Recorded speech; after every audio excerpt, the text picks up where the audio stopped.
Defense made a motion for a mistrial. Prosecutor was up to some fuckery. Potentially damaging evidence, no basis for it. The judge specifically said, do not ask that question. Do not use that as evidence. She walked right down the path and asked the question. It may be over on Tuesday morning. Batman Bruce Wayne bitch snitch. Gerald Brooks, your constitution does not apply to me because I'm a sovereign citizen, a traveler on the land. I'm the Moorish Empire or whatever, bitch snitch. Because they're so fucking absurd. If you want to be a sovereign citizen, just do yourself a favor first. Go to YouTube here and just get every sovereign citizen that's ever been before. Find me one that won. God dang, you're right. Don't go down this. It's not the path. Don't have time for stupidity. Some clever dick on the internet didn't find the great loophole in all of the world's law. Bitch snitch. God dang, you're right.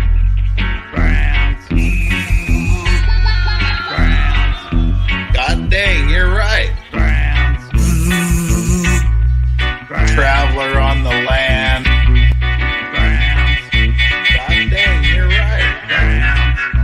Moorish Empire, traveler on the land, bitch snitch, Moorish Empire, God dang, you're right, traveler on the land, bitch snitch. Late evening U.S. people.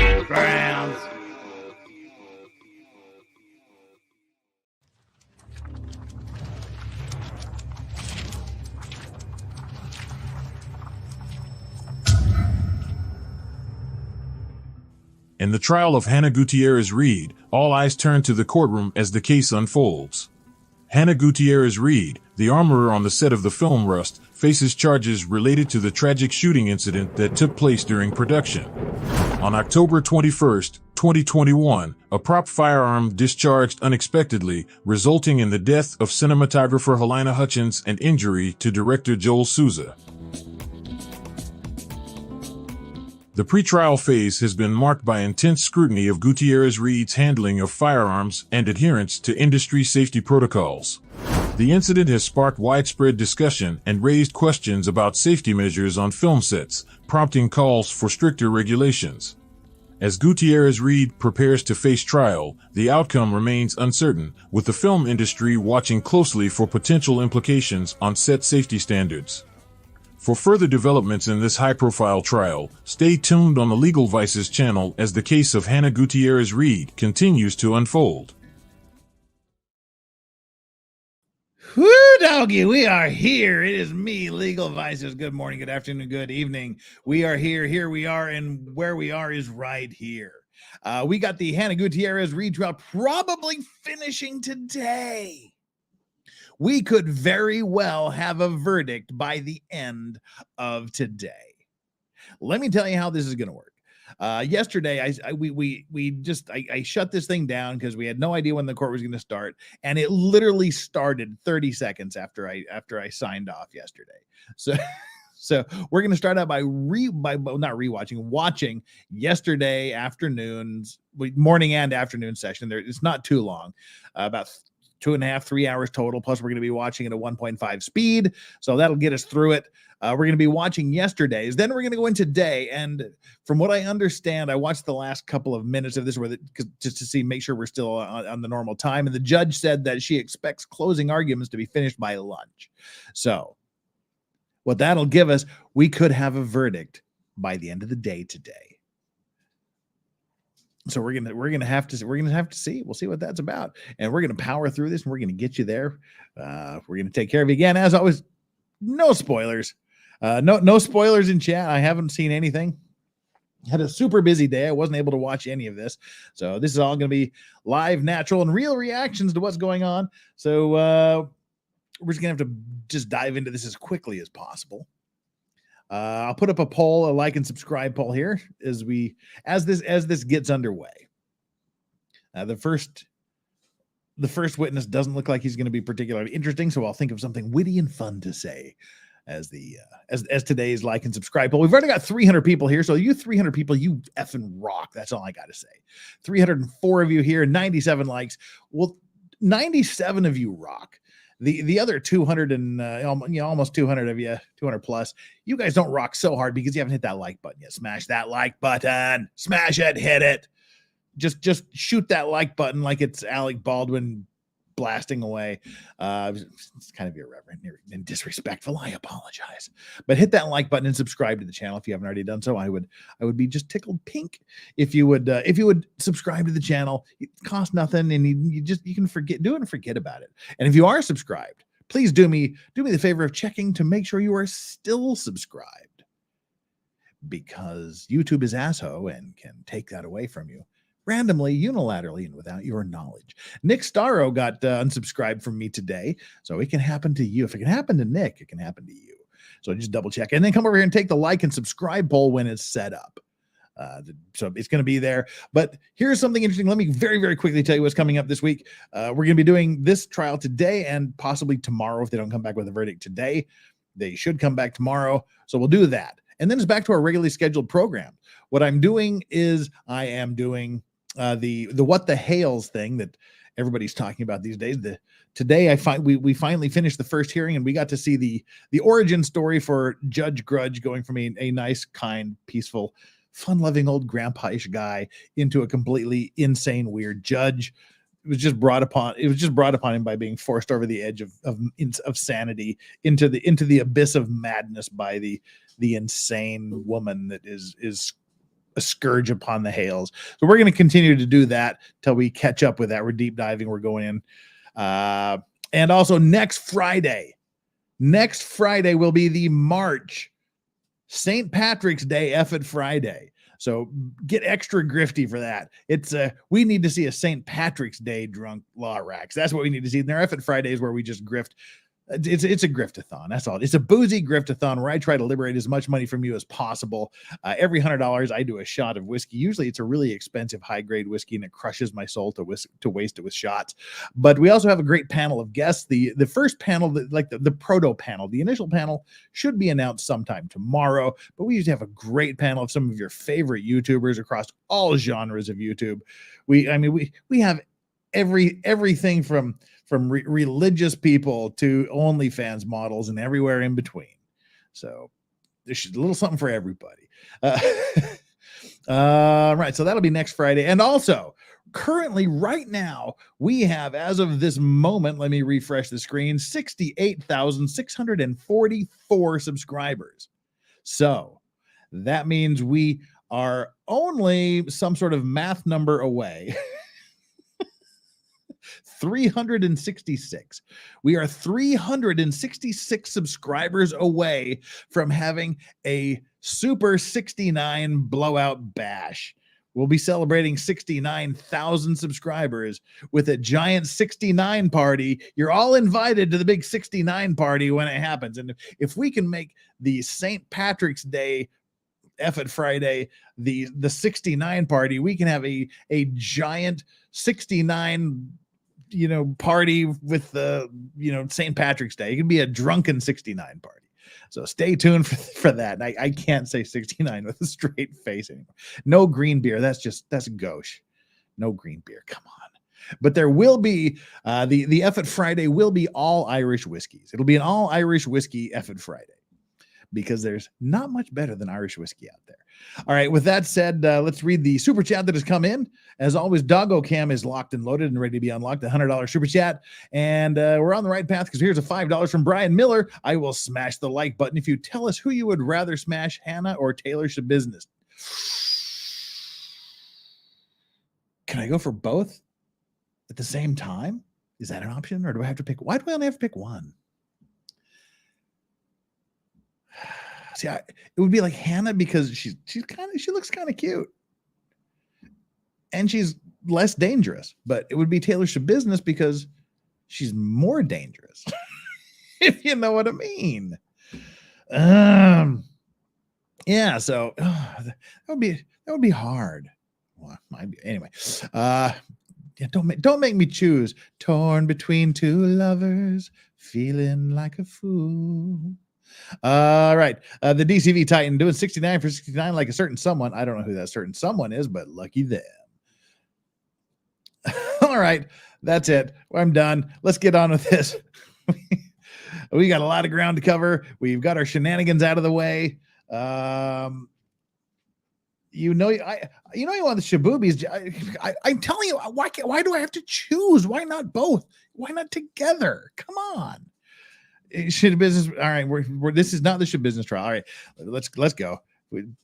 I don't want people to leave. They still all the new subscribers need to be eased into the law racks. We have to ease them into the show here. All right, let's go. Here's our first testimony of the day. As always, super chats, if and when they come, will be shown up on the screen. We'll get to them at natural lulls in the conversation, natural breaks. We'll pick up other chats as they come through. All righty then. Let's get ready to rumble. I'll put up the little brand once we figure out this kind of odd looking dude's name. And there he is telling us his name. Let's go. Helps if we unmute. Do you swear or affirm under penalty of law that the testimony you give in this case will be the truth, the whole truth, and nothing but the truth? I do. All right, thank you. Talk into the microphone. Yes, what is your name, good sir? Good morning, Mr. Montoya. Montoya. Can you please explain to the jury how you are employed? Morning. My name is Lorenzo Montoya, and I am a compliance. You killed my officer father. with Prepare New to Mexico die. OSHA. And what do you do as a compliance officer? I'm a safety inspector. I'm a safety inspector, accident investigator, in summary. And what do you need to do to become a safety inspector, accident investigator with OSHA? Well, you'll require some experience in the field of safety, workplace safety, industrial safety, chemical safety. Accident investigation requires some training, and that can be accomplished on the job. What does OSHA stand for? Occupational Safety and Health Administration. And is that a state agency?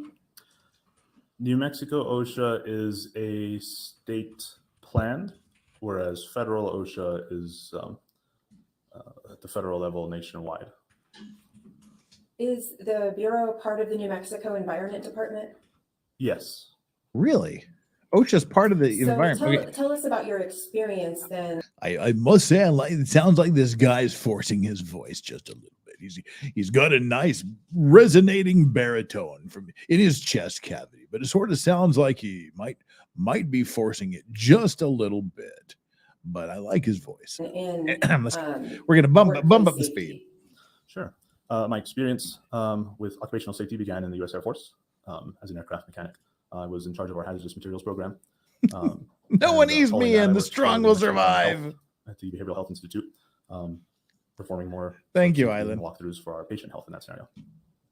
And how long have you been? All right, I'm going to fast forward through his credentials. We're going to save as much time as we can one of its today. Duties is to inspect workplace accidents, incidents, or anything that results in a fatality. In this scenario, we were notified of a workplace fatality, and so I was assigned the inspection. And when you're assigned an inspection that's reported to you, what is the purpose of your investigation? It's a fact-finding investigation. Our goal is to try to identify what may have caused the incident, so we can either recommend or require corrective measures to prevent such a thing from happening again. And did you do an investigation of the workplace safety incident that occurred on the set of Rust on October 21st of 2021? Correct, yes. What does that mean? What does your investigation entail? So the investigation is to, if possible, find a root cause for whatever may have led up to the incident. Sometimes things are not so simple, and Certainly not to find a good barber. Contributing to occurring. In this scenario, the investigation is to try to identify what led to the accident occurring, despite whatever measures may have been put in place to mitigate or prevent it in the first place. And how do you do that? What did you do in this investigation? The same as any. When we conduct investigations, we interview witnesses, we interview members of management. We might engage with industry professionals if necessary, visit the site, take photos. Did you do all those things in this case? Yes. When was it that you visited the site? We originally visited, I believe, the following day, October 22nd, was when we were notified. Did you communicate with the Santa Fe County Sheriff's Department as well? Only in the beginning, when we were trying to ensure that we would be able to access the site without potentially stepping into a crime scene. Which witnesses do you remember interviewing in this case? That day, the only individual present on site was Catherine Rowe Walters. And in the course of your investigation, how many witnesses did you interview in this case? I could only estimate, top of my head. I believe we interviewed 17 people. Did you interview Ms. Gutierrez? We did, yes. Did you interview Mr. Hall? Yes. Did you interview Mr. Baldwin? Yes. Did you interview Sarah Zachary? Yes. Gabrielle Pickle? Yes. So, no, wait, not Gabrielle Pickle. Sorry. Did you? Okay, review he's any talked to documents just about leading to your everybody. Investigation? Yes, we reviewed many documents. Is your investigation, how is it that you gather documents that you review? Generally, we request any safety policies, programs, or trainings from the employer. And what specific documents did you review in this case?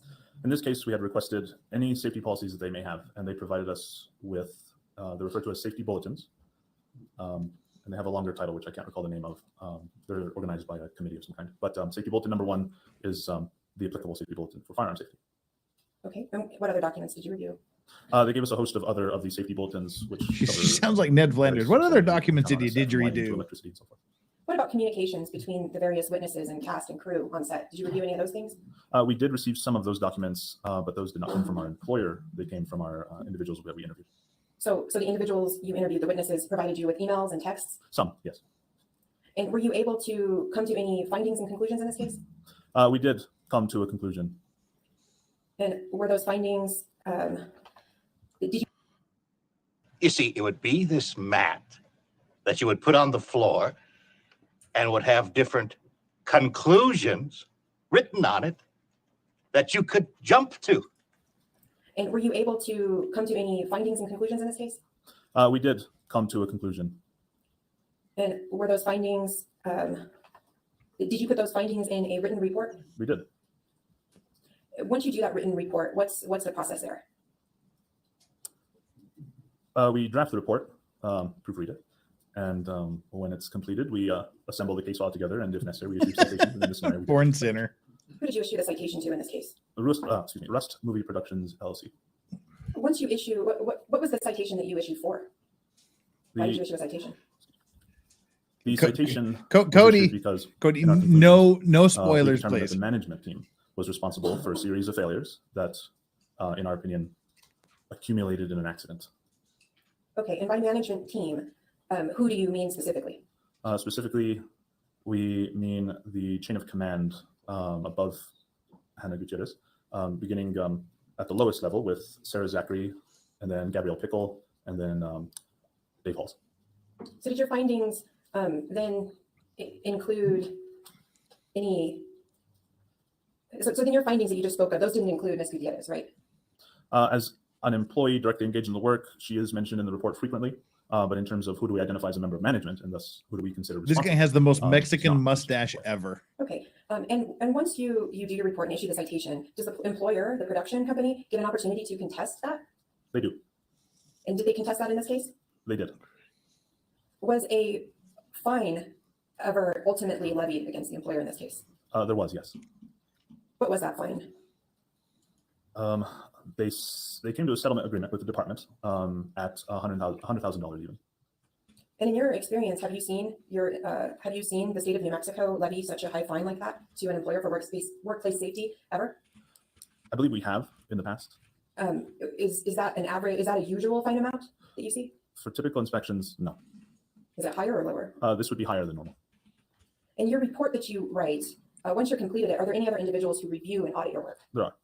Who explain to the jury the levels of review and audit of your findings and conclusions in your report? Right. So the proofreading, final edits, and that sort of thing fall to first initially my supervisor, and then her supervisor, who is our program manager, and then from him, it would pass up to our bureau chief, Bob Genoway, and as well as our legal team, and potentially our department director, all the way up to the secretary, if it's potentially something that is a matter of public interest. What does that even And in mean, fact, in this JKD case, Buck? did the secretary for the environment department review and audit your report and your findings? He reviewed the report. By the time it got to him, there's nothing left than just to review it. Okay. And does your report and your citations, are those a matter of public record? They are. Is your report kept in the New Mexico OSHA Environment Department? Yes. Did you bring a copy? I saw you walk up to the stand today with a folder. Did you bring a copy of your report today? I have a copy of our investigative summary. Sometimes we refer to that as a narrative.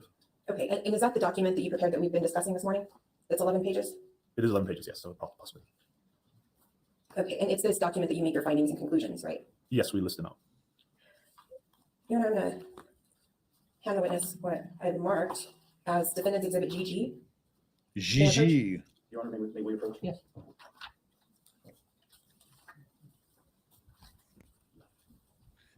All right, we can fast forward through the approaches. After we get we have Vince Clortho, and you won't touch my South Carolina on lap dances. And Vince Clortho again. It's noon in Otter County, Florida. AK, a drink okay now? A drink is always okay, especially if you happen to be in or near Otter County, near the Otter Creek. It's not Otter County, it's Otter Creek. That's the city. Levy County, Florida. That's the county. All right, we can fast forward through this now.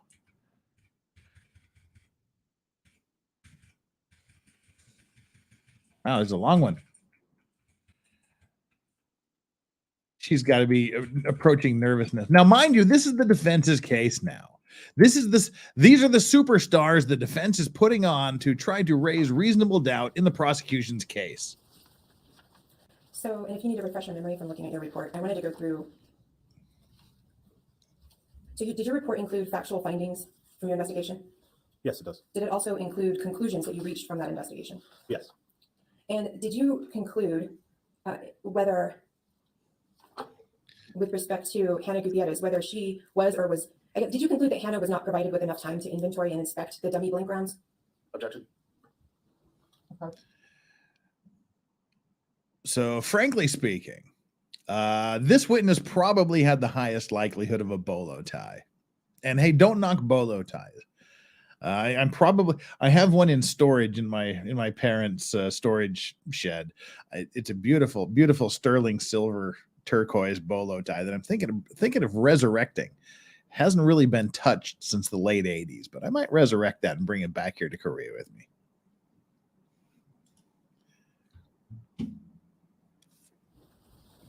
So like I stated, Mr. Montoya, in your report, did you conclude whether Halyna was provided with enough time to inventory and inspect dummy rounds and blanks? That was one of our conclusions, yes. What specifically did you conclude about that? May I look at the folder? Would it refresh your recollection to review your report? Yes, it would. Okay. Do you have it in front of you, or do you want me to hand you a copy? I do have a copy in front of me, unless yours is highlighted or. Page 7. He kind of looks like the big guy from the Kingdom on Walking Dead, the guy that walked around with the battle axe. If he combed his hair and cut it. Okay. So what were your conclusions with respect to whether Ms. Gutierrez was provided enough time to inventory and inspect the dummy rounds from her employer? We came to the conclusion that she was not afforded time to conduct her duties to the best of her diligence. And who didn't give her enough time to do that? She had been instructed by Gabrielle Pickle to focus on other tasks. And did you determine whether Rust had any process to ensure that live rounds were not brought onto set? We determined that Rust did not have any specific processes or procedures to prevent that possibility. And why was it that was on the employer, in your opinion, versus the armor? In that manner, the employer is asking an individual to perform multiple safety-related functions for them, while also telling them that they're spending too much time engaging in those safety-related functions and need to devote more time to other duties.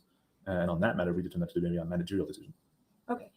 And did you? So this is good testimony for Halyna. Rust management provided the armor, Ms. Gutierrez, with any authority on training? We concluded that she effectively had no authority to make any sort of training decisions. And in your investigation, was that failure to give the armor authority to determine training, was that a violation of any rust safety procedures? It was. What was that a violation of? Safety bulletin number 1. One of the required items is that the armor determines when training is necessary and if retraining is necessary based on somebody maybe mishandling a firearm. Okay, and what evidence, did you see any evidence in your investigation about the armor, Ms. Gutierrez, attempting to attain additional training on firearms for the actors? Not specifically attempting to retrain, to acquire more time for training, to my memory. Okay, and was that did the employer, I guess, did Ms. Gutierrez Reed raise any concerns about not being provided adequate time to perform her armor duties? Yes. All right, we got to make a correction here. Adara the Wholesome says KFC because people are asking what a bolo tie is. Bolo tie is essentially, it'll have like a centerpiece, like a cameo or like a turquoise thing or like a coin or something meaningful in the middle, and basically like 2 strings that hang down. So you just slide the centerpiece up the 2 strings. So you have like two strings or ropes hanging down with like a brooch or something like that in the middle. Adriana says KFC guy wears a bolo tie. No, the KFC guy wears a string tie. That's a southern, often called a Mississippi string tie, but it's a string tie that the KFC guy wears, not a bolo tie. They're different animals. What in your investigation was Rust's response to that? Our conclusion was that those statements regarding not having enough time went unheeded and uncommented on. By whom? Gabrielle Pickle and possibly Sarah Zachary or Dave Halls. Sarah Zachary and Dave Halls? Yes. Did you make any conclusions in your findings in your report about who the Rust safety official was on set? We did. Who was that? Dave Halls. And did you find any fault with anything? Val Kilmer, he wore an ascot. So OSHA considers the entire management apparatus to be a single entity. Different. And in this scenario, there are these 3 individuals who are part of this upper level of management. And Dave Hall's responsibility as a safety coordinator on set, we certainly found that there were a number of safety bulletin number 1 policies that were not followed or adhered to that would fall within his purview. Okay. And were any of those pertaining to having the actors point guns at crew members? That is one of the items in the safety bulletin. And are you saying that Mr. Halls and Rust top level management were in violation of that? Yep. Rust's management team did not take measures that were required in safety bulletin number 1 to permit the aiming of a firearm at a camera or the case may be. Okay. And you talked a little bit about Rust not providing Ms. Gutierrez with sufficient time to thoroughly inventory ammunition. By ammunition, I mean blanks and dummies. Were there any findings with respect to Rust providing Kim their staff, Blandino, a sufficient time to respectable inspect figure this in ammunition Clark County, to Las ensure there were Vegas? no live rounds present? No, our conclusion was they weren't afforded time. Sorry. And with respect to whether or not Rust production showed an indifference to hazards associated with firearms, what was your opinion on that? The conclusion of the Bureau on that was based on the sheer number of requirements listed in safety bulletin number 1 that were either ignored or otherwise not at all followed or totally contrary in practice to. We found that Rust was willful. They were plain indifferent to the recognized hazards of firearms. And when you're doing this, does OSHA have a requirement to look at fault of specific employees? As part of our inspection process, we try to identify a root cause if we can. Whether an accident is caused because someone is falling asleep at the wheel or whatever the case might be, we do try to identify those things. In this scenario, we weren't necessarily able to identify any particular standout reason why an employee would be blamed. So what was, in total, bottom line here, the root cause that you found? To summarize the entire report would be that Rust Movie Productions identified a hazard, a workplace hazard, working with firearms, and they adopted firearm safety policies, but they totally failed to enforce them, train their employees on them, practice them, reference them, nothing. They adopted it and it stopped at the word adoption. Nothing further happened. Okay. And was it brought to their attention by Ms. Gutierrez and others that there were these deficiencies? Safety concerns Yes, were raised John Travolta regarding, had a bolo policies tie in listed Pulp safety bulletin Fiction. number 1 not being followed. There you go, And what was Adriana. Rust's response to those concerns that were raised by Ms. Gutierrez? Again, they seem to have chosen to simply not respond.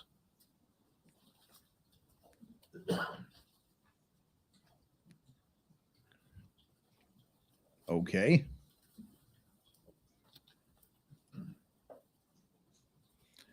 Born Center asks, is that a Stetson hat? No, this is a hat from Miller Hat in Texas. That I get all of my Western hats from MillerHats.com in Houston, Texas. Visited the mothership last year when we went there for Anime Matsuri with Ozzy Overlord and Chandler Remington and Flux and Jess, who is formerly known as Waifu Kron, currently known as Moxie Dame. Hayden and I, we went over to the hats. And, I'd like to talk to you okay, that was a very short. That was a very short direct examination. But yeah, this is a gambler style hat. It's kind of gun. It looks black, but it's actually kind of a dark gunmetal blue straw hat, kind of a gambler style, like a riverboat gambler style hat. I just hadn't worn it very long, so I thought I'd wear it. It's been a long time since I put this one on. That was just a straightforward deal. The OSHA guy comes in and says they fucked up. They didn't give her enough time. They didn't as armor. They didn't give her any authority to make decisions. David Hall's fucked up. The management fucked up. I'm sorry. We're way. Okay. I've already been streaming for over 2 hours, but we've only been here on this stream for 31. I need to reel in the F-bombs a little bit. Okay. So that was straightforward. So let's see where they go with this in cross-examination. Before I get into any of the details, a little bit more about the inspection process that you typically conduct. How long do you have to perform this inspection? OSHA has a limit of 6 months to the day to initiate and conclude an inspection. All right. So does that mean that in some instances you may not have all? No, of her channel name is Moxie Dame. For example, in investigating a law enforcement agency. Correct. And in this case, is it true that you did not have the sheriff's report at the time that you issued your report? Yes, the sheriff's report was the following day or two, I believe. All right. So just to be clear, none of the information that was included in the sheriff's investigative report made its way into your report and findings, correct? Correct. Only their initial public release, press release. The press release. I like this but guy's not any of voice. the actual investigative materials. No. All right. Is OHSV authorized under law to fine or penalize individual employees? No. Only employers, correct? Correct. And as a They result of will- that, I believe you explained that your primary role of investigation is to look at what the Yes, employer they will name in terms of individual creating people a for particular failures situation. and things that What they contributed. could do to but- prevent it, or what they did to create it. Yes. Great. Thank you. It ultimately Um, is a So even if it's part of punishment your or a investigation, fine you against found the concerned company. conduct by an individual employee, you can issue that person a fine, correct? Not individually, no. Great. And this is not a criminal investigation that you're conducting, correct? Correct. All right. And so you mentioned you did not review the Santa Fe Sheriff's Office report. Did you conduct a forensic download of any of the individuals' phones involved in this incident? No. Did you review the over 100% behind the scenes videos that were produced by production outfitters? No, those were not available to us. All right. Did you review any footage from the filming of the Rust movie? Only a small clip that was put into public media. What's your point with And this, was that the prosecutor? clip, just kind of a few second clip of Mr. Baldwin manipulating the firearm out of his bandolier? Correct. So all of the other videos that were filmed as part of the movie, you did not look at any of those, correct? Correct. All right. Why? Did Do you want hire them to any find sort of more firearms things they expert did to wrong? review the revolver or ammunition? We did not. All right. Did you hire or consult with an expert in armor, like film armoring? No, we did not. All right. Did you review any of the fingerprint analysis from the FBI? No. Did you review any of the DNA analysis from the FBI? No. Did you review any of the ballistic chemistry analysis from the That FBI? doesn't have No. anything to do with Are the you aware OSHA that Ms. report. Gutierrez worked in her role as an armorer for 10 of the 12 filming days? As far as we're aware, it was only permitted 8 Okay. days as an armor. So you would be surprised to hear that she actually was afforded 10 armor days out of the 12 filming days? It would be news. Yes, okay, great. Yeah, Are not you aware that surprised. Ms. It'd be Pickle testified news. at trial that if Ms. Gutierrez had asked for more than those 10 days, she may have granted them if they were justified? I'm not aware that she testified that. All right.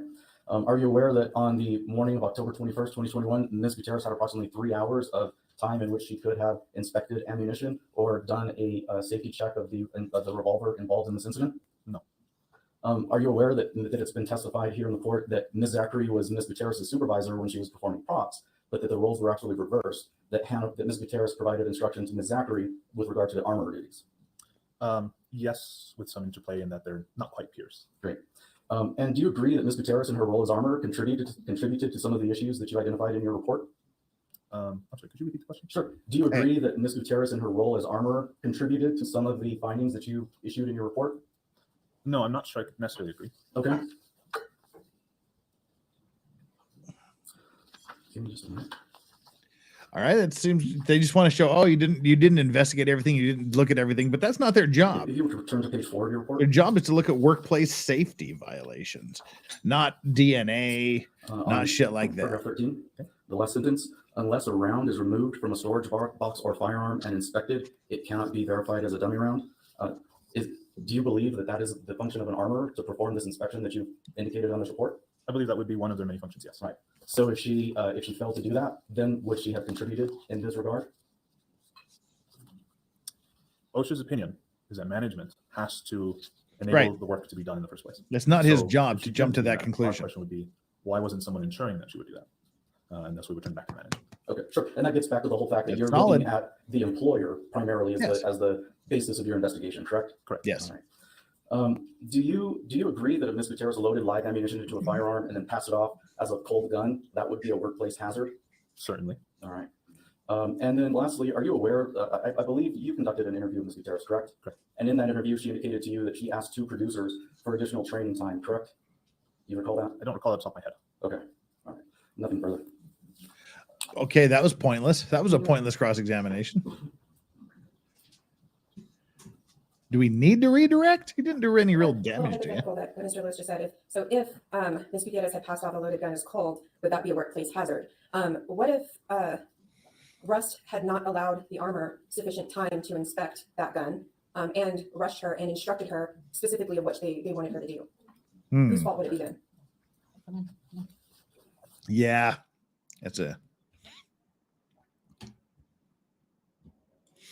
that would be a rephrase the question. Yeah. Yeah, rephrase it. You need to rephrase my question. So if in what Mr. Lewis had stated, if there was a gun passed off as cold, whose fault would it be, or whose responsibility would it be to ensure that the armor had sufficient time and resources to make that gun safe?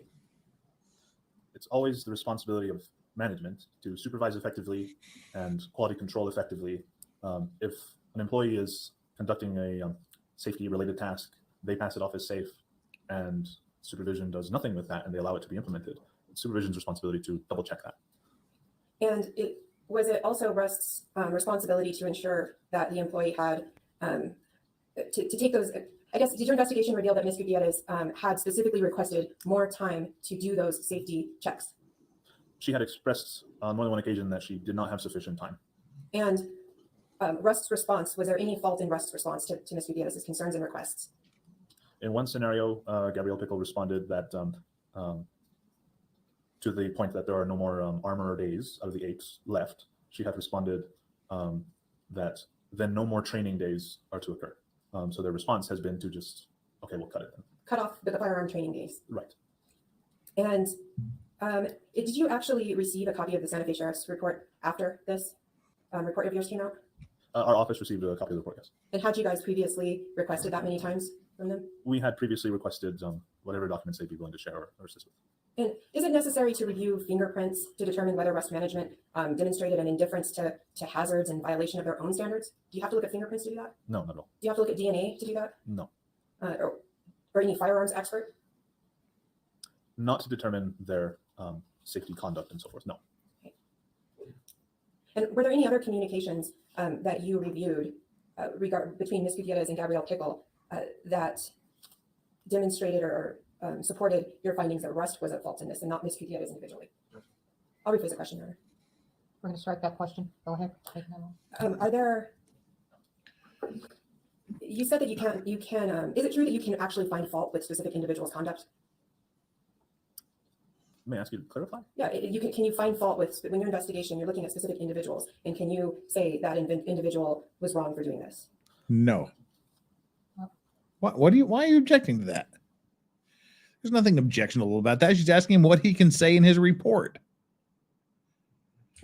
Were there any other communications that you observed between Gabrielle Pickle and Ms. Gutierrez that was evidence of Rust not providing Ms. Gutierrez with the necessary resources that she needed? Off the top of my head, there was a text conversation and then a separate email. He hasn't talked about what it was. Without stating what the text conversation is, can you please continue your answer? Yes, and a separate email conversation. Okay, so you reviewed actual texts and emails between Gabrielle Pickle and Ms. Gutierrez. We reviewed screenshots of their texts and emails, yes. Okay. And the relevance of, without saying what's in it, the relevance of that informed which findings in your report? Yes. Which ones? I'm sorry, could you repeat that? Yeah, the conversations you reviewed between Gabrielle Pickle and Ms. Gutierrez. What did those pertain to in terms of your findings? Which findings did that? Apologies. Yes, so I would have to review the text versus the email conversations to remember which one's which. One is regarding the notification regarding that they have used all 8 of their armor days and the no further training then, because that would require more days. Yep. And then the other conversation, I believe, was regarding firearms being left unattended or something of that nature. Okay. And what was your finding? If you need to refresh your memory by looking at your report, that's fine. But what was your finding with regard to firearms being left unattended? No, there's not a guy in a pink jacket behind Hannah. It's like a burgundy plaid shirt. It's a burgundy and kind of black or dark purple shirt. He's got his sunglasses hanging off front there. All right. Straubs, why are you under my desk and shaking the camera? I know you want attention, little pig dog. I know you want attention. But don't hit the camera, please. All right. So the dogs are obviously under the table. We got 360 people here, 216 likes. Keep it coming, people. Keep it coming. Keep it coming. We need more likes. Take a question, Mr. Montoya. You can answer the question, Mr. Montoya. It was the finding in your report pertaining to firearms being left unattended. Sure. May I refresh my memory? Yes, please.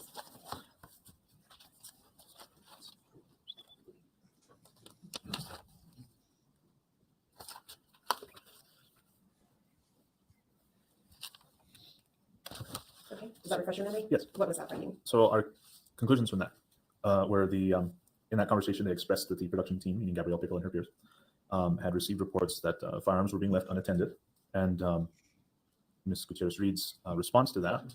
And I want you to tell me what her response was. I want to talk about your finding based on her response. The finding was that an employee expressed that this was a very serious safety-related job and that they needed time to conduct that effectively. Okay. And that was your finding was that what? That Russ? We consider that heightened awareness. An employee is informing management that there is a safety concern or that they have an issue with something, and it is then on management to then take that concern and do something about it. In this scenario, it resulted in no response. Okay, thank you. All right. All right, this witness is excused. Thank you. Next witness. Later, dude. All right. Today's court has not started yet.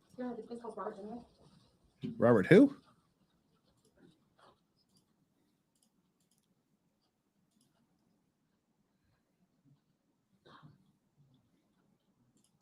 Somebody named Robert. Okay, it's another Baldy. Do you swear affirm under penalty of law that the testimony you'll give in this case will be the truth, the whole truth, and nothing but the truth? I do. Thank you. Have a seat talking to the microphone. Mr. Jenny, can you please just tell the jury how you were employed? You have the name? Oh, she didn't get the name. Can you please state and spell your name for the jury? Robert Genoway. That's Robert Genoway. Mr. Jenny, how are you employed? I'm the bureau chief for the Environment Department's Occupational Health and Safety Bureau, also known as New Mexico OSHA. And what do you do as a bureau chief? I oversee all of the OSHA operations for the state, including overseeing our compliance and enforcement. He's in charge of the bureaus. Are you, in the terms of hierarchy, is there anybody above you? Not within the OSHA Bureau. I report to the division director, who reports to our deputy cabinet secretary. And you need to get rid of that supervise, goatee or just for go Mr. bigger. Montoya. Do you supervise Mr. Montoya? Not directly, but I am in the chain of command over Mr. Montoya. And how did you review Mr. Montoya's report in this case? Yes, I did. And can you explain the process of how that review happens once the report is finalized? What happens with it? Well, I work with the inspector throughout the course of an investigation, once an investigation is assigned. And once a draft report is produced by the inspector, then it will go through various levels of management review. And for this type of a case, for a fatality investigation, I would normally review the entire case file, including a narrative report and other portions of the case file to ensure that if we're issuing citations that they meet with certain requirements of legal sufficiency. So you reviewed the entire case file. What is in that case file? The case file will contain documentation obtained from an employer. Also may contain documentation from other sources, medical investigator reports, any type of police reports that are available at the time, photographs, audio recordings, interviews of employees and other witnesses, and and then the documents that are produced by our bureau, including inspection report and narrative.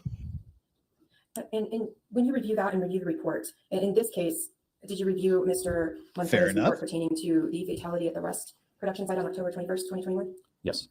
And did you concur with that report? Yes. Did you make any changes to that report? I'm sure that any report will go through minor editorial changes, again, to ensure that the content meets with legal sufficiency prior to issuance of a citation. So yes, I'm sure there were some minor changes that were made during the review process. And with respect to OSHA's role in this, what exactly is it that your bureau is investigating and looking for?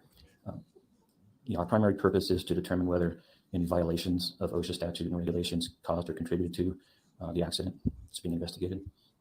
And ultimately, whose determination was it on whether or not to cite Rust Productions with any violations?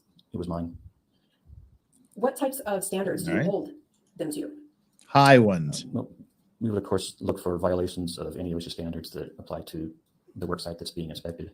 A whole range of standards that apply, but we also, in addition to not as shiny as Mr. Bowles, the defense lawyer. Federal OSHA standards, but the act itself, our governing statute, also includes general language requiring employers to provide a safe workplace. Is there any OSHA standard specific to firearm safety on a movie set? No. Then do you have to look at industry standards on that? What we look at is whether or not the hazard associated with firearms is recognized either within the industry or specifically by the employer at the work site to determine whether that employer should have or could have known about a hazardous condition and taken actions to correct that condition. And what types of, were you provided any, or did you review any industry standards pertaining to the hazard of a firearm on a movie set in this case? Yes, I mean, in particular, we look at safety bulletins. And they suck. Produced by, jointly by the industry and collective bargaining bodies that contributed to that, to those bulletins as well. Do you believe that the investigation that took place in this case was thorough? Yes. Why do you believe that? Well, I've overseen the work of Mr. Montoya for several years leading up to this investigation. I know his work to be thorough, and in reviewing the report, I found that that our investigator. All right, so they got one guy on here to say this is what happened on the work site, and this is the guy that reviewed it, and he said, I agree with the findings. Do you Move happen on. to recall how many interviews were done in this case by you or by OSHA? I don't recall, no. Did you find any fault in the way the investigation was done by Mr. Montoya? No. Yeah, my understanding is that OSHA has about 6 months to complete its investigation, and that in this case, Santa Fe Sheriff's Department hadn't provided your bureau with a copy of their report. Is that right? That's my recollection, yes. That report wasn't provided until after the report was issued? I believe that's correct, yes. So how does that, I guess, do you believe that reviewing the Santa Fe Sheriff's report is necessary to come to the findings that your office came to? No. Why? Because we're looking at an employer's responsibilities specifically under the OSHA Act, which is separate from criminal law enforcement. Right. And what are the specific, are you looking for any violations of safety rules that the employer engaged in? Yes. So who is it that decided to issue the citation in this case? I did. And what was the amount of the fine that was levied against Rust Production? The initial proposed penalty was 130 some thousand. I don't recall the exact amount, but it was 130 some $1,000. Okay. And how is that amount chosen? It's based on Because it the was statutory big. maximum provided in the OSHA Act. That was So the Rust maximum they levied could the find. statutory maximum fine provided in the OSHA Act for its violations of workplace safety? Yes. So literally they got the highest fine possible. Nice. Mr. Tenway, good morning. Not really relevant to whether Hannah did something wrong or not, but You're not conducting a criminal investigation at OSHA, are you? No. So the things that you're looking for the purposes of your investigation may not be the same things that law enforcement may be looking for as part of their investigation, correct? I believe that to be the case. Great. You said, I know you indicated you reviewed several interviews and documentation and Mr. Montoya's report.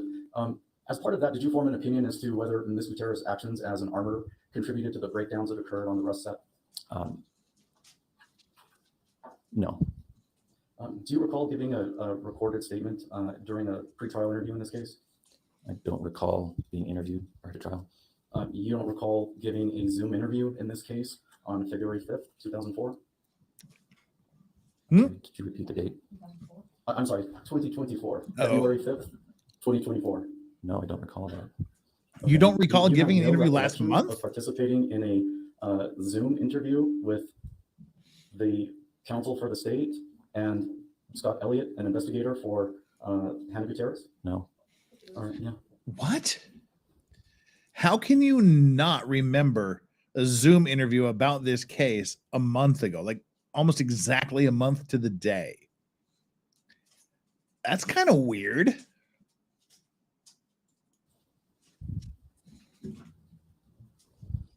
Mr. Genoway, would it refresh your memory if I showed you a transcript of that that interview? Might help. May I approach?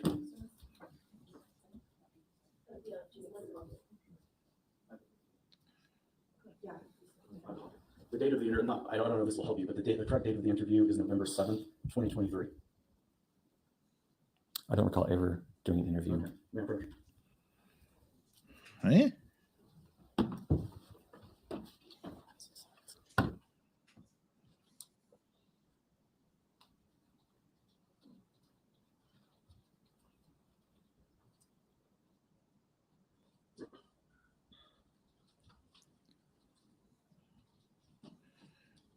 Mr. Big Brain is looking at the evidence. It certainly sounds like responses I would have provided, but I have to say honestly that I don't know. Tobias Fuke is having memory problems.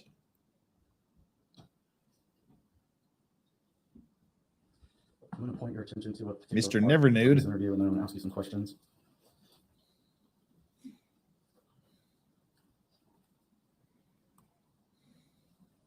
My approach. Approach. Are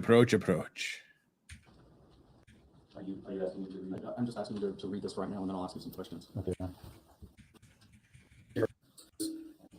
Mr. Genoway, do you agree with me that during this interview, you agreed that Ms. Gutierrez, her actions Stop contributed to the it, breakdown that occurred Probs. on the set? Yes. All right. I'm going to ask you a couple questions about the investigatory materials that you reviewed. You already indicated you did not have a copy of the San Jose Sheriff's Office report, correct?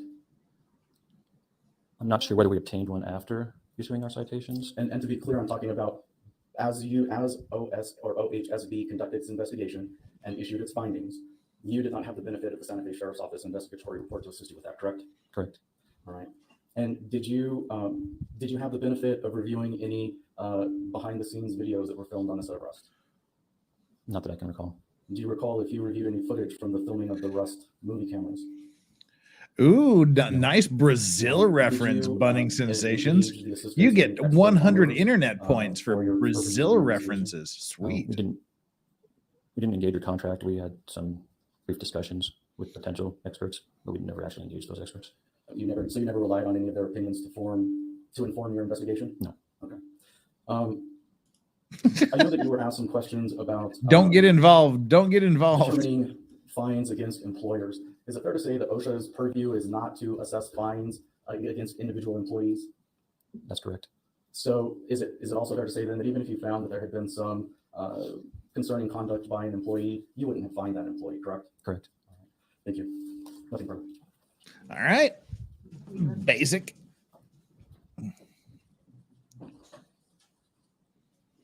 But would you have said in your report that a specific employee failed to do something if that's what you determined? In most cases, no. Now, did Rust afford, in this case, the armor with sufficient time to thoroughly inventory the ammunition? Objection.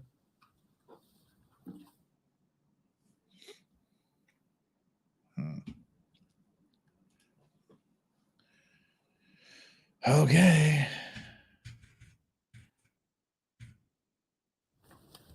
I'm going to ask you with respect to the Bureau's finding. Did the Bureau, the OSHB Bureau, find that Rust failed to afford the armor with time to thoroughly inventory the ammunition? I don't know if I recall that specifically. What I do recall is that our investigation determined that, from my recollection, more in general, that sufficient time for armor. Would it refresh your memory to look at the report? Yes. Page 7. He said he didn't remember. I'm going to object to that. Billy said he didn't remember and to refresh his memory. He said it would help him. Don't talk. Get up there. There's a lot of objections going on.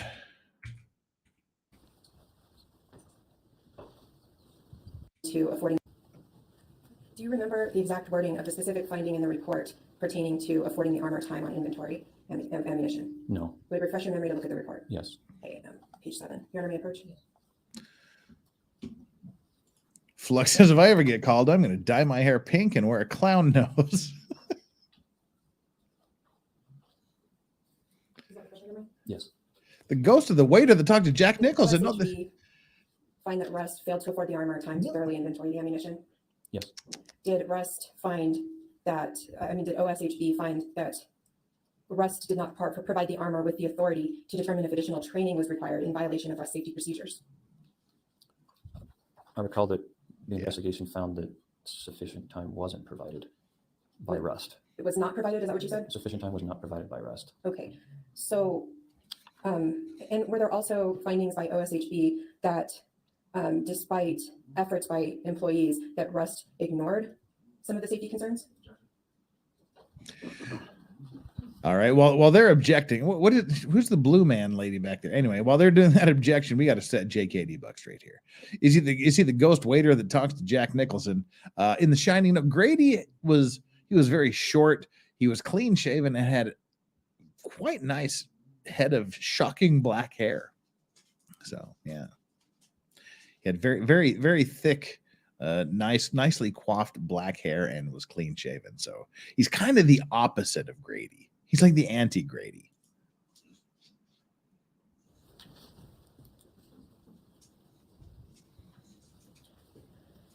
What was your understanding of the Rust findings? Yes, he's the bartender, not the waiter. Whether safety concerns were that were brought to Rust's attention were addressed correctly? Right. Our investigation found that Rust failed to adequately review safety oversights on the set and so that they could take necessary action to prevent recurrence. So when you were asked on cross about a statement you gave in some pre-trial interview about Ms. Gutierrez contributing to a breakdown on the set, why is it that you believe that's possible? Well, what we would look for in an investigation is whether acts on the part of employees are preventable on the part of an employer. That's part of a determination of what we call employer knowledge aspect of a violation. So that's why we would look at that type of information. Okay, and in this case, did you determine whether the breakdowns from Gutierrez were due to any act of the employer? Yes, we determined that those breakdowns were caused by failures of the employer to adequately oversee safety. Thank you. Okie dokie. All right, sir, you're excused. Thank you.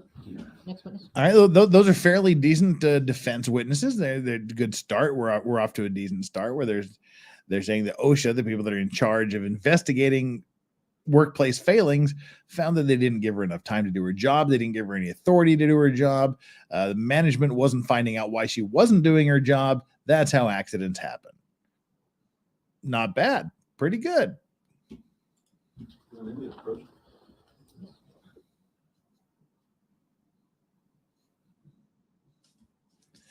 Now what are we approaching for?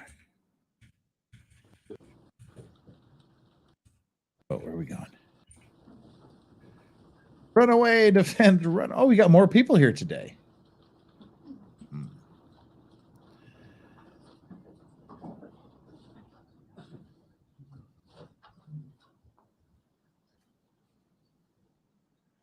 All right. Got to get ready to change our banner. Make way for the new guy. Okay. Do you swear affirm under penalty of law that the testimony you'll give in this case will be the truth, the whole truth, and nothing but the truth? All right, have a seat, talking to the microphone. Good morning, sir. Can you please state your name again for the jury? Scott Elliott. Mr. Elliott, what do you do for a living currently? I'm currently a private investigator. And Mr. Elliott, prior to becoming a private investigator, did you have a career in law enforcement? Yes, I did. Can you tell the jury what your career was in law enforcement? How many years? Military and civilian, or just? Let's start with civilian and we'll work back. Okay. All right, I'm going to skip through a little bit of this because credentials are boring as shit. As a case agent, 35 or 40. And then by the time I was in violent crimes, it was slightly reduced, but I was part of the active duty time. Just get him tendered as an expert based on all what the shit he's talking about. Oh, sure. The quality of investigations. I'm sorry, what was the first thing you said, Mr. Johnson? Oh, sure. The quality of law enforcement investigations. No objection. All right, he's an expert as described. All right, there we go. Mr. Get down to the can you tell the testimony. jury specifically, what did you do in this particular case? just an overview scope. What would you say you do? Well, I here? reviewed all the discovery, all the reports, videos, any documentation, any evidence that included going and physically looking at the evidence in this case. In addition to that, I interviewed the majority of the state's witnesses in what's called pretrial interviews. All right. I think the only ones I didn't interview were the FBI employees. You recall ballpark how many interviews you conducted in this case, just an approximate? 35, 40 maybe. And in terms of the reports, did you review voluminous reports in this case as well? Yes, I did. And have you, as an expert, also made some conclusions based on your review of the materials, your interviews, and what you've seen in this case? I did. Okay. I don't want to hit every point that you might make, but I want to hit some of the major ones. First of all, at the scene, at the initial scene when law enforcement responds, can you tell the jury, do you have any conclusions about the quality of the investigation by the sheriffs at the scene? Yeah, some of that was reached by my own observations and some of it through interviews of the deputies on the scene. I felt like their response was probably not what it should be. What does that mean?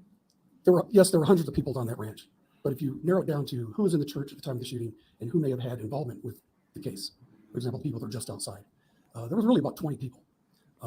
The first responding deputies, their job is first preservation of life, and then it is preservation of evidence and identifying witnesses and possible suspects. In this case, it was known very quickly who the shooter was, but it wasn't known who the witnesses were. And those witnesses, once they were identified, they should have been segregated so they couldn't talk among themselves. Now, let me stop you right there. When you initially, as a law enforcement homicide detective or somebody going on the scene, you identify the shooter, what in your opinion is one of the first things that you should do? Well, the first thing you do is put someone with that individual, segregate them from everyone else. You also want to, those individuals, since you are preserving evidence, you also want to secure their cell phones. Now, in this case, in the materials you reviewed, did it appear to you that Mr. Baldwin was segregated? Not at all. And along with the conclusion you just stated, did it appear that his cell phone was taken from him? No, it was not. All right, I think I see where we're going here. They're showing that Alec Baldwin, the dude who actually pulled the trigger and killed Halyna Hutchins, they didn't segregate him. They didn't put him alone. They didn't do anything to corral him, but they did to Hannah. So, all right, that's where we're going. They detained Hannah. They did all these things to her, but they did nothing to Baldwin. They were barking up the wrong tree, and now they have to justify it. I think that's where he's going to go. Mr. Elliott, did it appear to you that at any time at the scene that day, Mr. Baldwin was segregated? He was not. Next, you talked about identifying key witnesses and preserving evidence. Can you explain that a little more? Yes. Well, the scene was secured. You don't often have a scene of that small of an environment. It was known immediately that the shooting occurred inside that church structure, and that it probably involved a couple of people just outside near that weapons cart. So that was the immediate concern, that area there. And the deputies, one of the early responding deputies did get a pretty good list of who was in the church and gave that to the lieutenant. But those individuals were not segregated from everybody else. They were able to mingle with people who were not on scene, who were in a different part of the ranch. Conversations were taking place. People were talking on cell phones. People are getting their story really straight. who they were talking to. And what is the danger or what is the concern on the part of an investigator when suspects or witnesses are talking? Well, a couple things. One, people could be getting their story straight. Yep. The other is it Called causes witnesses to misremember what they did and what they saw. Because in my experience, good, honest citizens try to help. And they'll That's tell you true. something that their neighbor told them as if it was something that they saw. And it is just human nature that if you talk about something over and over and over again, eventually there are parts of it that you think that you did and it was what someone else did. So you want to clean, even if it's very brief and they didn't see very much or they didn't hear very much, you want a clean statement of what their knowledge is. Okay. That's a very good explanation of that. Whether, if that is not done, what can that lead to? What is your conclusion about what can happen if people are not segregated and they're allowed to talk to people? Well, one, you can delete things off your phone. You can delete photos. It wasn't known at the time if somebody was videotaping what was going on inside on their phone. That's possible. Almost every case you work now, someone has videotaped it with their phone. Did you also determine, and this is another point, but that someone had left the scene and whether that person had been identified? As far as I know, they still have not been identified. Wait, what? With regard to securing. Wait, what? What? Whoa. Whether that was appropriate? That's something we rolled over real quick. That's new information. They said that nobody left the scene, but so now suddenly there's someone who left the scene and is unaccounted for, and they still don't know who that person is. So they got everybody except for one person who left the set, and they don't know who it was, and they can't find him. Okay. Really handled. No, it should have remained in place. There was an individual, Brian, was told to go get the cart. He went out of sight behind the church, on the other side of the church, and then he moved the cart around towards the lieutenant's marking. That should not have been done. As well, what is your opinion as to or do you have any concerns about how the evidence on top of the prop cart was handled? Well, Lieutenant Benavides took possession of the firearm with an ungloved hand, and he grabbed it right around the cylinder. So the largest portion of the revolver is how he picked up the revolver, put it into his vehicle, at another occasion pulled it out of his vehicle, put it back on the cart. Okay. He did the same thing with the ammo boxes from the cart. So you definitely can't preserve evidence by touching things with your bare hands, but it also could have damaged anything that was on the boxes or the firearm prior to him handling it. Now, working our way through this, and you may be aware that there was evidence there were rounds thrown away in the course of your investigation. Do you have any concerns at this point with how the police responded to that? The sheriff's responded to that matter? Well, it's my understanding that they were notified quite late. I think it was a month later. But I didn't see any attempt to go out and see if they were still in trash at the ranch. And is that something in your normal investigation, when you were doing homicide investigation, you want to collect all of the potential evidence? Well, in this case, there's a couple things. The law enforcement told almost immediately this was the firearm used, but the projectile can't be matched to a firearm. And I know there were at least 3 45 long Colt revolvers on that cart that day. Wow. So although I think that's the first witness I can remember seeing that said you can't match a bullet to a firearm. Credibility here. Okay, guys, he's got some, that gave him some instant cred. But here's my vibe right now so far. Good witness, perhaps great witness. I don't know. We're just getting started. We'll have to see. Good witness, possibly great witness, mid AF defense lawyer. How do you not follow up on this missing person thing? And this little tidbit here, long Colt revolvers can't be matched to a firearm. And I know there were at least 3 45 long Colt revolvers on that cart that day.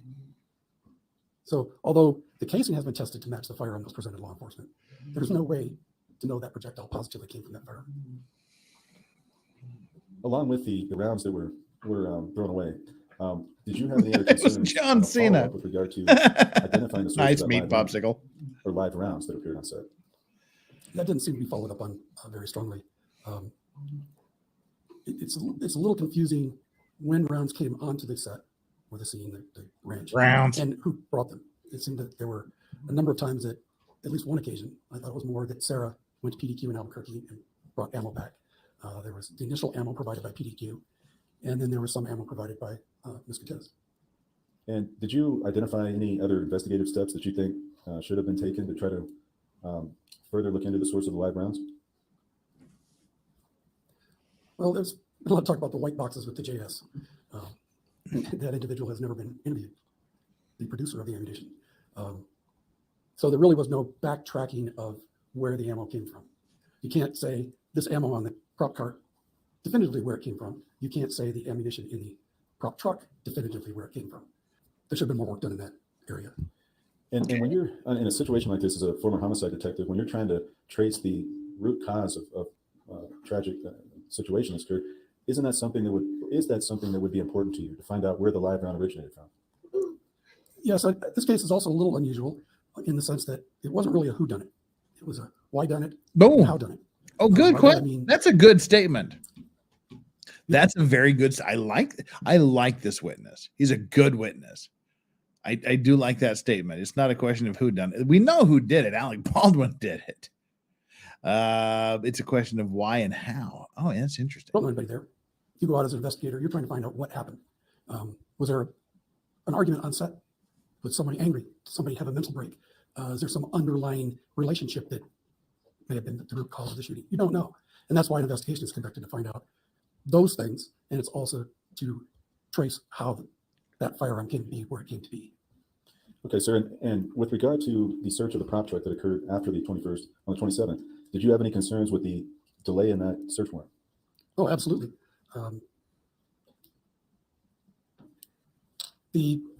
There were firearms missing from the weapons cart. They had been moved from between the shooting and the arrival of law enforcement, and they were moved into the safe, into the prop truck. That should have been part of an expanding scene. Like I said, you had the church and the area immediately outside of it, But as soon as it became known the prop truck had an involvement with that shooting, the prop truck should have been secured, just like you saw the scene, crime scene tape, deputy placed there, nobody allowed in the truck until such time as to do a search warrant. In addition, with regard to the search warrant of Seth Kenny's business, PDQ Props, did you have any concerns about the delay of approximately a month in searching that business? Oh, of course. A delay of a few days could be an issue, but a month is, you can do anything in a month. Anything? And from Could you your really review build a of records in this spaceship to case, Mars? Was it ascertainable that Mr. Kenny was one of the suppliers of ammunition to Rust? I think it was known almost immediately, both by the people at the scene and Mr. Kenny himself. With respect to that delay in search warrant, there's some obvious things I think that would be apparent to anybody. But why is that an issue? What are the primary issues that you want to do to try to secure a home and search it right away, secure a business, search it right away? What are the reasons? Well, it's preservation of evidence. If no one can get inside the business, then no one can tamper with anything that's inside. And you hope to get He looks a lot like a friend of mine. as it was as soon as you can, without any type of alteration. With regard to Mr. Kenny, did you also have any concerns about collection of DNA, fingerprints, things like that? I did. Those things can be used for elimination or positively identifying someone. In the case of Mr. Kenny, if they had had his major case prints and had his DNA, and none of it was found on the boxes of ammunition, then it would eliminate him as somebody possibly being involved. In your opinion, in your experience as an investigator, would this have been something that you would expect to have been done? That the supplier of ammunition to Rust, that he would also be looked at in that respect? The first Yes, seal has been environment. broken. I shall Should have return. live rounds on set. Now, with regard to Mr. Kenny, did you also determine whether his phone had been seized to be extracted or whether that had been fully extracted? It was not. His phone was never. What is your opinion on that potential or that fact that his phone was never taken for extraction?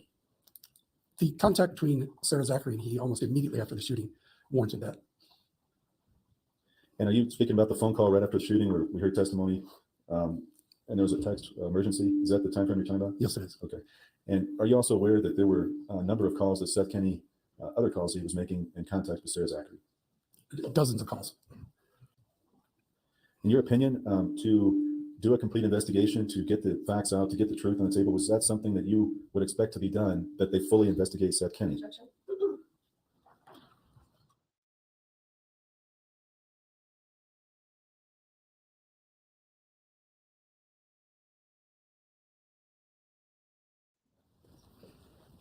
Sir, would you have expected, in your experience as a homicide detective, a full investigation of Mr. Kenny?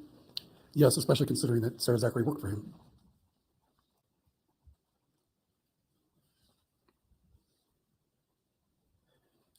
Did you also have any concerns about the failure to obtain Mr. Baldwin's phone early on and what happened after that?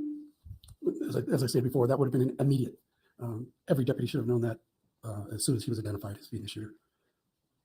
And then my understanding is that he left the state with it, and that forensic analysis was done in New York. I should correct myself. The extraction was done in New York. And do you have any knowledge of whether all of the contents were obtained off of Mr. Baldwin's phone? I have no way of knowing that.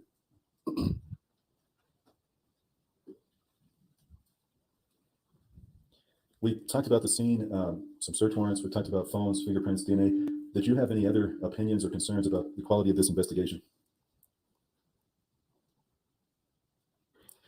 One aspect of it that's still kind of a mystery. He was thinking deeply about something. Okay, well, I'm a snackless law rock, so I don't have time to make popcorn or coffee or anything. So I'm just gonna have a power bar. I'll munch slowly on a power bar. Forgive me. To me, is when the lieutenant arrived on the scene, first two things he asked for was the gun and the armor. Scooch. Didn't seem to be at least concerned of who the shooter was and what that individual status was. He placed Ms. Gutierrez into his marked unit, which is pretty common, also considering that she had some anxiety issues and so on. But it immediately became clear she was not free to leave. Whenever the lieutenant left his vehicle, he'd tell the deputy to keep an eye on her. When Detective Hancock got to the scene, she almost immediately took charge of Hannah, to include going to the bathroom with her. So she clearly was not free to leave. Every other individual on that ranch was free to walk around. She asked someone to go. She asked for someone to go to the bathroom with her. Now, you talked about some anxiety in this situation. In your experience, do you have any concerns about interviewing someone in the immediate aftermath of a traumatic situation. Objection. Yeah. I'm chewing. Hang on here. First of all, I think we talked about this before.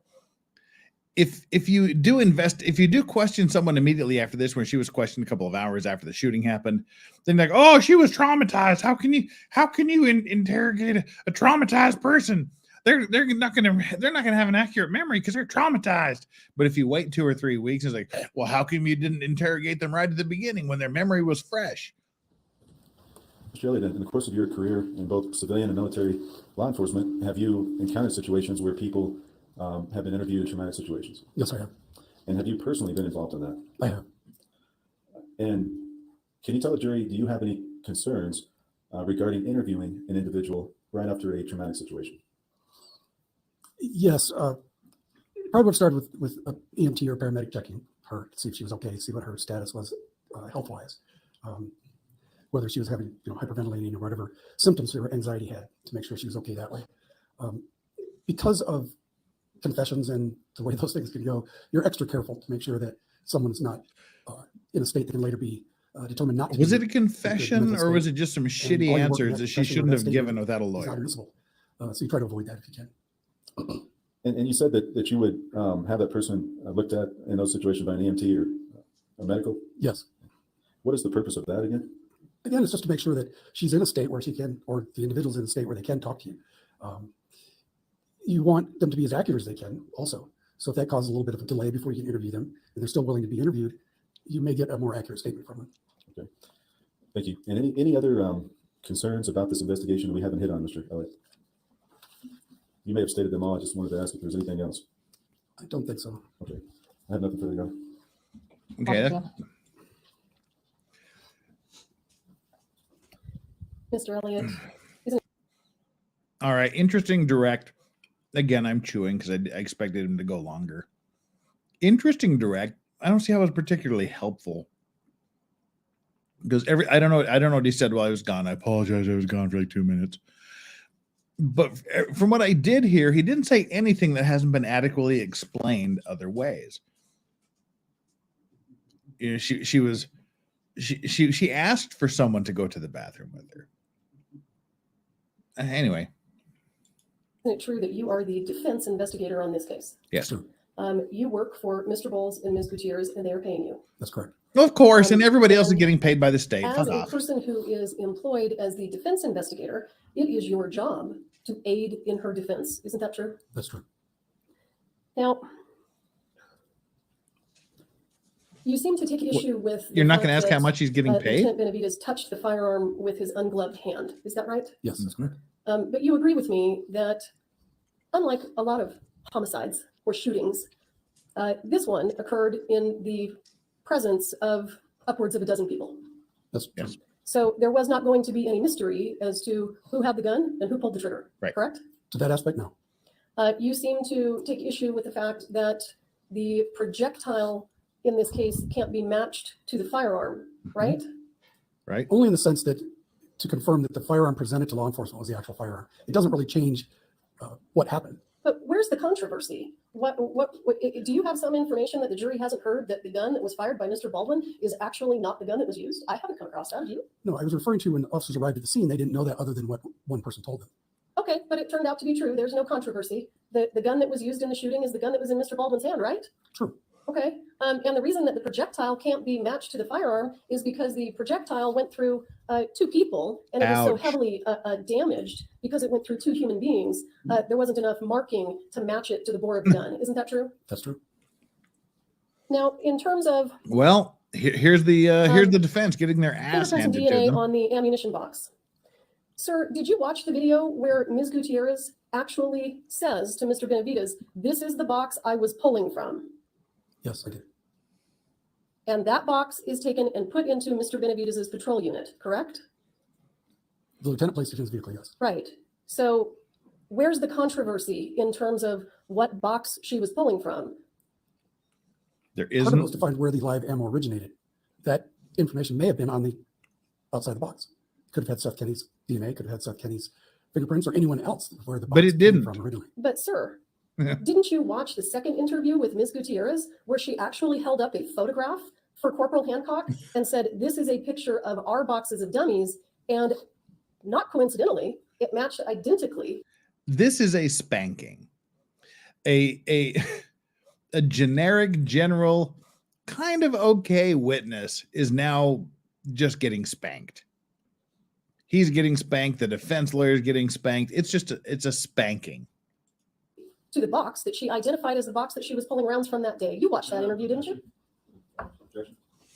They're waiting for me to put shit in my mouth so that they can call an objection. Dang it. Yeah, it's instantly going not so well for the defense. Their witnesses just getting slaughtered here on the stand. All right, let's fast forward while I chew. Back by Oh. 1:30. Please don't talk among It's yourselves or anyone else lunchtime. about the evidence received here in court. Thank you. All right. Lunch break. Lunch break. Long lunch break. All right. Here we go. I want to just back up for a brief moment. And I want to go back to any concerns you had about the projectile not matching the gun. And court still hasn't started for the day. So I don't think they're going to get to closing arguments before lunch. They've only got, 2 hours, 2.5 hours before they normally take lunch. I don't think they're going to get to, I don't think they're going to get to closing this morning. Damn it.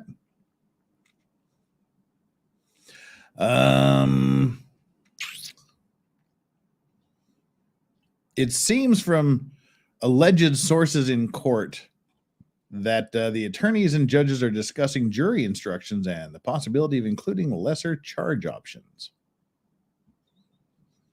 All right. That's a rumor.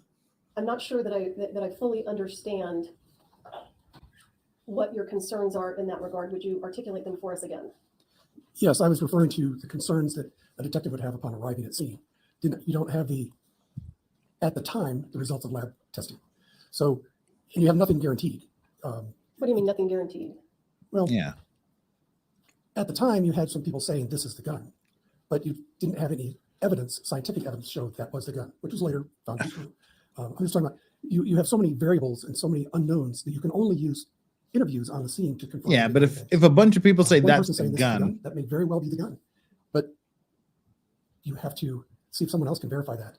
Later on, you're going to have lab results, not at the time.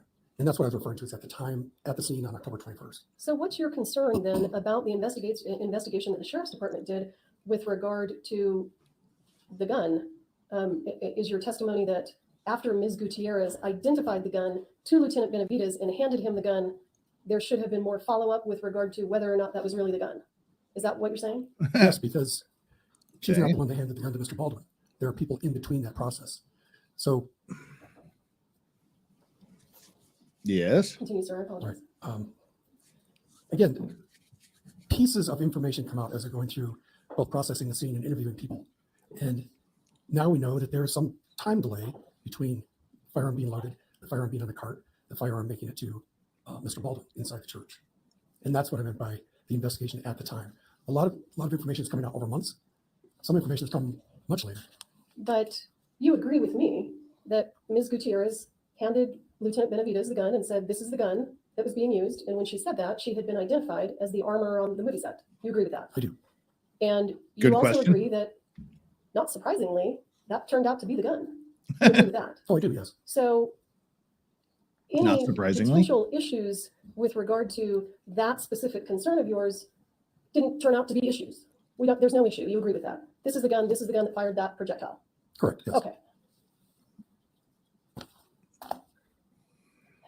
When we left off, there was an objection, and I'm going to go through with you. You were talking about the ammo boxes. I think that was where the objection was. So as the investigator in this case, have you reviewed all of the body-worn camera footage? I have. There's a lot. So have I. Yes. I'm sympathetic to the exhausted look on your face. I'm going to show you what has been marked as what is already in evidence as State's Exhibit 192. Sir, have Okay. you seen this exhibit? I have. You agree with me that This is Killdozer. Lieutenant Benavides is pointing to the box that Ms. Gutierrez identified as the box that she was pulling ammunition from. Do you agree with that? He is pointing to a box of ammunition, yes. Are you indicating that you believe that the box here in this picture was not the box that she was pulling ammunition from? No, I'm not. There were two boxes, and I don't know if it was clearly delineated to him which of the two boxes was where the ammo was drawn from. Well, you understood that the gun was loaded with dummies, or was supposed to be loaded with dummies at the time of the incident, right? Right. And you also understand that this was the only box of dummies on the cart. You understand that, right? Yes. The other boxes were blanks, correct? Correct. And Ms. Gutierrez said to Lieutenant Benavides, "This is the box I was pulling from," right? Yes. You don't think that Ms. Gutierrez meant to say I was pulling from a box of blanks when the gun was loaded with supposed dummies, do you? No, I don't. Okay.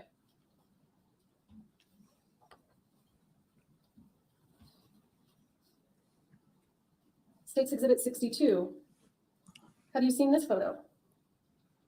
I probably have hundreds of photos of white boxes, but I can't That specifically say this photo.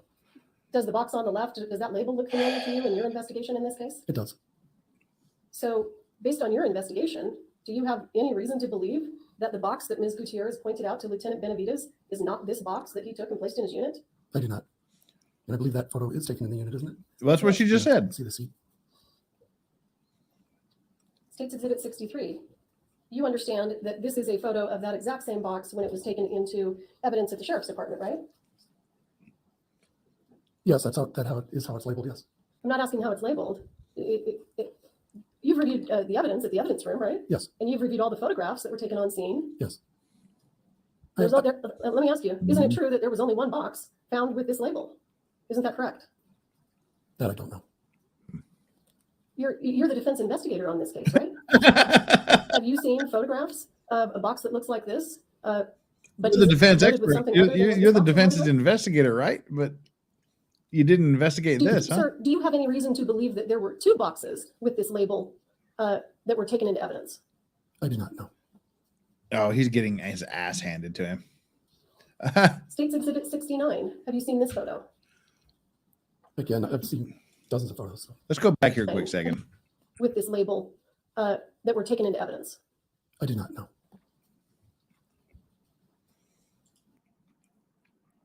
Defense is taking some serious notes here.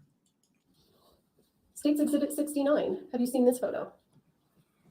Again, I've seen dozens of photos. So Well, you're here to give an opinion about the investigation on this case. Are you not familiar with this photograph?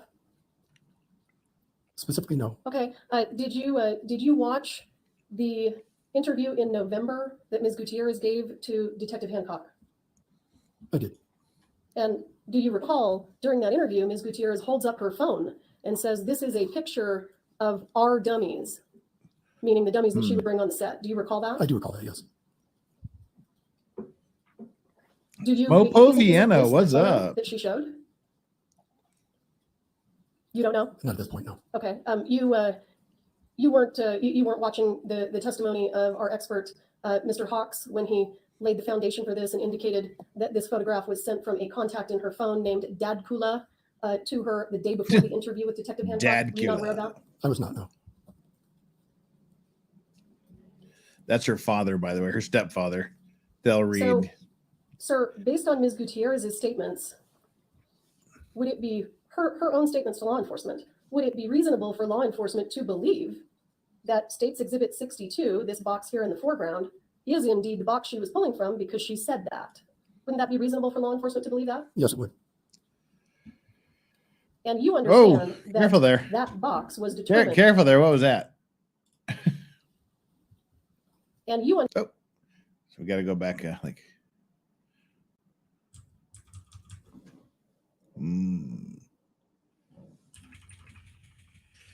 Let's check out the desktop. States exhibits. Nothing about horses there. Okay. and you understand that that box was determined to have a live round. Yes. And you agree with me that that box that had the live round matches you're so sweet, this photo Nicola. that was shown to Detective Hancock during the November 9th interview. You understand that? Yes, I do. Sir, do you still have questions and concerns about how the live rounds got on set? I do. You don't think that law enforcement can simply take Ms. Gutierrez's word for it, that this is her box and this is the one she was pulling from and this is the one where live rounds were found? Yes, but what we don't know is how many times those boxes were unloaded and reloaded. Every time that one of the firearms were loaded with dummy rounds, they came out of a box. They didn't necessarily go back into the same box. So she Do took you agree with something me, out, sir, that or live ammo there was are put in her. certain things in homicide investigations that just simply can't be controlled for? You agree with that? Oh, absolutely. Nick, that's what I just did. I know. Thanks. Sir, what's the smallest police department you've ever worked for? Albuquerque PD. You agree with me that the Albuquerque Police Department is approximately 10 times Oh. the size of the Santa Fe County Sheriff's Department with regard to the number of commissioned officers? I am. I think Albuquerque's around 850, and I think Santa Fe's 120, 130, something like that. Okay, more than 8 times. Right. You agree with that math? I do. Have you ever worked on a homicide investigation on a movie set? I have not. Do you agree with me that normally in homicide investigations, police aren't concerned with where the live ammo came from? This case is unique in that regard, isn't it? This case is unique from the beginning, yes. Okay, it is, Yes. right? It's Mhm. unique from the beginning. So police officers, you would agree, are not trained in how to investigate homicides on movie sets where they're not supposed to have live rounds, they're supposed to have fake rounds. No, nobody on earth is trained to investigate for that. That's a little bit specific. You don't go to the police academy or private investigator school and tick the box that says, I want to investigate murder scene, accidental death scenes on the sets of movies where they're supposed to be using dummy rounds instead of live rounds. That's not a thing, prosecutor. Cops aren't trained in that, right? Specifically, no. Okay. And you agree with me, don't you, that Lieutenant Benavides can't just let Ms. Gutierrez walk around the movie set with a firearm that appears to have just shot 2 people. You agree with that? Oh, I do agree with that with reference to firearm, yes. Yeah. It was incumbent on Lieutenant Benavides to remove that firearm from her possession, correct? From anyone's possession, yes. And you just took issue with the fact that he didn't put a glove on before he did it. Basically, yes. But you agree that the fact that he didn't put a glove on didn't turn out to create any significant evidentiary issues in this case because everybody Should have knew put who a was holding the glove gun. on it. Everybody knew who shot the gun. You agree with that?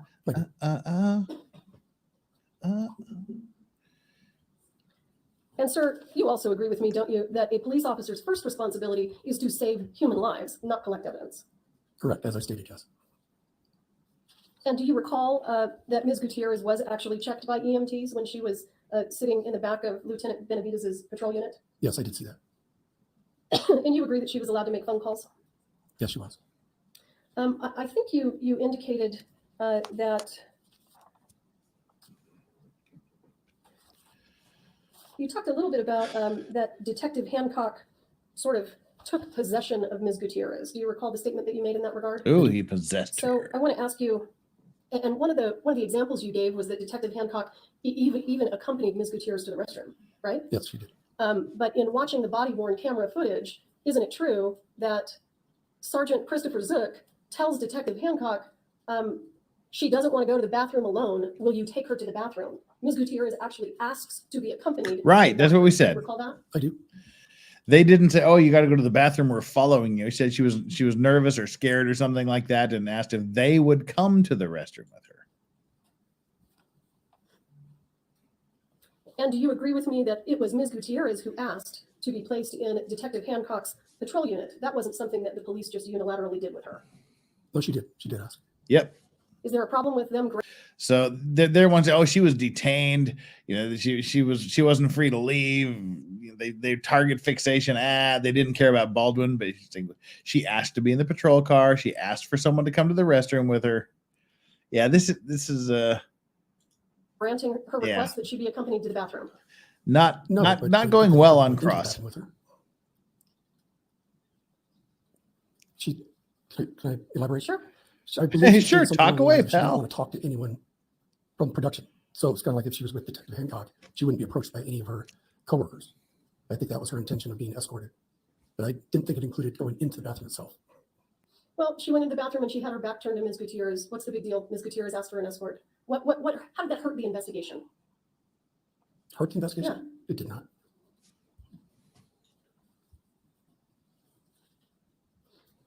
Now, Ms. Gutierrez stayed on set and she was sitting in a police car with the door open, and there was a coworker of hers sitting in there visiting with her. You agree with that? Yes, I do.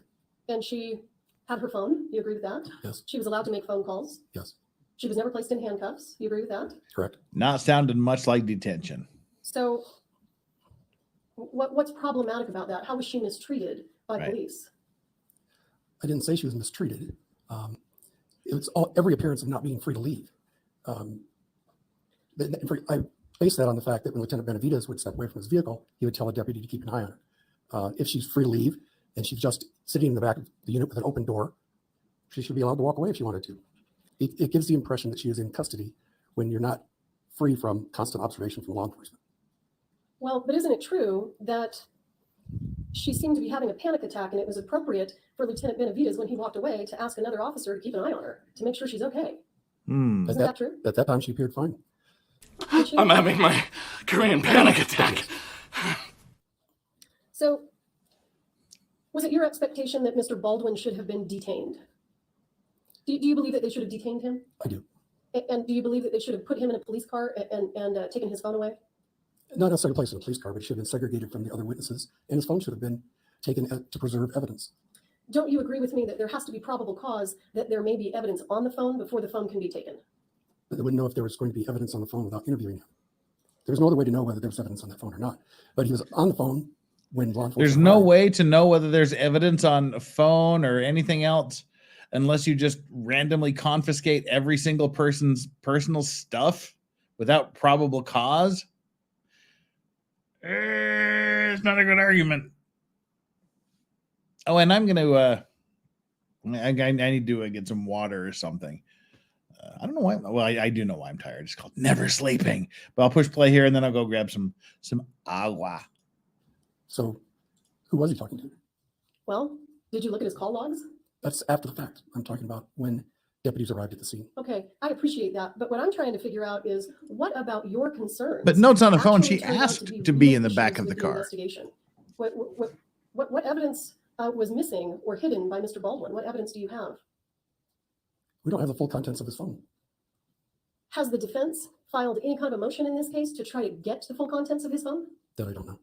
And you understand, though, that a full extraction of Mr. Baldwin's phone was done in New York. Oh, wow. She's spanking him. I can't go yet. I can't go get water yet. She's taking him to the woodshed. She was just doing a light little spanking. Now she's taking him to the woodshed. We don't have the full contents of Baldwin's phone. Please. A limited report. You understand that? Yes, I do. And you also understand that originally the same thing happened with Ms. Gutierrez. A limited report was generated from a full extraction. You're the defense investigator. Yes. You could have asked for it. And you agree with me that defense counsel is free to issue subpoenas and file motions to compel. There you and go, do what I all of just those said. things in a case if they feel that they're missing evidence. Yes, I'm aware of that. So do you think that it would have been appropriate then for law enforcement to take Ms. Gutierrez's phone away from her and not let her make a phone call to her mother? That can be monitored also. I've seen it Obfuscation. It looks bad, buddy. I'll be right back. And I've also seen where they've been able to make a call in the presence of law enforcement. Sir, generally, in your experience as a law enforcement officer, do you usually continue to investigate an individual for a crime after you have, let's say, for months, after you have been unable to develop a single lead that person was involved? Do you need me to rephrase that question? I think I understand your question. You're saying, do you continue an investigation of someone that you have no information?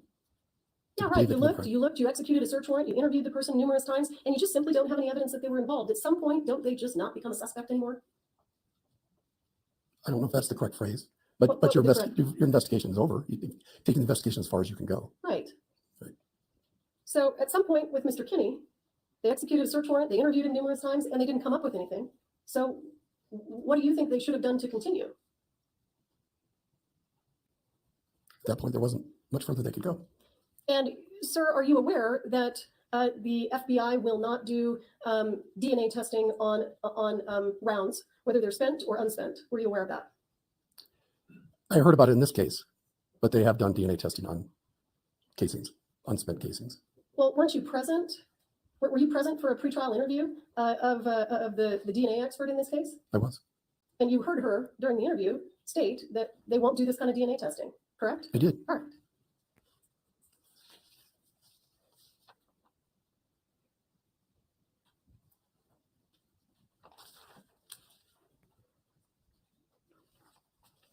And you agree with me, sir, that police officers, when they arrived on scene, they knew immediately who the shooter was. Mm-hmm. I think that information arrived shortly after the first deputies arrived, but it was before the lieutenant arrived. There's a little lag there, but not much time at all. Okay, and Mr. Baldwin didn't leave the scene, did he? He did not. You like that? You like the avatar there? You testified on direct examination that there was a person who left the scene that was never identified. Do you recall making that statement? I did, and that was based on what came out of some of the interviews. I don't quite recall. I think the lieutenant asked if we had everybody. And What lieutenant? Lieutenant Benavides. Okay. And one of the deputies responded with one left. And I think he asked who that was, and the deputy didn't know. But you know, don't you? Because you interviewed him and you asked him. Oh my God! Wait. Okay. Fuck me. All right. Let me scooch back up here. First of all, Island, get over here, Mike. Island says this prosecutor's horrible. No, this prosecutor. She's doing good for this guy. She's spanking him. She's taking him to the woodshed, especially right here because they made a big deal about the mysterious guy that walked off the set. We managed to keep everybody here, but one guy, he left and we don't know who he is. And right here, she's saying, but you know who that is, don't you? Oh, this isn't good. This is not good for this witness. DCV Titan is that note how when they're saying he was taking lots of notes, how not to fuck up a case. Should have been. The DCV Titan, listen to his voice crack there. I missed that. It must have been before I came back. Dang it, I'm sorry. I'm sorry I missed that, but I assume his voice cracked. I'll give you the benefit of the doubt. Yeah, so it's not a mystery. They know who the person that walked away was because this moron interviewed him. Oh dear. Well, whether she's unlikable or not, she's doing a darn good job here. And What Lieutenant lieutenant? Benavides, Okay. and one of the deputies responded with one left. And I think he asked who that was, and the deputy didn't know. But you know. Don't you? Because you interviewed him and you asked him. Oh no. Didn't you interview Reed Russell? And when you interviewed Reed Russell, he told you that he left so that he could go to the hospital to be with his close friends. And before he left, he gave all of his contact information to the police. You interviewed him. Oh Do you recall God. that? I did. Do you need to see a copy of the interview? I don't. I guess And not, also because you just got understand that caught, Mr. Russell, who bucko. left the scene to go to the hospital, was interviewed the very next day by Detective Cano. Aren't you aware of that? I am, yes. So what's the mystery? Who's the mystery man that left the set? He was identified. right? He can't even look at her, let alone answer the question. It's like, who was this mystery man? Oh God, she fucking caught me. God dang it. Yeah, this is not going well. Correct? Mr. Russell was identified, but I was never quite clear if it was the same individual. Even though you asked him and he said, I'm the guy that left the set to go to the hospital? Yes, but did he know he was the only one who left? Well, it doesn't matter if he knows he's the only one that left. You were saying that there was only one guy that left and he was a mysterious person. Look at him. He's smirking like he's smirking like, gotcha, bitch. But no, you don't. That was a stupid answer. He didn't know he was the only one that left. You knew there was one person that left. Defense counsel knew there was one person that left. And you interviewed the one person that left. What does whether the one person that left have to, what is it? What does whether he knew he was the only person that left or not have to do with anything? Dude just got caught big time. He was trying to create doubt and be all mysterious. It's like, bitch, don't even try that. You interviewed the dude. All right. Thank you, Mr. Elliott. I'll pass the witness. Yeah, right. So that was a good ending. You lied, didn't you, you dumbass? Mr. Elliott, you're aware from all your experience in law enforcement that it is the government's burden to prove in any criminal. Oh, and see, here we are again. We've done this. There's no way around this. We had the bald guy testifying previously. He didn't have this amount of shine on his head.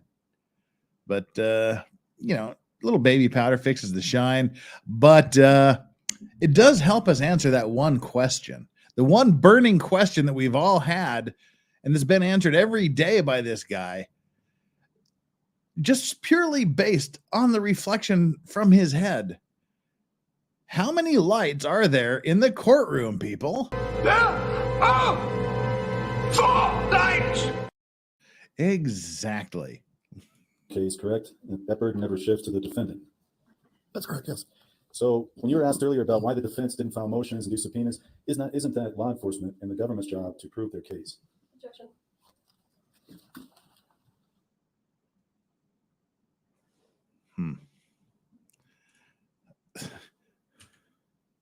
Objection. Oh my God. Oh no, sorry, I went backwards. I thought we fast forwarded right through like half a question. I went backwards instead of forward. Sorry. Okay. And Mr. Hill, do you recall that question? I do. Okay. And is it always the government's burden to prove their case, to prove in a criminal case? It is. Okay. Now, if law enforcement doesn't timely and appropriately obtain evidence, does that sometimes impact an entire investigation? It can. For example, in your experience as a homicide detective and working in civilian and military law enforcement, if you delay a search warrant for a month, can that materially impact the case? It can. And in your experience, have you seen times when there's been that kind of delay where evidence goes missing? I have. Oh, has evidence gone missing? You talked earlier about the FBI and other cases you had been aware of where they obtained DNA. You did not expand on that. Have you been aware of other cases in which the FBI has searched for DNA on casings? The Las Vegas shooting. One case. based So on you that know answer, is it one your case. understanding they do have the capacity, the ability to do that? They do have the ability, yes. Earlier, you were asked a series of questions about, I'm going to categorize them as no harm, no foul. In other words, we know in hindsight now that certain things didn't happen. But in any case, homicide investigation, would you always want to start out assuming that anything can go wrong and to properly preserve that evidence? Yes, of course. For example, with regard to the firearm, when you testified about Lieutenant Benavides touching that firearm, would there be scenarios, not like it played out here, but where somebody else turned out to be the shooter, for example, and that firearm, it was important to know the fingerprints? Well, of course. So this investigation started with a 911 call. They are not always accurate. And so I guess my question to you is, in your experience and your training and 13 years as homicide, were you taught and trained to preserve evidence and to take those appropriate steps in every single case? Yes. We were asked earlier a series of questions about Ms. Gutierrez-Reed and whether she was there voluntarily or the appearance of being detained. Did the sheriffs drive Ms. Gutierrez-Reed to the sheriff's office? Yes, they did. Did they drive Mr. Baldwin to the sheriff's office? No, he drove himself and followed a deputy. From the time that Ms. Gutierrez-Reed was in the vehicle on the set to the time of the interview, did you ever notice any period of time when she was not in law enforcement presence? I did not. With regard to the questions about items and boxes on the prop card that you were asked, the 2 boxes, is it clear to you from reading the reports, everything that you reviewed in this case, what items Sarah and the other 2 individuals may have removed from the prop card and taken to the prop truck? No, it is not clear to me. And based on your entire review of the whole case, has there ever been any follow-up or any information you've received that would have clarified that, what they took from the prop card? No, a vague couple long guns. I think 2 revolvers. I do know who they came from, and other items that I don't know of. One last question. If law enforcement delays, if they do not conduct a full investigation, it's possible for the defense to lose out on evidence that may have been exculpatory? Yes, there is. I have no further questions. Thank you. Next witness. That was weird. Frank Kuski. Frank Kuski. Legendary Racing. Stop making fun of this guy. He's been using baby oil in his head, just like you said. No, baby powder, not baby oil. Baby oil is only for babies and love making. Sorry. Do you swear or affirm under penalty of law that the testimony you'll give in this case will be the truth, the whole truth, and nothing but the truth? I do. All right, have a seat talking to the microphone. Thank you.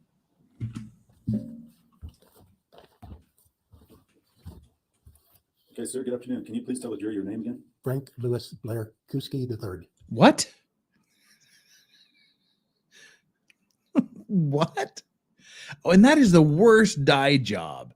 Dude, nobody in court thinks your head is actually brown. Nobody thinks you have brown hair.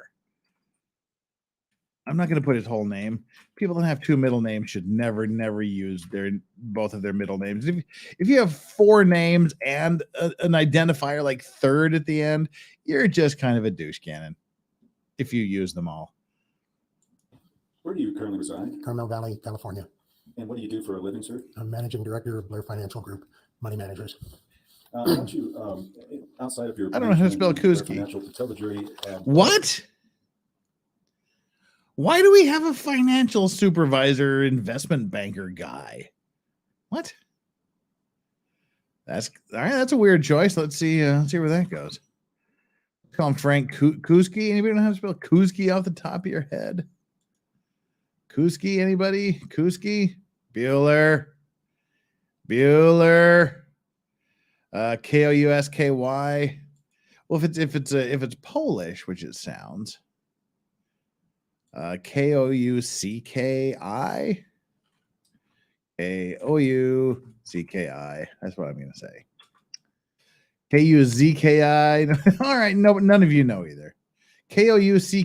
That sounds good. Kousky sounds pretty good. That's what I'm going with. Kousky. All right, here we go.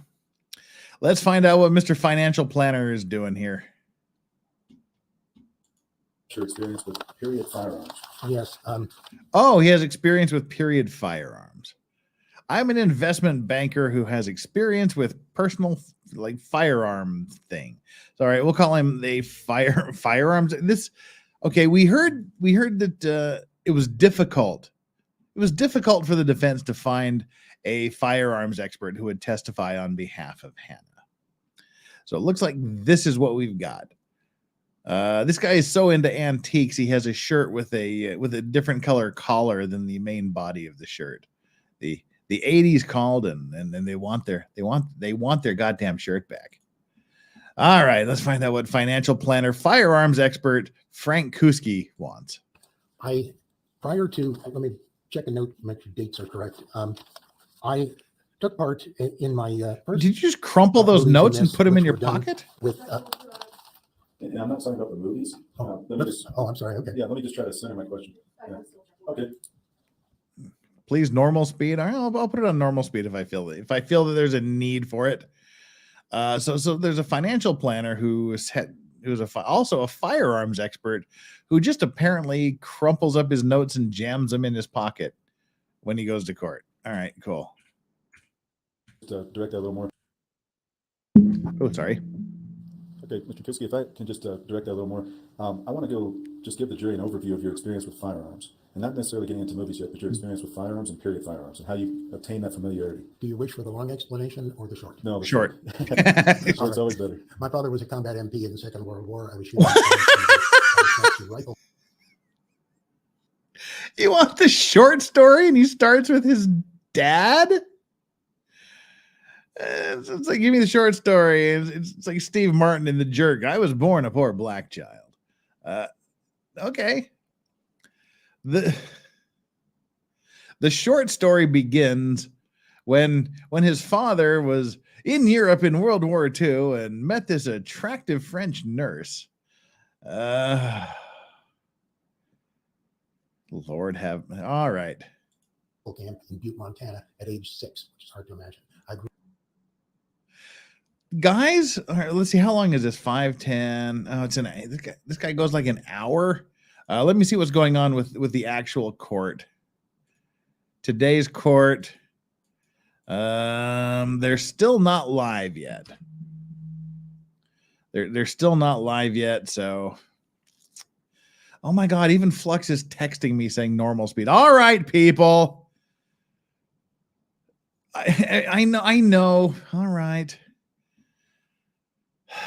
I don't want to go normal speed for a financial expert who is also somehow a firearms expert. Can we go 1.25 speed? Is this guy like a part-time bike messenger? He's got like his satchel there around him. Let's go 1.25 speed. I'll meet you in the middle. Grew up around a hunting family. So anyway, dude said he went to rifle camp at 6 years old in Montana. It's like Wild Bill Hickok was the instructor. In Butte, Montana at age 6, which is hard to imagine. I grew up around a hunting family. My grandfather was a big time hunter. I grew up hunting deer and pheasants with my uncle in the forest of Ohio. With my dad. Ohio and Indiana and Pennsylvania hunting licenses ever since they were required. I was a member. I was a Boy Scout. What the fuck? He went to he went to rifle camp at 6. He has lots of hunting licenses, and he was a Boy Scout. How does this make him an expert? Merit badge winner. Oh, you earn merit badges first of all. He won a merit badge. I think I have it's called rifleman. What's the? It's not a marksman merit badge. It's called like hunter safety or like. Anyway, there is a merit badge that revolves around guns, and I have it too. So I guess I'm an expert. Was a member of the Kenyon College of Rifle team. Following was Alec Baldwin's father your instructor? Took up firearms in a very serious way, beginning collecting and shooting. I was trained by Louis Tenenbaum, essentially right out of college. I was a member of the U.S. Army Marksmanship Unit who thought I was worth taking his time with that. I appeared in a number of little television shorts and things like that through that time period. And when I really got going on primitive firearms, and I won't even talk about self-defensive guns at this point, I was trained in combat guns. I first appeared in the George Washington television miniseries. I first appeared with George Washington when he was crossing the Delaware. He's on TV, and that makes him an expert? What is happening here? And I was assigned my role as a surveyor in the wilderness, and of course, he wasn't even infantryman in the movie. He was a surveyor. Even appearing in the George Washington show, it had nothing to do with weapons. He was a surveyor. What is going on here? I had my first real flintlock in my hands at that time.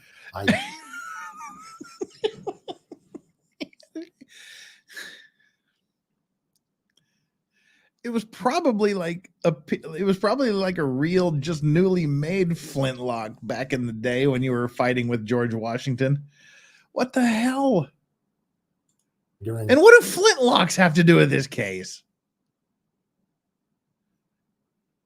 This is the 1800s, the late 1800s. The movie set in. There's nobody's using flintlocks in the mid to late 1800s. The earlier times had got a lot of primitive weapons, primarily flintlocks. Black powder stuff. I was very interested in that. After that, I got going and I joined a group called the First American Regiment in 1985, which was the premier late 18th century, early 19th century reenactors from. So you're a cosplayer. And during this time, you're a Society for Creative Anachronism for Guns guy. I became a sergeant of artillery doing reenactment big time. And in that, dudes, come on, can we just fast forward to this guy? I've been in movies. I fired a flintlock. I fired cannons. I played a surveyor in a movie about George Washington. This guy. All right. Let's see. We have too much time. I was going to say the defense's case is going to wrap up in a horrifying manner when they challenge him as an expert and the judge says, no, I don't think you're an expert. But clearly there's too much time for that to happen. I appeared in lots of movies. I fired artillery. This is 18th century artillery. I fired at the 1812 overture with performances in big stadiums. I get to be the cannon guy for the William Tell overture. Oh, I can't with this guy. I can't. stopping and we'll get to the point. Everything out of this guy's mouth is a point in the wrong goddamn direction. Okay, Jonathan Drennan, no spoilers. What does this mean? You have to watch this guy. His weapons demo gets crazy. All right, now I'm expecting something. All right. Thank you so much. And DCV Titan, thank you as well. I've got 1,000 hours in Call of Duty. Am I an expert? Well, apparently about as much as an expert as this guy is. Also, sorry for the cough. I also answered questions for NBC Nightline fairly routinely on weapons identification because, of course, I'm fairly good expert in Russian weapons and one of the largest collectors in the United States. You're a collector of Russian weapons. Oh, you're an expert. Many different film productions, television productions, that sort of thing, which were done by PBS and I believe the History Network. These were shown at the time on television and also became educational movies programs. They sold the rights to us, charging with bayonets to all kinds of ad agencies. Okay, let me stop you for a second. Yeah, there's a lot of information. And, no, I'm sorry. No, it's okay. But I want to ask you. How are you an expert? Is that fair to say? Yes, it is. Okay. Have you been a collector also of period type weapons? Yes, very much so. Okay. Are you familiar with the revolver in this case, the 45 long Colt? Absolutely. Did you bring with you today that revolver? Not that revolver, but a revolver just like that revolver? Yes, we would call it a sister. It is made by Pieta, the same exact company with nearly sequential serial numbers. It is absolutely identical. Any part would interchange, and it will look exactly like the Baldwin gun. Did you also bring a replica gun with Yes, you? I did. And can you tell the jury just first of all what that is? This is a Denex replica. Denex is a company in Spain that makes replicas of anything from shotguns to antique weapons to swords, things like that. They're used by reenactors. They're used in movies. All right, I'm calling conflict of interest on this guy. He says he's one of the largest collectors of Russian weapons in the country, and he's wearing a Ukrainian colored tie. Sus. I'm calling shenanigans. He's got a conflict of interest. There was a Denex revolver on the set of Rust that was used as one of the. Oh, there was 10 non-firing replica guns on the set. Oh, I didn't know there was a non-firing replica of that gun. It functions. It cocks, the cylinder turns, and from 5 feet away you couldn't tell unless you were really looking. Okay, sir. Let me, if I can. Yes, I was going to. If I can get a word in edgewise. As an expert in the categories I previously did. Well, why don't you state them on the record again? She's not objecting. She's just like folding her arms, going, "Bring it on." I was making sure I had the exact wording. Is that okay if you wrote those down? Because I don't want to change it. Well, I'll just say it again. Look at that exchange. Watch the prosecutor, because he's trying to tender him as a witness, and you have to be very, very specific as to what as to what you're tendering your expert witness for. Because if he testifies to something that's not in your specifically stated expertise qualifications, then there can be objections. This is outside of the scope of his expertise. And so you have to stay, and he doesn't even know what he's qualifying this guy as an expert for. He's asking, well, first of all, he said, I want him to qualify as an expert in whatever I just said. Oh, excuse me, I have to cough here. I want him qualified as an expert in what I just said, and the judges were like, why don't you say it? Why don't you say it for the record? And then he looks at the prosecutor and says, you wrote that down, right? I just want to make sure I get it right. She's asking the prosecutor to give him her notes on what he is supposed to know about qualifying his own witness. And look at her. She's like, it's that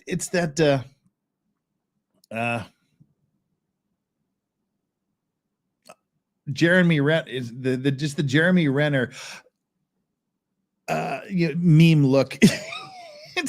it's that Jeremy Renner meme where he's like the prosecutor's literally like, are you fucking asking me that question? She's just like, she's frozen. Look at her eyes. That's funny. Well, why don't you state them on the record again? What's the prosecutor? Exact wording. Is that okay if you wrote those down? she's like, she's giving him the side eye, like, huh? You wrote those down? You want me to do your work for you?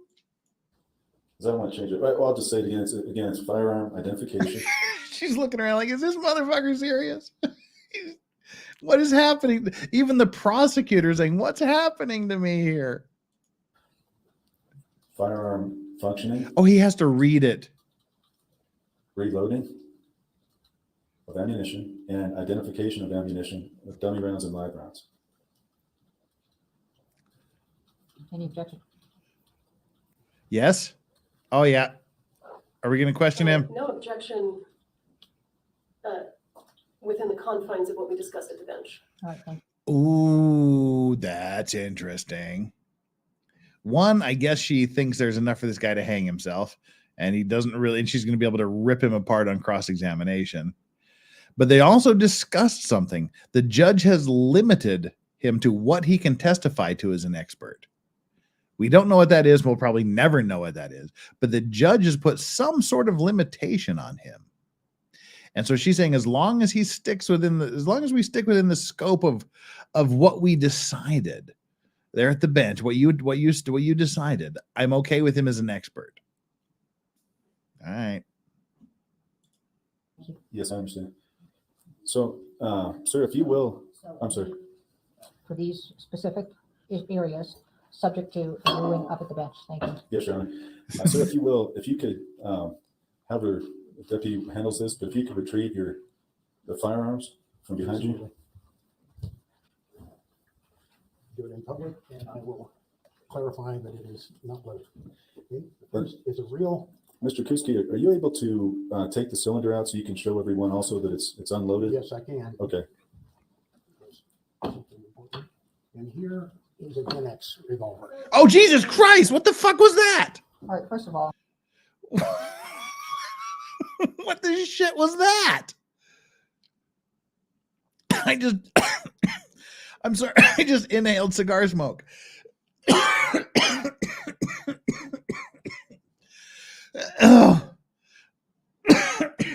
Sorry, I'm dying. This is why you don't inhale cigar smoke.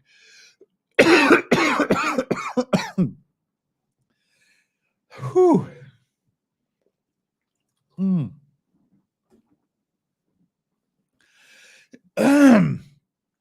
All right. Now I see why we want to go to one like normal speed. Holy shit.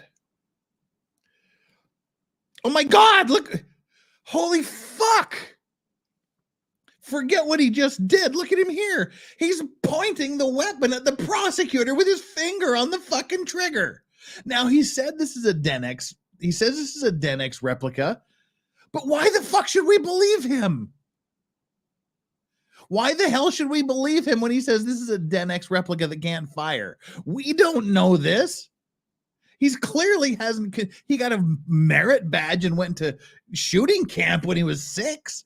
Why should I believe him that this is not a real weapon that could blow my ass away? And here he is. I'm sure he's going to testify that you never put your finger on the trigger when this motherfucker has his finger on the trigger, pointing the weapon right at the defense counsel.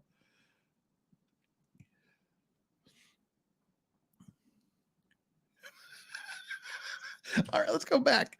Oh, my Lord.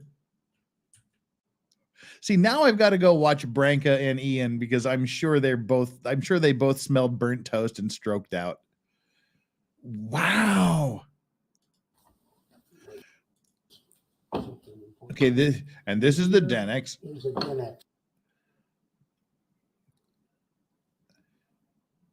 What is going through this deputy's mind right now? Well, there could be a fucking bullet going through his mind in just a second. Sort of like what was the last thing to enter JFK's mind? A bullet. That could holy crap. Oh my God. That is pointed right at that deputy's cranium. That's pointed right at this dude's dome.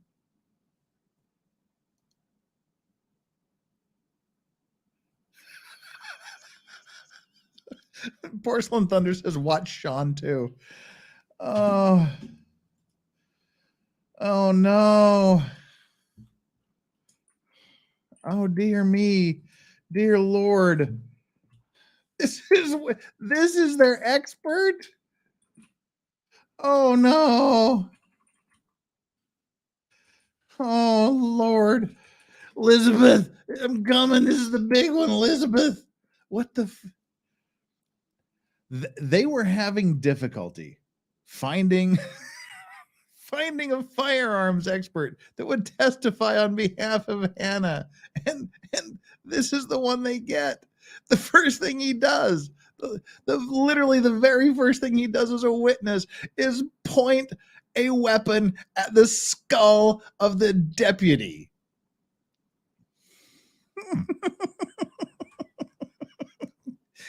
You can't make this shit up. Even Binger is sitting back somewhere in Wisconsin going, fuck, dude. Even Binger is like, huh? Wow. No. This is a Saturday Night Live skit. This is not real. This motherfucker's not real. Yep, there he goes. Oh my God, he's getting closer. Look at the deputy. The deputy is reaching for that. The deputy is reaching for that. And he's like, okay, it's out of my range now. You want some of this, Judge? You want some of this? Okay, his finger's not on the trigger there. And that's where the prosecutor objects.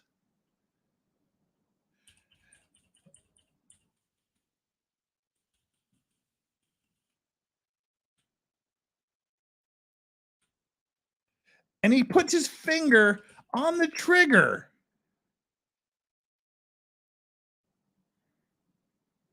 And points it at the prosecutor.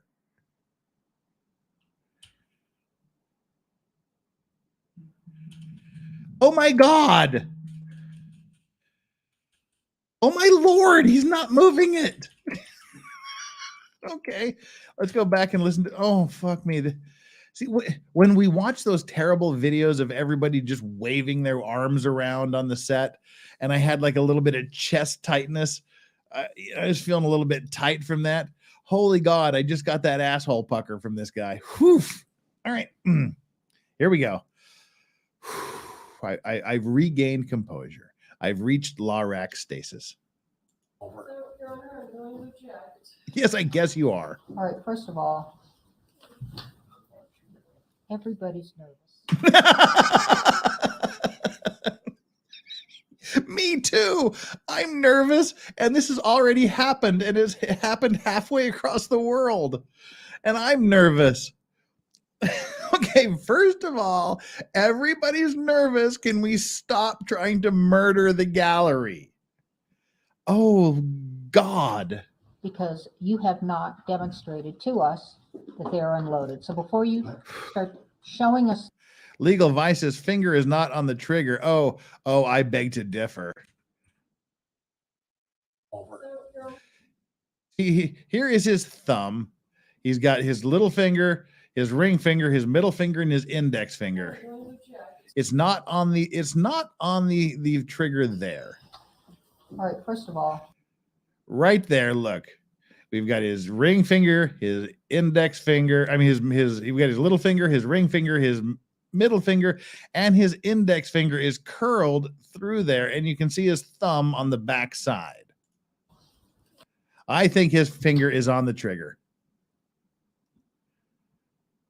Hannah's done after this. Oh yeah. Hannah's going to jail. Sorry. Thank you, John Gordon. Hannah's going to jail.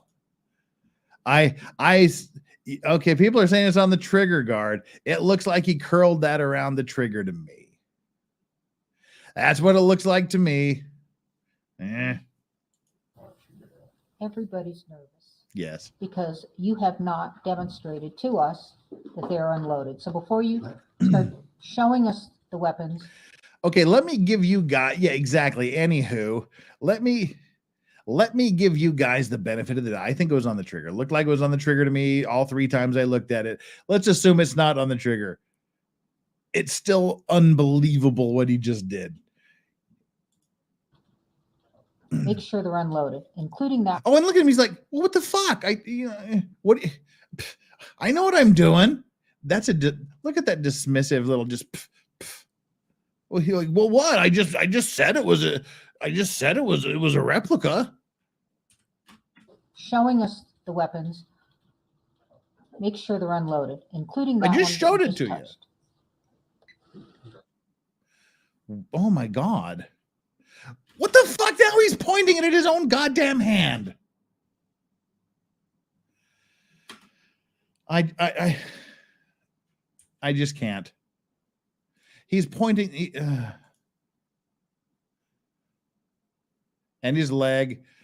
Oh my God, he pointed at the judge. and now the deputy's like, whoa. You can point it at my head. You can point it at the prosecutor, but I'm not letting you point it at the judge. Oh, God. And I can clearly see this doesn't happen because he's on the stand for the next 45 minutes.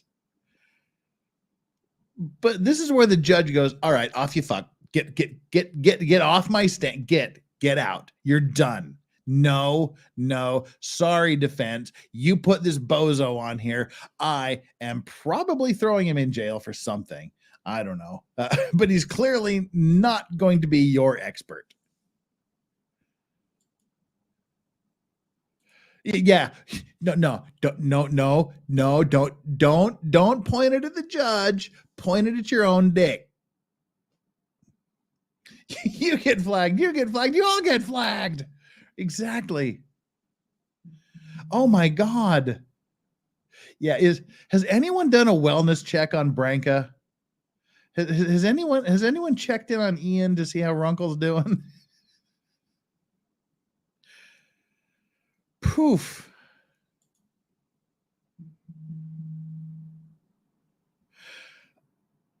Oh my God. Okay, he's showing him it's unloaded. And you know this deputy's like, you fucking asshole. And again, for the second time, he points the weapon at his own hand. He clearly jerks off with his right hand because he doesn't love his left hand. His left hand is he doesn't care what happens to the left hand. Buddhaberry says Sean was screaming at this. Yeah. I'm trying not to overreact, but holy God. Yeah, so this is the second time he's pointed the weapon at his poor left hand. No lawyer, you know, too. Peter had things to say. I'm sure everybody that's ever seen a gun has something to say about this, including the jurors. Oh. And Andrew's thumbnail for today is this scene. I'm sure it is. Well, at least Andrew's alive. Mama Bear 12 says it's a fake gun. Who cares? We don't know it was a fake. We did not know it's a fake. We're not going to take this moron's fucking word for it that it's a fake. For all these people know, for everybody in the gallery, the jury, this poor dude that got his head pointed at, the judge, the prosecutor, nobody knows for sure that this is not a real gun. Why? Because he hasn't shown us it's not a real gun. Yeah, as tons more cowbell. And the cure is more cowbell. Yeah, he literally said they're identical looking too. These replicas are made so that unless you are right up on them, you do not know if they are real or not. Yeah. Stingy. It's a fake gun. Who cares? Alec Baldwin. Which ironically, because they said they had a Denix gun on set, that might be it. This bozo may have just provided Alec Baldwin with a semi-viable defense. I thought it was a fake gun. I thought it was the Denex. Yes, these are made to be, as he said, you can still cock it, you can pull the trigger, you can do anything. It's a Denex. They're meant to look and function just like the real thing, with the exception of going bang. Oh, this is terrible, terrible, terrible indiscipline. Uh-oh, is Harper getting mad at me? Harper. It's happening with Harper. Guys, we're never getting through. It's your fault. It's your fault. You told me to put it on normal speed. Oh, he did it again. Oh, good. He turned it around finally to point to the back wall. Oh, my Lord. Now, this is the real one. And he points okay, now this is the real gun, and he's pointing it at his own left hand, which he clearly doesn't masturbate with because he doesn't love it and doesn't think he needs it. Now what do you have to say? This is a real gun. And he's pointing it at his own hand that he doesn't love. Now he's showing the deputy that the real gun that can kill people is unloaded. Woof.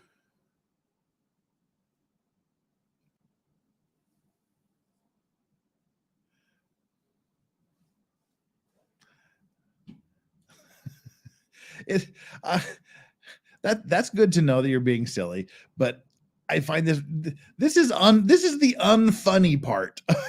this is the holy shit. This is not funny part of the funny part.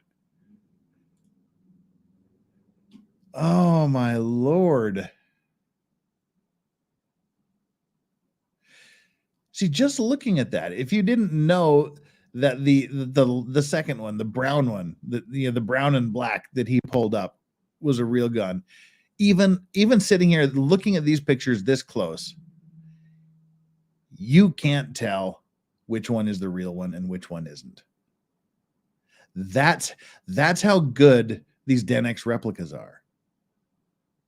There's no audio right now. They're at the sidebar. They're clearing the gun. There is no audio right now. The audio will kick on as soon as they get back into the open court. Oh, and the guy brought a copy of Shooting magazine.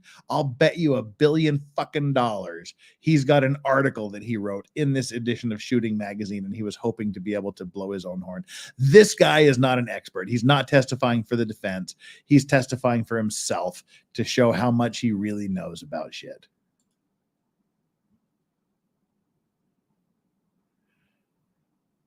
All right, we are playing this. This is just the camera focusing while they talk.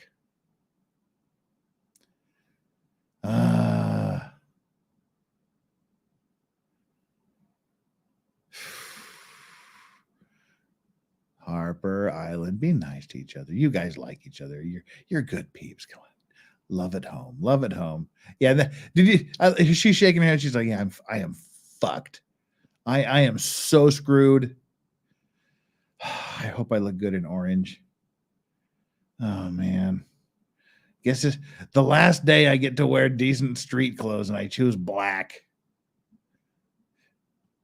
Even the gallery, the people in the gallery were like, oh, my God, did you just see that?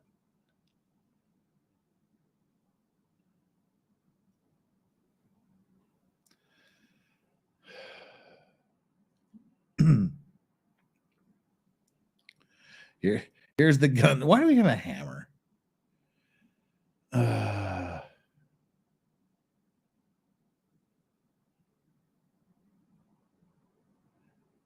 Everybody in chat, love each other. Love each other.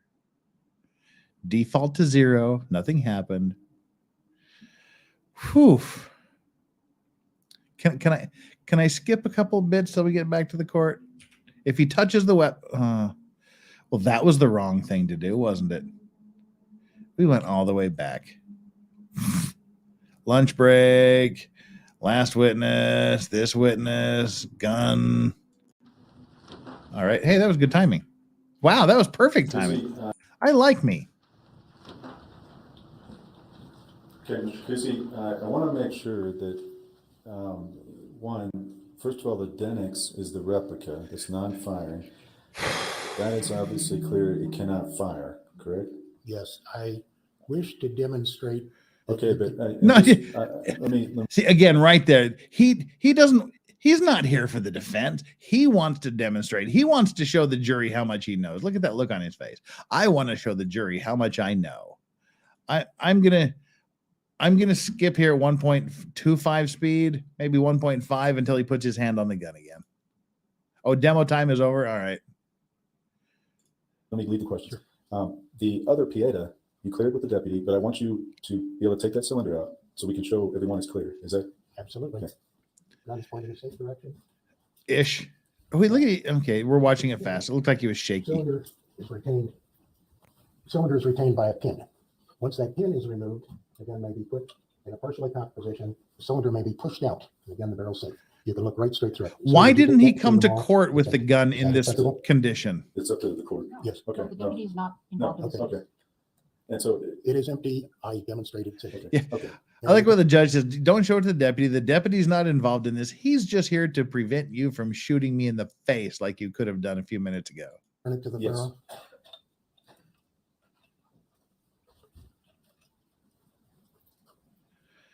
Oh, God.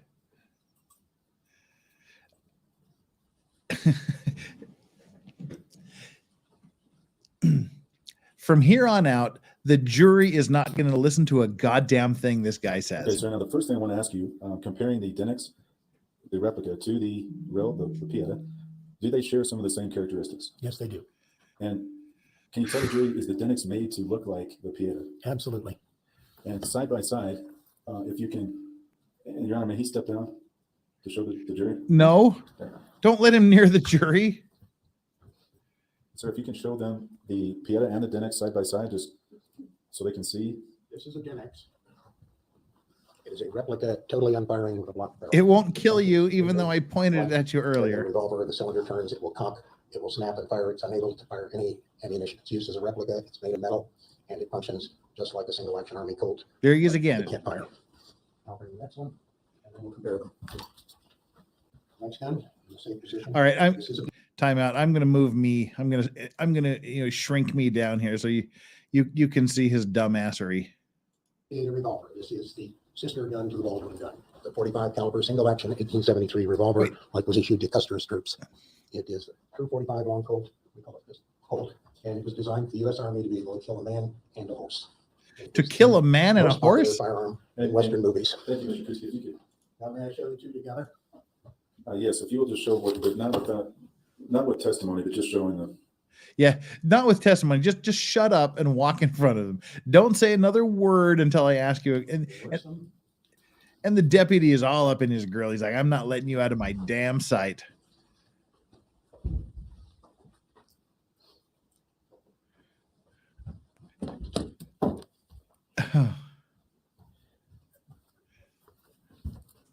Mr. Kuski, in your review as an expert in this case, are you aware whether there was a Denix revolver like that on set on Rust? Yes, there is. It was covered in the invoices as rented by Rust Management. Now, not demonstrating this. Does he have a shoulder holster? What is this thing? I mean, clearly they're not going to let him come into court, so it's strapped. So if it is a shoulder holster, it's going to be empty. But if it's not a shoulder holster, what the frick is that? All right, but can you tell the jury, based on what you just showed them on the Pieta, how you safely decock that firearm when you get it cocked? You wish me to pick up the gun and show how it is decocked? Yes, I would quietly. prefer first showing on a Denix to them, Yes. and then on Just show. Yeah, we want to object that he's just rambling and going. He's just testifying on his own little randomness here. He's not. Yeah. Property, Mr. Kuski, if you will, using the Denix, the replica, demonstrate that the cocking and proper decocking of that weapon. Yes. This is one of the primary things that an individual must be trained in to safely cock and decock a Colt revolver or a replica. Now, first, the finger has to stay off of the trigger and outside of the trigger guard, no matter what. That's the essential rule of safety. The firearm is cocked with your thumb, you see, finger's still outside of the trigger. No one touches any trigger. This is now a gun capable of being Until fired. you have to, Now, the first thing I do here is put my thumb on top of it. If I'm not real strong, I put 2 thumbs on. Notice my finger is still completely off the trigger. I then slowly, gently pull the trigger and lower the hammer onto the cartridge. I then back it up to its safe position. Now I will demonstrate the same thing exactly with a real pleaded revolver. Okay, we have beta safely aimed. My finger is off the trigger. He's got weird gecko pads on the end of his finger. Your finger's in there. He can climb up glass wall. Now, again, we talk with his 1, gecko 2, 3, pads. 4. COLT, the clips. This is a cocked, COLT, fuck off. ready to fire revolver if it were loaded. My finger must stay out of the trigger guard and on the side. Now, I put my finger in, but I don't put it in until I put my thumb here. Even putting it in before, like that, would cause it to fire perhaps. Now, I'm holding the hammer back. I can feel the spring. Everything's safe. Now my finger goes on the trigger, pulls the trigger, slowly lowers to a safe position without snapping, and then pulls back to the safety notch, which removes the firing pin from the cartridge. Notice my finger is out of there again, now that the gun is cocked. And that's the only decocking. A guy doing this experience can do it with his thumb, because this is all knurled here, so it can't slip. Fingers out of there. I decock safely. Okay, thank you, sir. Thank you for demonstrating that. And I wanted to ask you with regard to that operation, in this particular case, we're dealing with a movie set, obviously. Yes. Do the general rules of firearm safety, including the demonstration you just did, do they apply equally on movie sets? Absolutely. Okay. Now, in your work as an expert in this case, reviewing all the information, did you agree with Mr. Haig's conclusion regarding violation of some of those safety rules? Absolutely.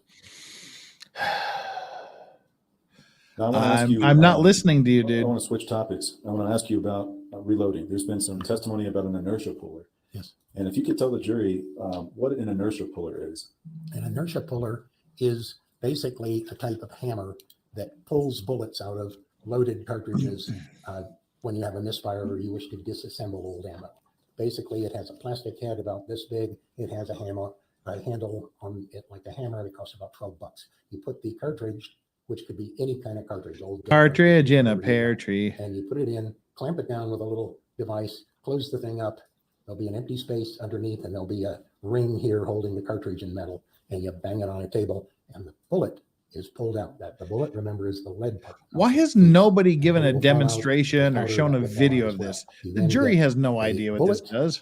You have powder, which you can pour out, and you have a case, which may or may not be live primed, or maybe a good primer, maybe a rechargeable case, maybe anything that happens to be there. Okay, so Mr. Kuski, if you wanted to reload a round, let's say you want to convert a dummy round to a live round, what are the steps in the reloading process? Well, this is really extremely technically difficult. No, it isn't. The way it begins is reloading is like easy. It is a dummy. This is a beat up old piece of old brass that happens to have a dummy bullet in it. You can reload a bullet in 10, 15 seconds pop tops. out the bullet. You see there's no powder. Now you turn over the case, put the bullet aside. The case is filthy. The case is all grody and nasty from sitting around. It has to be in a machine called a tumbler. Every reloader with assault has a tumbler. It's about this big. Sometimes it's a ball, sometimes it's a drum. It's filled with generally powdered walnut, and it's got a motor, and it spins and spins and spins as a polishing machine. And at the end of that time, you come out with brass that looks somewhat better than it started because it's knocked off some of the crud. You then wipe that down smooth. You then have to have a tool which is called a reloading press. I have a photograph, if you wish to see, of a reloading press. They're talking about reloads because it's been hinted that someone converted a dummy round to a live round. One of its functions is to get that old dead primer out. Remember, the primer's in the little hole in the bottom of the brass you're holding. This press has a big lever. It has a special pin designed for that cartridge to remove the primer, because if it went the other direction, you'd bang the cartridge out. There's one more tool you must. Oh my God, I'm sorry. I'm calling an audible on this. This description has taken him about 4 times longer than it takes to actually perform a reload. And he hasn't even got the damn primer. Oh, I'm going to skip his explanation of how to reload. Or a little shell holder. couldn't tell it's completely solid material can do. They're hard to get in much of the markets because they've been just grabbed up. So you take this tiny little primer, you put it in a tool called a priming tool. This may be part of your plate. The shell is to get it safe this way.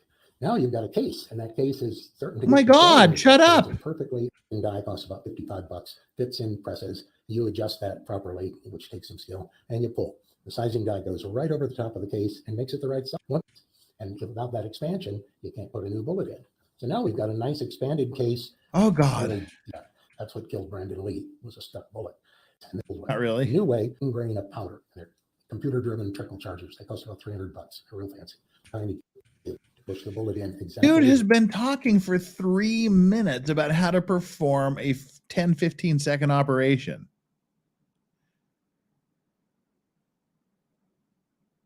Deep as you want it to go. And after it's in there, the dump called a crimp on it. And that looks, and it squeezed real tight. Otherwise, the bullet would just fall out. So, Mr. Kuski, that is an enormous amount of steps. Correct? Yes. And I appreciate the complete explanation, because would you agree that it's not sufficient to just have an inertia puller to accomplish all those steps? Okay. It's useless. Okay. And with all of that required for reloading, you've described the components of a live bullet. Are you also in agreement with the FBI that you cannot tell a live round from a dummy? Yes. With a picture? In a picture, absolutely not. Absolutely not. What? But what if it's one of the ones with a hole punched in the side of it? What if it's one without a primer? Did you, I know in the course of your expert work, you were able to watch portions of the trial and pay attention. Did you see in any of the videos or any of the pictures, any of this type of reloading I hate equipment? Anna for making me go through I this. believe in Seth has a tumbler, I think I saw in the back, which is what you polish up brass with for reloading. I saw Foundation. Yeah, it takes about 15 seconds to reload a bullet. Sorry, I'm having an issue with my shoe. Pardon me. Yeah, she's just pardon me. Can we get rid of this guy somehow? You, the dangers of intermixing live and dummy ammunition. Can you tell the jury if those are stored in the same place, or is that potentially dangerous? And I will object if we can approach please. What's the foundation for this? Exactly. He's laying zero foundation. It's not what he said or what he heard or what he knows. Show it. Don't say it. Show it. You have to lay the foundation. On what basis are you saying this? On what basis are you talking about the dangers? On what basis are you talking about any of this?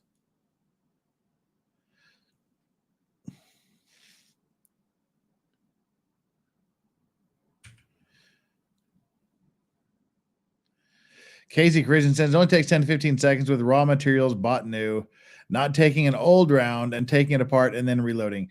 Okay, we'll say 25 to 35, 40 seconds. Absolute max 40 seconds. Mr. Kuski, do you regularly, as a gun collector, gun owner, everything, do you regularly have interaction with different types of ammunition? Yes, I do. And does that include live ammunition and dummy ammunition? Yes, it does. And do you, with regard to the dummy ammunition, do you teach individuals proper gun safety? Absolutely. I'm an NRA certified pistol instructor. And as part of that, do you sometimes use dummy rounds in your Do you teaching? point? Do you Yes, teach them to In point that capacity, have you become familiar with guns various at types of judges dummy and ammunition? Yes, I am. deputies? And are you familiar with various types of live ammunition? Yes, I am. Do you store live ammunition, or do you have a place to store live ammunition yourself? Yes, I do. And do you have a place to store dummy ammunition yourself? Yes, I do. Are you familiar with whether there are any dangers of storing those together? Absolutely. And why would that be? There are two sides of the danger. One easy to see, and that is if a live round somehow found its way in with look-alike dummy ammunition, you would have a very severe chance of having somebody getting killed. Now, the flip side is perhaps equally dangerous, though less visible. If I'm hunting Russian wild boar, which I hunt with a handgun in California, and I go to shoot at a Russian wild boar that weighs 325 pounds and it's coming right at me, and the gun goes click because I substituted a dummy, I will be the dead one. So yes, both sides are bad. Absolutely. And with regard to your storage of ammunition, is it important to have an inventory system? Yes, I have an inventory system for all my ammunition, all my powder, all of my reloading. which goes into dozens of different kinds of rounds. And in the course of your reloading, did you become aware that in 2021 timeframe, was it difficult to purchase primers? Yes, we called the great ammo shortage, and there was, for a variety of reasons, a huge run on ammunition. You couldn't get primers to reload. You know, they just didn't happen. You couldn't get them. You go to the store, couldn't get them. You couldn't get even 9mm ammo. You couldn't get almost anything. The store shelves were emptied out. People were hoarding powder. Even my long-range rifle stuff, I couldn't get powder. So yes, that's called the great ammo shortage. And the great ammo shortage of 2022. During your course as an expert in this case, you heard Mr. Haig's testimony. Do you agree with this conclusion that the live rounds found on set were reloads? Yeah, well, hand loads. A reload means that it's an old case reloaded. He was very... Yeah, how do you know what he did? How do you know what he said? Sorry, that was a bad question. And you assume that from your viewing them, that the live rounds on set were reloads or hand loads? Yes, it is. And would you explain what you saw, the quality, were they lower quality in your opinion? Lower quality than what? In terms of like a store-bought round from a major manufacturer or something like that, or do you have an opinion on that? Well, I believe they were less consistent than that of a major manufacturer. Okay, so they weren't pretty. On that if you wish. Yes. Okay. When you get relevance.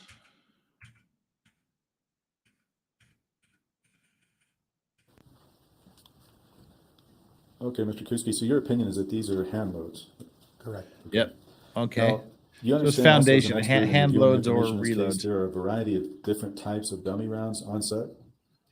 There were a variety? Yes. Okay. And did that include some that rattled, some that did not rattle, and some with a hole in the side? Yes. Okay. Did you also review evidence in this case of Mr. Baldwin not only being dangerous at the time of the actual tragic shooting, but dangerous at other times on set? Oh, he's getting frustrated. He's getting his ass handed to him. It's not even cross-examination, and she is brutalizing him. Just with the objections. Okay, sir, my full question was going to be, did you see evidence that Mr. Baldwin was not safe with firearms after there was a yell of cut in a particular scene and he shot a blank after that scene? Yes, I feel that's unsafe. All right. One further question. Are you familiar with the period weapon called a Henry rifle? Yes, I am. Are you familiar if that is loaded or unloaded at the bottom of that rifle, whether somebody could see whether there was rounds at the bottom of it? If they're just rounds.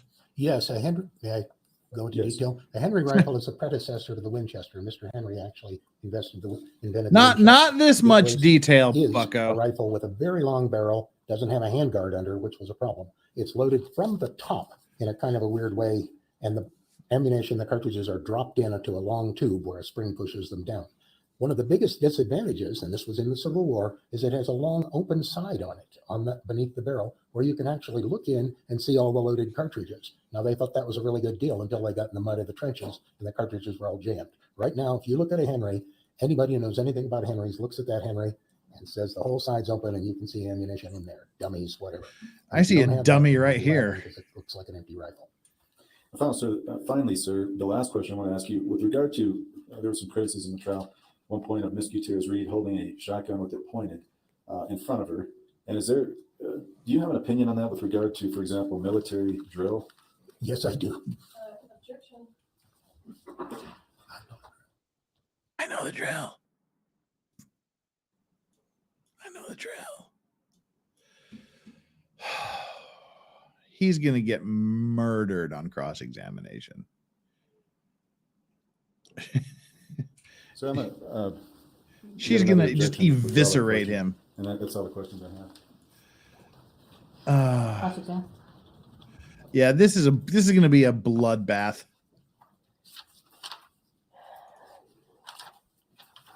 Mr. Kuski.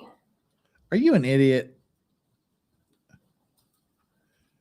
Do you agree with me that basic gun safety requires that the handler of the gun not point the gun at anyone? Yep. If it's a real gun, yes.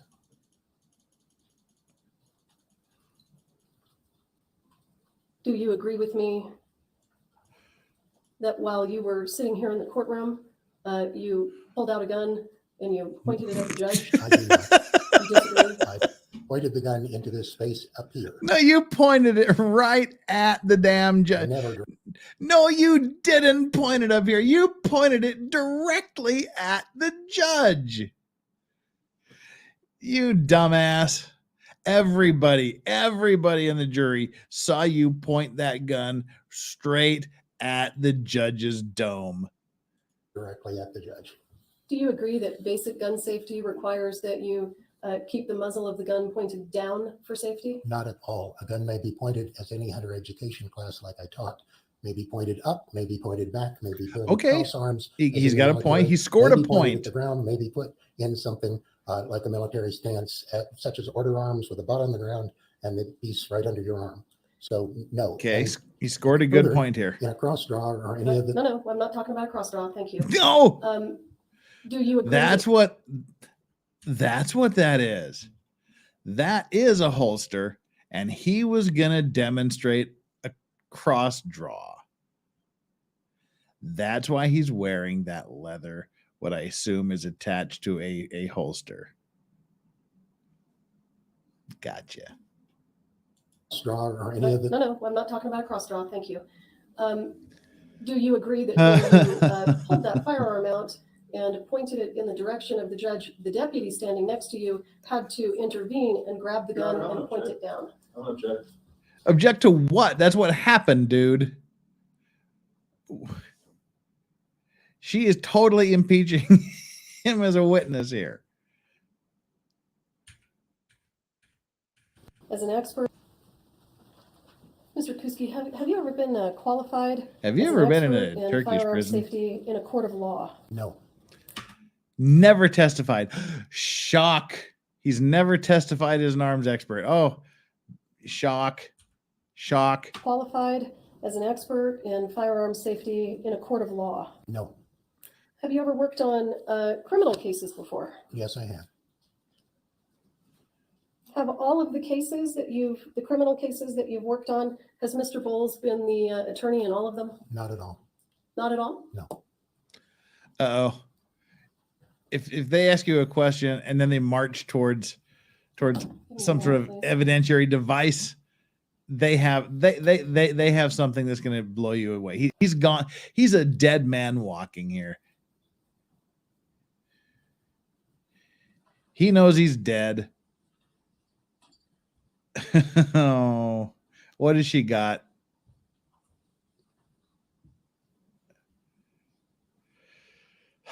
What's he got? What did he do?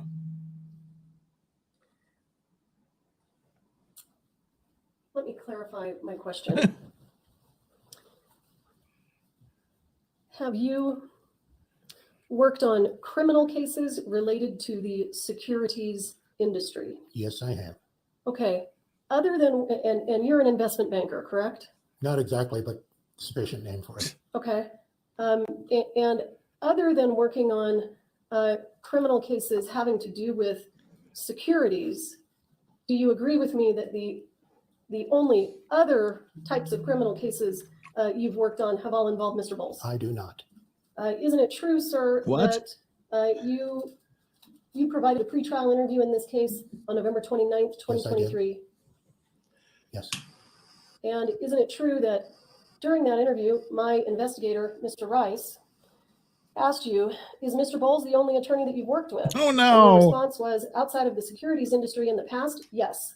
Yes, and I have worked since then, and I've worked prior to that confidentially with cases before the United States Navy and other cases. So when I said he's the only one he's the only lawyer I've worked with, he didn't mean the only lawyer he's worked with, because he worked for some super secret military stuff and some stuff that's going to happen in the future.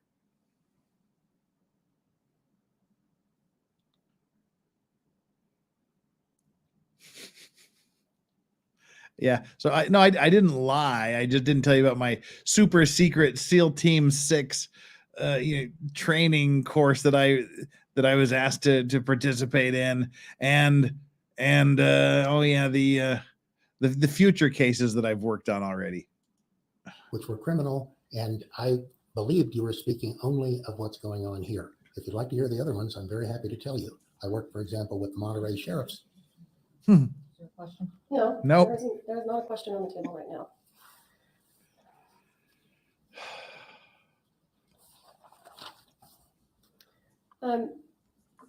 You gave a lengthy description about how a person could turn a dummy round into a live round. You recalled the testimony that you gave moments ago. Yes. Rip Secret I want to Squirrel. talk to you about I miss doing Squirrel. the opposite. Okay. I want to talk to you about taking a live round and turning it into a dummy round. Okay. Okay. Do you agree with me, sir, that the first step is you would place the live round in the inertia puller and smack it so that the projectile separates and the powder comes out? Yes. And at that point in time, you are left with an empty casing, a projectile, a As pile empty of as your gunpowder. career. But the problem with your casing is that it still has a live primer, right? That's right. So in order to make the primer inert, you can take that empty shell casing with that live primer, you can put it into a firearm and you can fire it. Correct. And now I've made the primer inert. There is another way if you wish to hear. No, no, Nope. I appreciate you though. But Thank you. Yes, I agree. You agree that what I'm saying, it can be done. Can be done. And then after I've fired it and I've heard the pop, knowing that the primer has now been made inert, I can take that projectile and I can just put super glue on it and stick it back into that casing. Well, you couldn't normally without expanding the case. That's what I was talking about when you do a sizer. You could expand the case with a sizer, because what's going to happen in many cases, and I can't say every one because I've never done super glue, is it's very difficult to get a bullet into a case that hasn't been expanded and sized. You could try it. I can't guarantee it'll work. Sure. I mean, you can take the empty shell casing and you can put it on top of a projectile, and you can take your inertia puller or a hammer and just tap it down. An inertia puller is made out of plastic. It is not for tapping anything down. But you could take a hammer. Okay, but what's prosecutor, very likely to happen you're is choosing a you'll bend the weird case, heel. and You're they'll choosing use a weird recognition hill you can't fall in. to beat That's him why up you on. expand cases in the process. There's lots of You could other try it. hills I've to never beat him beaten up any on. Bullets. Some bullets are very, very hard. Some are soft. So it is possible with a soft lead bullet that you could maybe not bend your case and maybe not shave off your bullet. Possible. And isn't it true, sir, that the live ammunition found on the set of Rust in fact had soft lead bullets? I didn't measure the lead, so there's something called a Hang on. I appreciate your response. Shut up. In fact, sir, you have never actually viewed the live rounds that are in evidence. You've only seen pictures of them. Isn't that correct?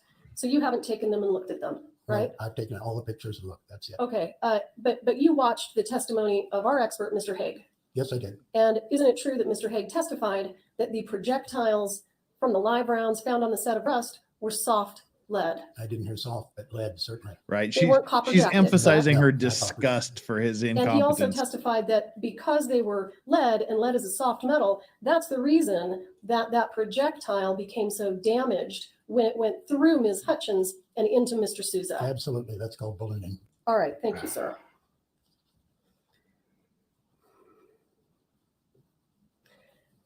You testified on direct examination that you can't tell a live round from a dummy round in a photograph.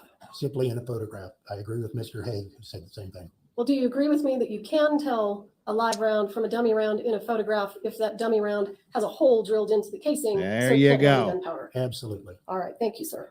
You said you absolutely can't tell. Now you're saying you absolutely can tell. That's good. And in your Jury's review of gonna the love case you for materials, that. sir, you understand that live ammunition from PDQ Props was sent to the FBI, and it was determined to be substantially different than the live rounds found on the set of Rust. I do. You gave an opinion earlier that you believe that the live rounds were hand loads. Yes, You I recall do. that? Yes. And I just want to be clear, you're giving that opinion just from looking at photographs, not from going to the evidence room, taking the evidence, handling it in the way that Mr. Haig did. Yes. All And from Mr. Haig's testimony as well. Okay. I'll pass the witness. Okay, he's got a lot. Have any follow-up questions?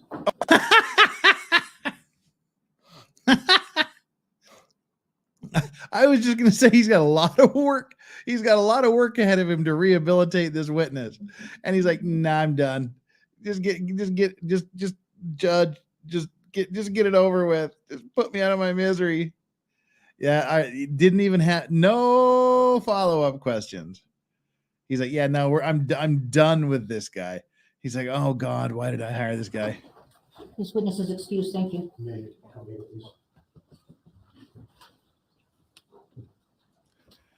Oh no, that's funny. Yeah, please don't kill anyone on your way out. I think that's it. Oh wait, hang on. He's back. Yeah, we gotta back up just a tad here. There, look over here on the far right. That's Mr. Bullion, the guy that was basically fired, but the judge wouldn't let him off. He's here on his phone. He's like, oh, I'm so glad I'm off this case. Oh, I'm so glad. I'm so glad it's not me that called this guy. I'll just keep playing on my phone. Hey, Hannah, nice to see you. Wouldn't want to be you. Yeah, he's just sitting. Old Bullion here is just hanging out on his phone. I like him. All right, that's the end of that day, folks. And it looks like they are doing closing arguments right now.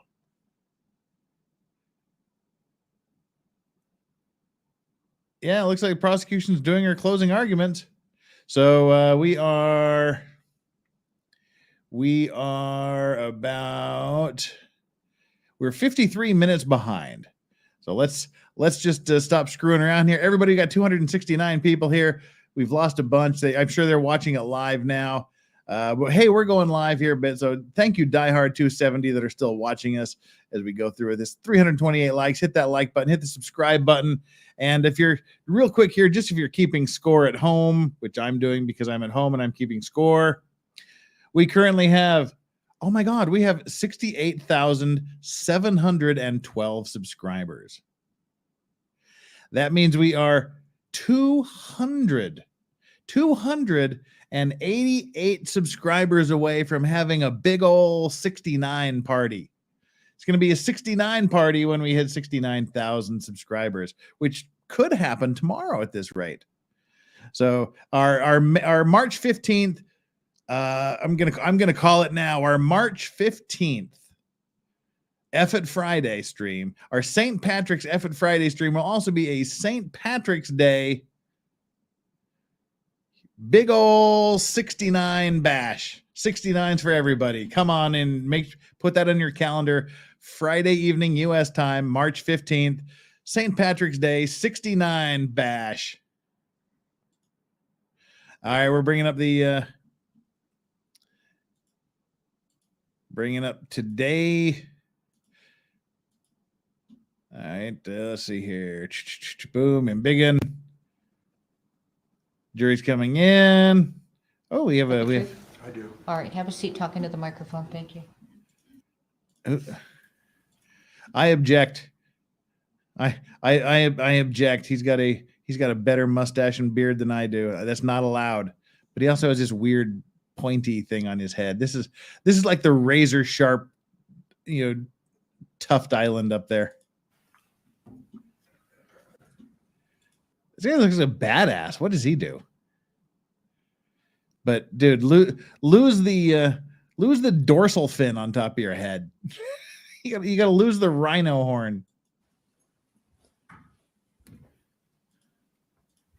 Good morning, sir.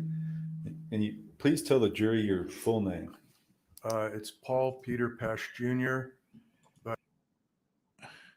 Paul Peter Pesch Jr. But I've always been referred to as PJ. Well, guess what? We're going to call you PJ. And okay, upon closer inspection, I say his beard and mustache are definitely inferior to mine. It's not as well groomed, it's not as thick and luscious and long, and for some reason he stops his beard at the bottom of his ears. I win. Pesch. Mr. Pesch, what do you do for a living? I direct and write movies and television. How long have you been in the business of directing and writing movies and television? 35 years. Can you give the jury a background on your movies that you've directed and kind of a biographical sketch? Sure. I attended Columbia University and studied under Martin Scorsese and did a short film that traveled around the world. I wound up getting a deal at Paramount in 1990. I directed a film for Roger Corman in 1991 that I wrote and directed. In 1995, I directed a Western with Sam Elliott that we actually shot at Bonanza Creek Ranch. That was also rather lower budgeted, short schedule. I've directed 6 feature films and Name close to one. 100 hours of television. I've created television shows, written and sold movie scripts. I've worked for Paramount, Warner Brothers, HBO, Universal, Fox. Anything else? That's a really good background, and I just want to ask you with regard to the Western on Bonanza Creek. That's also the site of where Rust was filmed. Is that right? That's what I understand. Well, Mr. Pesh, it sounds like you have experience also with movies involving firearms. Yes. Many of the television shows, and I think 4 or 5 of the 6 films. 2 of them were Westerns. One of them was one of the Sniper series with Tom Berenger. Okay. One of them was Smoking Aces, which had a considerable amount of gunfire. In your work on the movies involving gunfire, have you had the occasion to work with armors and prop masters? I have. And actually, in all of the movies you've done, I'm certain you've worked with prop masters. Yes. Okay, sir. And with regard to those movies that you've directed in television, have you worked with directors, first assistant directors, and understood people's roles on the set? I have. Okay. With regard to armors, have you ever worked on a prior film in which an armor had split duties as an armor and a props? I have not. Going for the sympathy vote. With regard to he was overworked. This situation where there is a gun-heavy set I will represent to you, would you think, in your experience and what you've seen, it would be advisable to have a part-time armor doing 2 jobs? I would say that would be highly inadvisable. Whose responsibility is it to properly staff with regard to the movie functions? The line producer or the unit production manager. Irrelevant. When you have a set involving upwards of 20 firearms, would it be, in your experience, possible for a part-time armor to manage that? I wouldn't imagine so. One person can, each one of those weapons needs to be tracked pretty consistently for the set to remain safe. So I don't see how a single person can keep their eye on 20 firearms. With regard to overall set safety, in your experience and background, who is in charge of that? The first AD is considered in all of the published safety advisories, the chief safety officer on set. Are you a member of various guilds? I'm a member of the Writers Guild, the Directors Guild, SAG-AFTRA, which is the Actors Guild, and I also happen to be a member of the Musicians Guild. Okay, so when you talk about safety rules, are some of those from those guilds? Yes, I can't remember the name of the organization, but they sort of collectively represent all of the various guilds and issue recommendations for safety that the mafia, I think that's what we call them, attaching to the call sheet each day. Is it, in your experience, also something you've seen where there will be daily safety meetings on set, especially in a gun-heavy set? Expert. Yes, Your Honor. I believe he can give lay opinions on his experience, but also we would tender him as an expert. I think we should approach. Okay, they brought him as a lay person to just testify on set safety, I guess. Like, well, I guess we can try to qualify him as an expert. And she's like, yeah, I don't think so. So, Mr. Pettis, you were discussing some of those safety rules now. He's not an expert. Would it be, in your experience, advisable for production to convene daily safety meetings? Yes, in fact, it's recommended by all of the published literature by the guilds. And it's been they recommend that a safety meeting takes place anytime there's to be any stunts, firearms, special effects. But it's been my experience that in the last 7 or 8 years since the tragic incident with the camera assistant who was killed on the railroad bridge, that every first AD I've worked with, regardless of what's happening that day on the call sheet, has a quick safety meeting, just running over and reiterating basic safe practices. And you as a director, is that something that you advise and you practice? I don't give safety meetings. That's the job of the safety officer, the first AD, but I think it's a great idea. In your experience and interacting with first assistant directors, if, for example, there's a situation where a set is rushing there's safety issues occurring, does the first assistant director have any responsibility in that respect? Most definitely. And what would that be in your experience? What would you expect to see happen? My experience has been that the first has an announcement to everybody, slow down, this is not safe, or we're not doing this, or just takes charge. And if there's a specific issue with a crew member, they'll pull them aside and discuss the issue and consult with stunts or props or firearms and deal with it. Is that also true, for example, if you have a issue with an actor, for example, firing a blank after somebody yells cut, what would the first AD be expected to do in your experience? Slap him upside the head? Speak with them and indicate, look, when cut is called, usually the only person that can call cut is the director, but if it's a safety issue, anybody can call cut. And once cut is called, everything needs to stop, because if there is a safety issue, obviously, that somebody's noticed, nothing else should take place. So yes, the first AD should speak to that performer. When it comes to safety, what is your view as to everybody's responsibility on set? Well, again, it's not just my view, but again, in the published literature of the various guilds, they indicate safety is everyone's responsibility. If there's a safety issue, there are anonymous hotlines for anybody. If you see something, say something. Raise these issues. And are those anonymous hotlines, are those published generally in your experience working on set? They are usually they're with that safety recommendations that are attached to the call sheet. And those hotlines, what do they provide for people to be able to do if they notice a safety failure? You can call someone from your guild. Each of the studios has their own separate hotline. And as far as I know, that will allow you to anonymously, so you don't, look, if you report something, you could put your career in jeopardy. Nobody wants to do that. But the idea is that a representative can provide that information to somebody who will take action, such as the producer, the UPM, or the first AD. In your experience, have you worked and seen the interaction between prop masters and armorers? I have. And can you tell the jury in your Union hotline is not for Hannah. Who's in charge of the firearms and who's in charge of the ammunition, and then what the prop master role is? Well, the prop master, more often than not, hires the armorer, because that's a subset of that department. But the armorer is in charge of all ammunition, all firearms, maintaining them, keeping them safe, and inventorying the ammunition. With those duties and responsibilities, would you believe it to be important in your experience to accord the armorer adequate time to do those duties? Yes. And would it be important to accord adequate resources for that armorer to do those duties? Yes.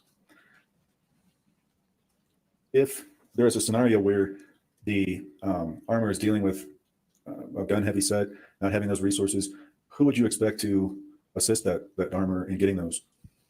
Props.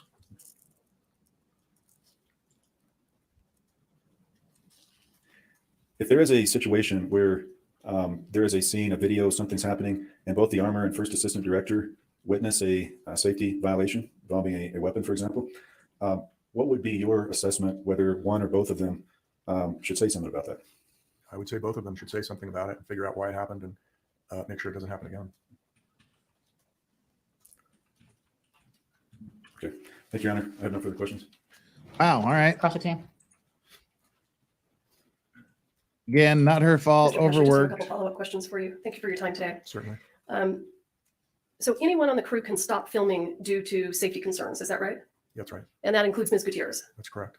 And sir, did you read or watch the statements of Ms. Gutierrez in preparation for your testimony? I did not. That was my understanding. So are you aware that on October 21st, 2021, Ms. Gutierrez was not inside the church with the gun, not because she was working on props, but because she was just doing some other armor duties? Objection, Your Honor.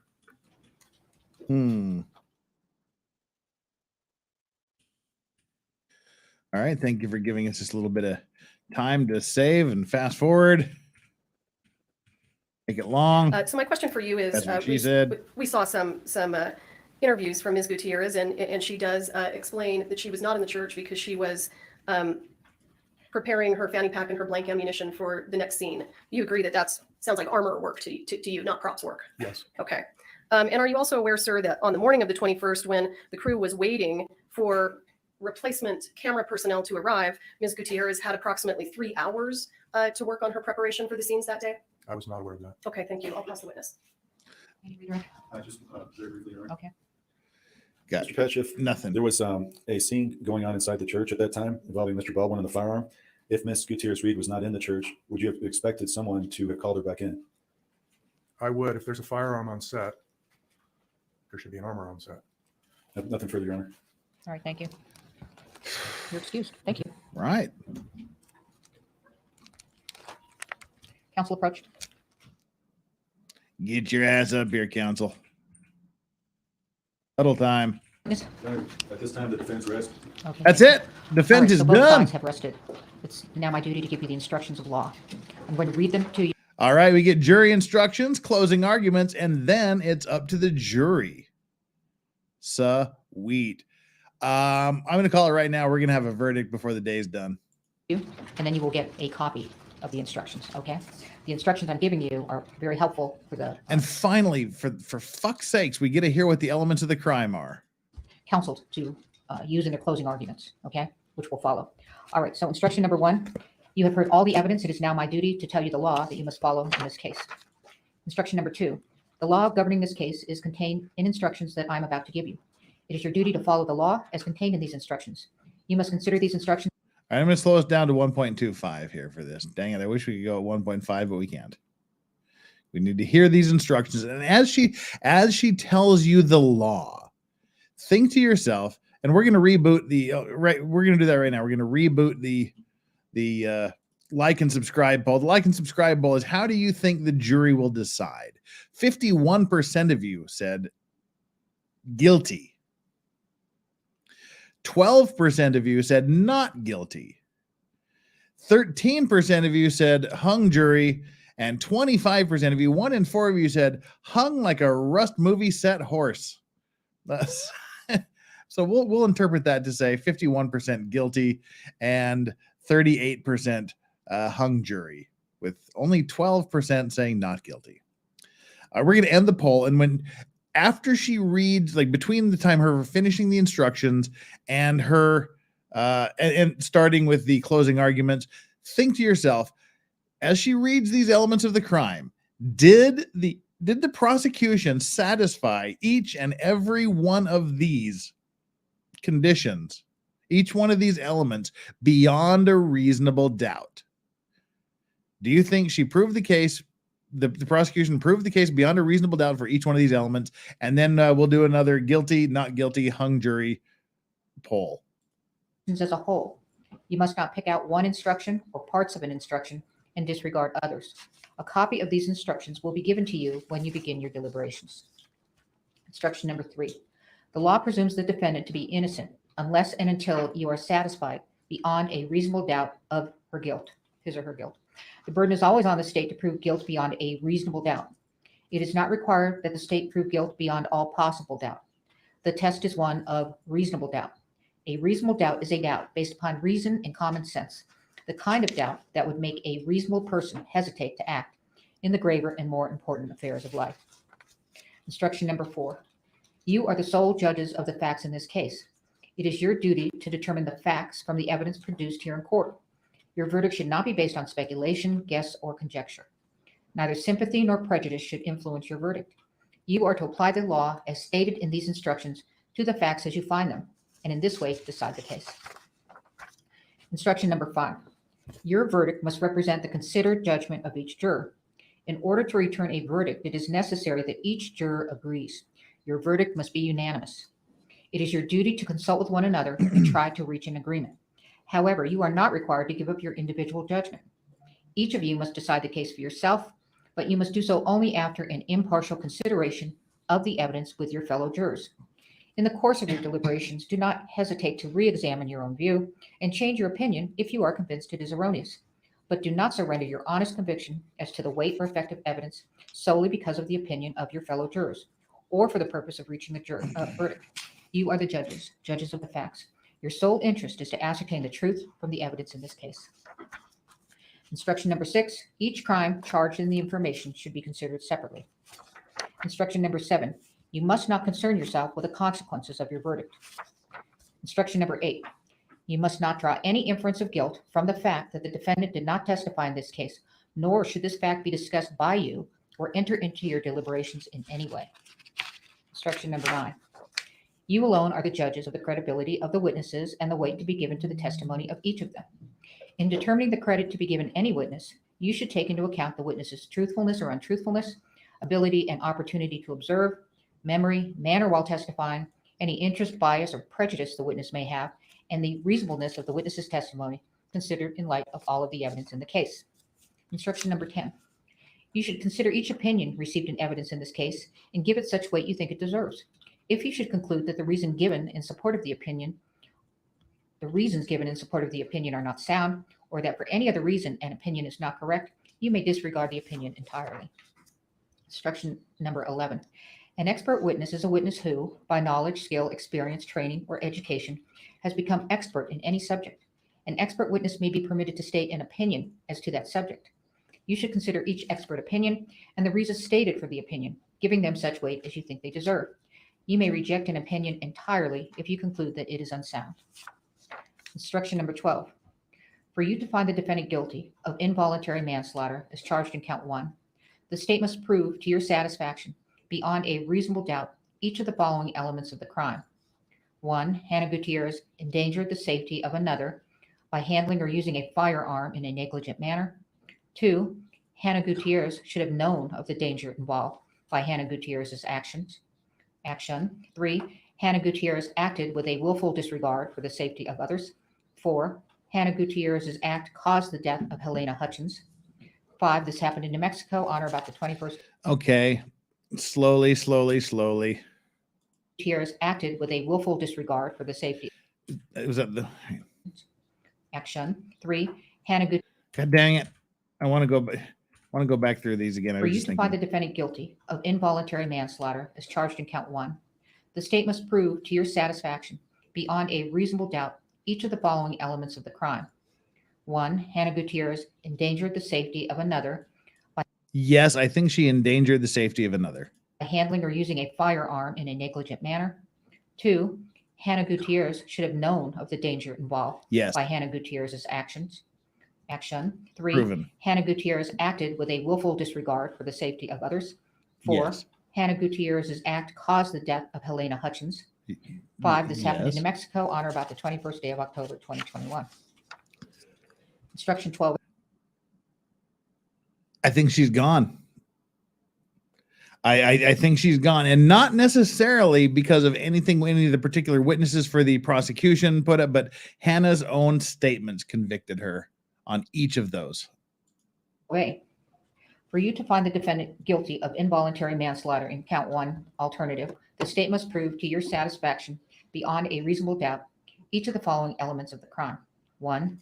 Hannah Gutierrez loaded live ammunition into a firearm intended Yes. to contain only inert ammunition, and or Hannah Gutierrez failed to perform an adequate safety check Yes. of the ammunition she loaded into the firearm. 2. Hannah Gutierrez should have known of the danger involved by Hannah Yes. Gutierrez's action. 3. Hannah Gutierrez acted with a willful disregard for the safety of others. Yes. 4. Hannah Gutierrez's act caused the death of Halyna Hutchins. 5. This happened in New Mexico on or about the 21st day of October, 2021. I think she goes down on either of the Instruction number alternatives. 13. So she goes down For on the you to first one. For you to find the defendant guilty of negligent use of a deadly weapon as a lesser included offense charged in count. Oh, interesting. They're including the lesser, just negligently using a firearm. Not so like if you don't think she's guilty of manslaughter for whatever reason, then you consider this lesser included. That should she just be guilty of negligently using a firearm? 1. The state must prove to your satisfaction, beyond a reasonable doubt, each of the following elements of the crime.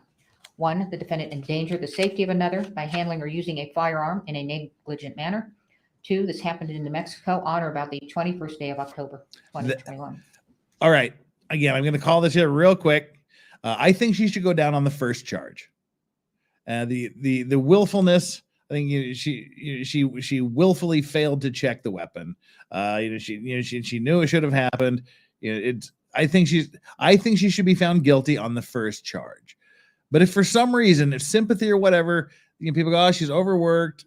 and I don't think she's going to get the sympathy vote because I don't think that the defense lawyer is capable of making people feel sympathy for him or his client. But if in some way the jury said, "Oh, we don't want to convince her of manslaughter. We don't think she had anything she did actually caused the death of Halyna Hutchins," then they just have to say, "Well, did she handle the firearm in a negligent manner?" Best case, she's found guilty of the lesser included negligent use of a firearm. I think she should be convicted of the first charge. But that's worst case. She's convicted of the first charge. Best case, I think for her is negligent use of a firearm. Instruction number 13. Calling it. For you to find the defendant acted negligently in this case, you must find that the defendant acted with willful disregard of the rights or safety of others and in a manner which endangered any person or property. Instruction 13B. In addition to the other elements of tampering with evidence, the state must prove to your satisfaction, beyond a reasonable doubt, that the defendant acted intentionally when she committed the crime. A person acts intentionally when she purposely does an act which the law declares to be a crime. Intentionally Whether handed the off. defendant acted intentionally may be inferred from all of the surrounding circumstances, such as the manner in which she acts, the means used, or her conduct. Instruction number 14. You have been instructed on the But crimes what's of involuntary what's the manslaughter and the lesser crime? included offense of negligent use of a firearm. as What does charged it in count one. mean? It is up to you, the jury, to tamper choose with the manner evidence? and order in which you deliberate on the crimes charged. I don't in like count. that. However, Not guilty to on return a tampering. verdict, you must follow the procedure described in the next instruction. Instruction number 15. To aid you in your deliberations and in returning your verdict, you will be provided both guilty and not guilty forms for each of the crimes charged in count one. Unless you unanimously agree on a verdict, you should not sign a verdict form for that crime. Although you may deliberate on the crimes charged, I'm going to fast forward through the last of this on here. negligent use of a firearm if you unanimously find the defendant not guilty of involuntary manslaughter. If you unanimously find the defendant not guilty of involuntary manslaughter, you must sign the not guilty verdict form for involuntary manslaughter before returning a verdict on any other crime charged in count one. If you unanimously find the defendant guilty of negligent use of a firearm, you should sign the guilty verdict for that offense. If you do not reach a unanimous verdict on negligent use of a firearm, you should not sign a verdict form for that offense. Instruction number 16. In this case, as to the charge of involuntary manslaughter contained in count one, there are four possible verdicts. 1, guilty of involuntary manslaughter. 2, not guilty of involuntary manslaughter. 3, guilty of negligent use of a firearm. 4, not guilty of negligent use of a firearm. You must consider each of these crimes. You should be sure that you fully understand the elements of each crime before you deliberate further. You have the discretion to choose the manner and order in which you deliberate on this count. You do not reach a unanimous verdict on the form of verdict, which should be signed. But if you unanimously find the defendant not guilty of the crime of negligent use of a firearm, then you should sign only the not guilty form. If after reasonable deliberation, you do not reach a unanimous verdict on negligent use of a firearm, you should number 17. For you to find the defendant guilty of tampering with evidence as charged in count 2, the state must prove to your satisfaction beyond a reasonable doubt each of the following elements of the crime. 1, the defendant Halyna Gutierrez had a baggie of cocaine by asking Rebecca Smith to take it outside of Halyna Gutierrez's hotel, or hid a baggie of cocaine by asking Rebecca Smith to take it outside of Halyna Gutierrez's hotel room. 2, by doing so, the defendant intended to prevent the apprehension, prosecution, or conviction of Halyna Gutierrez for the crime of involuntary manslaughter. 3, this happened in New Mexico on or about the 21st day of October, 2021. Instruction number 18. Okay, that's what I was worried about. Was the tampering includes just giving it to someone else to hide it from the discovery by the police. Because I wasn't sure if tampering means you're physically doing something to it, like destroying it. I thought maybe she could argue I didn't tamper with it. I just gave it to Hotel Chick, and Hotel Chick, she destroyed the evidence. So she's the one that should be guilty, not me. That's what I thought the argument they were going to make is. But apparently you don't have to actually physically destroy it. You just have to hand it off to somebody to try to hide it from the cops. They're either going to go, nah, that's not good. Or they're going to say, yeah, she's smoking crack. Let's punish her. I don't know how the jury will come back, but I would just because of the way they're defining tampering. Oh God, hate to say that I would find her guilty. God dang it. A firearm means any weapon which will or is designed to or may readily be converted to expel a projectile by the actions of an explosion. The frame or receiver of a firearm, any firearm muffler or firearm silencer.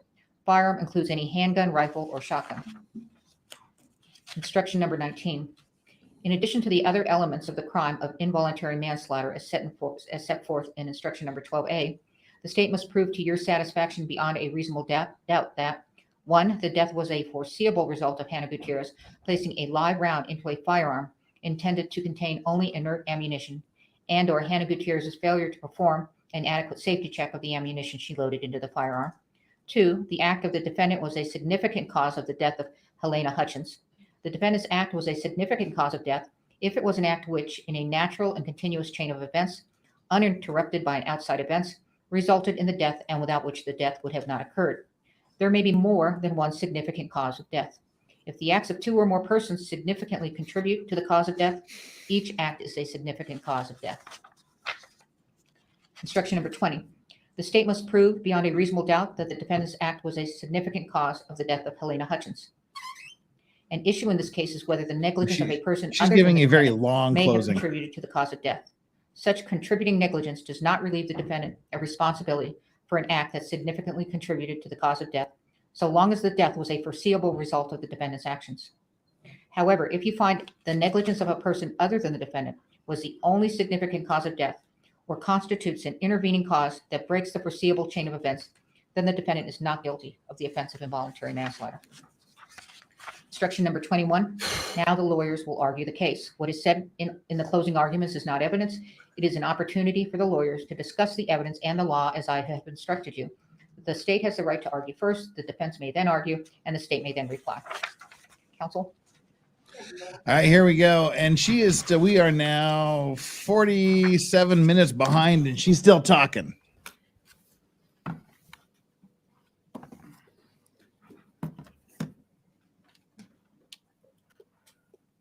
Yeah, Hannah's cooked as far as I'm concerned.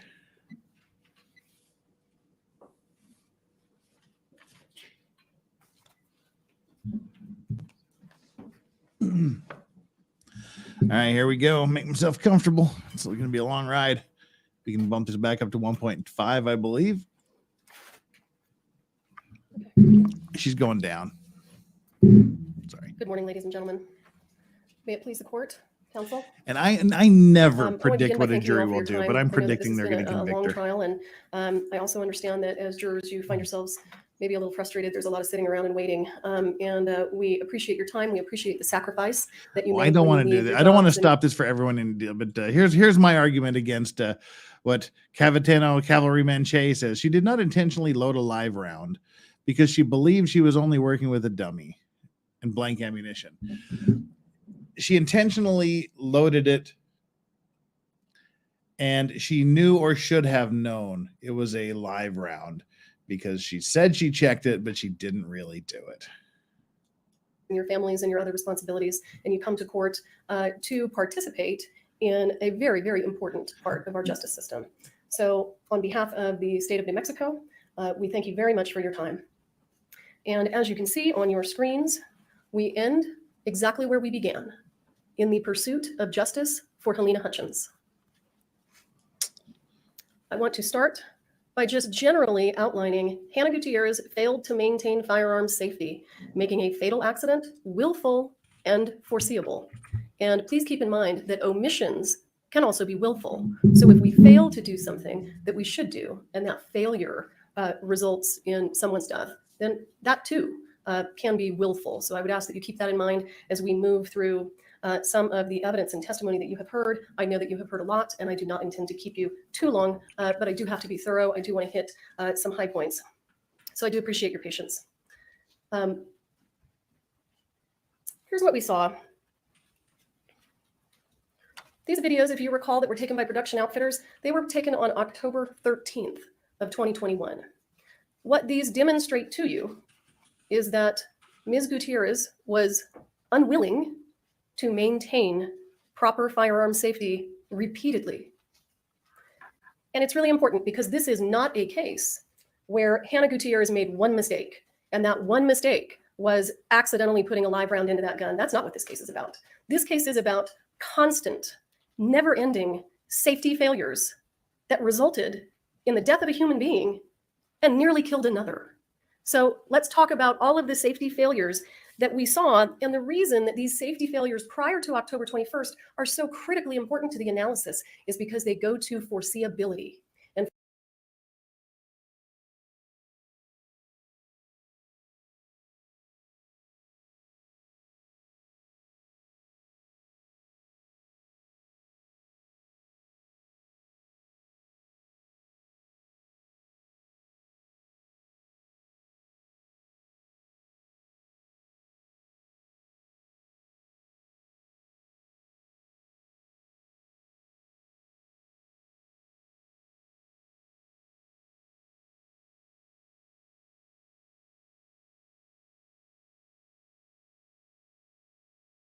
God dang it. Sorry, I muted because I moved my microphone and I didn't want to hear it go. Sorry. I was just apologizing profusely for taking an hour, a little over like almost an hour and a half to read these super chats. And so I just read the super chats there. Yeah, she's done after this. And this was Andrew's thumbnail. And speak louder. Speaking louder wouldn't have helped. All right. So yeah, and cue Doom music, says DCV Titan. I'm sorry it took me so long to read those. I got so wrapped up in the Firearms guy that I stopped looking at the super chats. I apologize. Let's get on with it. foreseeability is a very important element in this case. So as we can see here, we have our stuntman with his double barrel shotgun. From watching those videos, what you understood is that Ms. Gutierrez did appear to, in fact, be present, because at times we saw her and at times we heard her. So she wasn't off doing prop duties. She was right there and she never intervened. Gun pointed at a child. Gun pointed at Joel Souza directly at his back. Oh, yeah. Gun pointed up in the air in the direction of the stunt coordinator. Collector's Gun pointed Digest, again, Jesus, I know, apparently right? in the direction of Mr. Souza, the person on the far right. Gun pointed directly at Mr. Souza, again, the firearm in the left hand of the stuntman who is facing you. Firearm pointed directly at a minor child. His face. Oh. Firearm pointed directly at the camera. Ms. Pointed directly at Gutierrez, her own face. holding that same firearm with the muzzle pointed at her own face. Poor girl. She was in over her head. This was This is unexpected. closing arguments, Jake 80 Ms. bucks. Gutierrez stood by and did nothing in between scenes when that stuntman, who had certainly been sent the message that he could do whatever he wanted with those guns, no one was going to intervene. The person tasked She sounds with like intervening Christopher Walken. was a not little going to bit. do it. That was clear. Not gonna He do it. hands the firearm to the child and allows the child to manipulate the gun before then, after a short period of time, perhaps thinking better of it and taking the gun back. This firearm, I actually don't think in this photo that the firearm is pointed at the child. I think the firearm is, based on the angle of the camera, probably more pointed at this person right here. But Pointed at somebody. she's there. We hear her, we see her. She does nothing. Absolutely nothing. This is some of the first evidence that we see where if something doesn't stop, if something doesn't change, she is moving in the direction of potentially a fatal incident. And that is exactly what happened. And I want you to recall Ms. Gutierrez's interview on November 9th, when Ms. Gutierrez spoke of the accidental discharge with the other stuntman, having a complete lack of understanding of her role in safety on this movie set. She's talking about Sarah Zachary, and she was like, well, yours just went off in there after you loaded it. And I said, yeah, well, I can't be responsible for every dickhead fucking stunt guy that gets a hold of the gun and doesn't understand the concept that it's hot. Her entire job is to be responsible for exactly that. And when she took this job, she agreed to that responsibility. There is no exception in the law for you're young. The exception in the law does not exist. The law treats everyone the same, and it must. What was the point to the testimony about the lever action rifle? Well, here's the point to the testimony about the lever action rifle. More negligence, more carelessness, more lack of attention to safety. She loaded a lever action rifle with dummy rounds that, by the way, according to the director, was completely unnecessary. Because yes, while it's true, this gun operates in a way where if a certain type of camera angle is hitting it, dummy rounds would be appropriate if the scene calls for loading or cycling. There wasn't a scene that called for that. So she just loaded a lever action rifle with dummy rounds and surprisingly put the wrong caliber round in the gun. That is absolutely an example of someone who is not paying attention, not taking their job seriously. I want to talk to you a little bit about some of the rounds that you've seen because it's critical to tracking the existence of the live rounds on this movie set. And we have spent a lot of time and effort tracking those rounds around that movie set. We're going to show you that evidence right now. So the important thing to know is that the Seth Kenney dummies, which you are looking at right here, are patinaed. They are distinct. They have an antique coloring. They also have silver primers. These rounds did not come on that movie set until October 12th of 2021 because Mr. Kenney didn't have them. And if you recall his testimony, he was in Texas. So he had to get back, clean them up, and provide them to Sarah Zachary. And that took place on October 12th.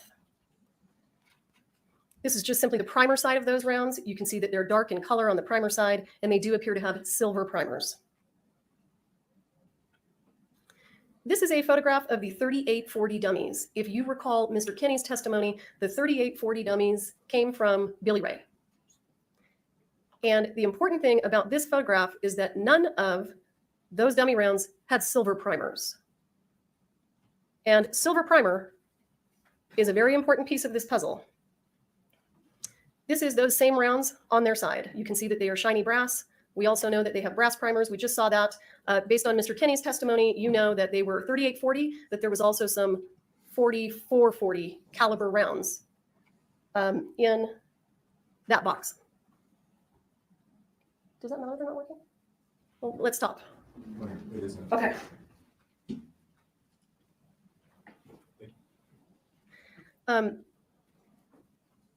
Let's take a moment to talk about all this testimony that you've heard about whether or not the live rounds found at PDQ, which are photographed there on the left, match the live rounds found on the set of Rust.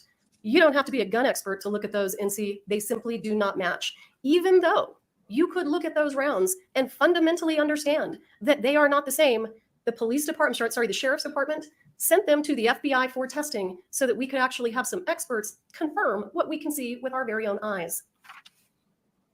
And what you have in evidence, if you want to see them in real time, you have State's Exhibit 79, you have State's Exhibit 91. State's Exhibit 79 is a disassembled live round from PDQ Props. State's Exhibit 79 is a disassembled live round from the set of Rust. You can look at them, you can see the projectiles are different, you can see that perhaps the primers are even different. If you recall, Ms. Popple indicated there were only 10 silver primered live rounds found at PDQ. The rest of them were brass. The other thing that you can just see with your eyes is the gunpowder in these is substantially different. It has a different chemical composition. So any argument that could ever be made in this case that Seth Kenney was the source of these live rounds is absolutely dishonest.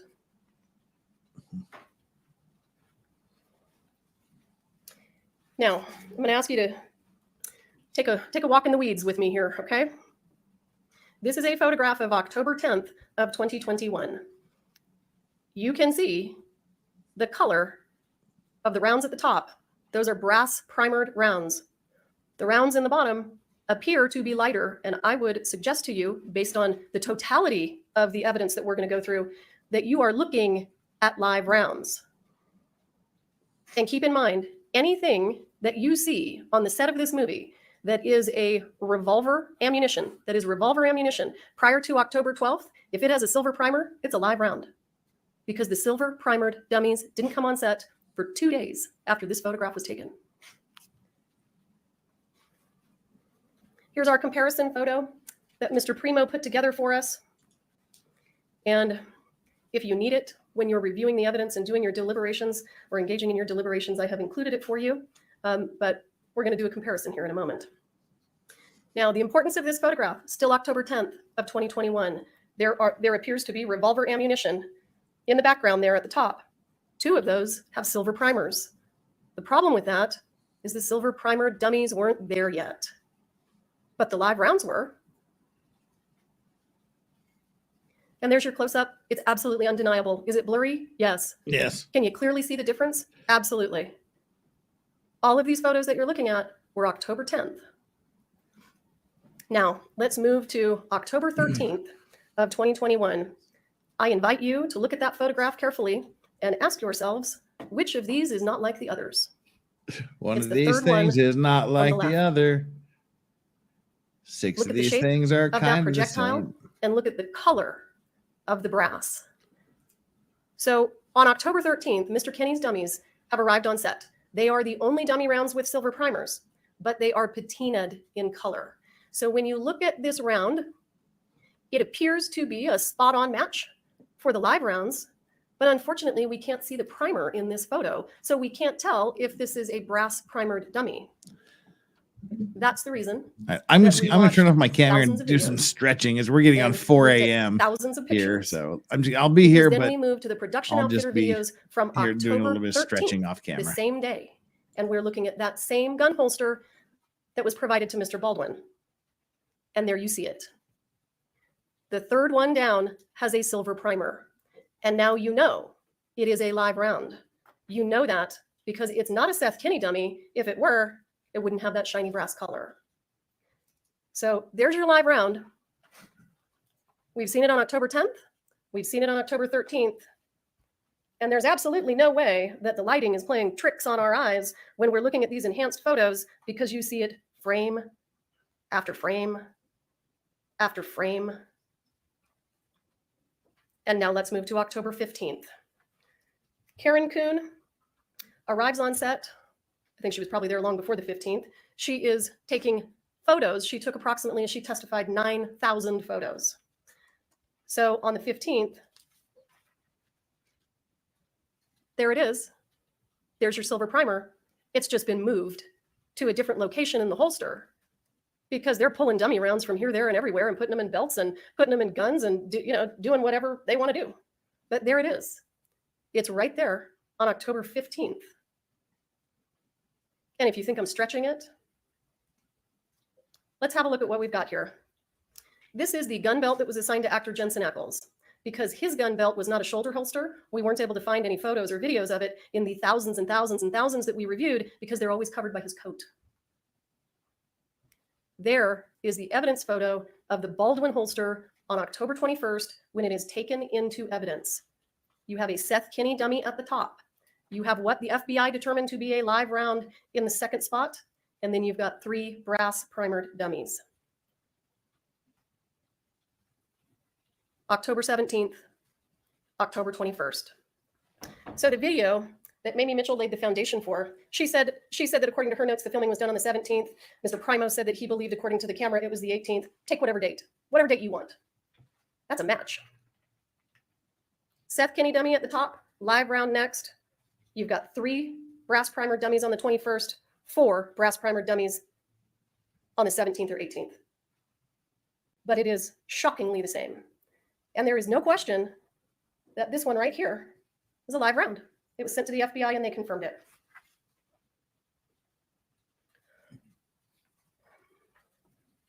This is Ms. Gutierrez talking about her bringing these dummy rounds on set.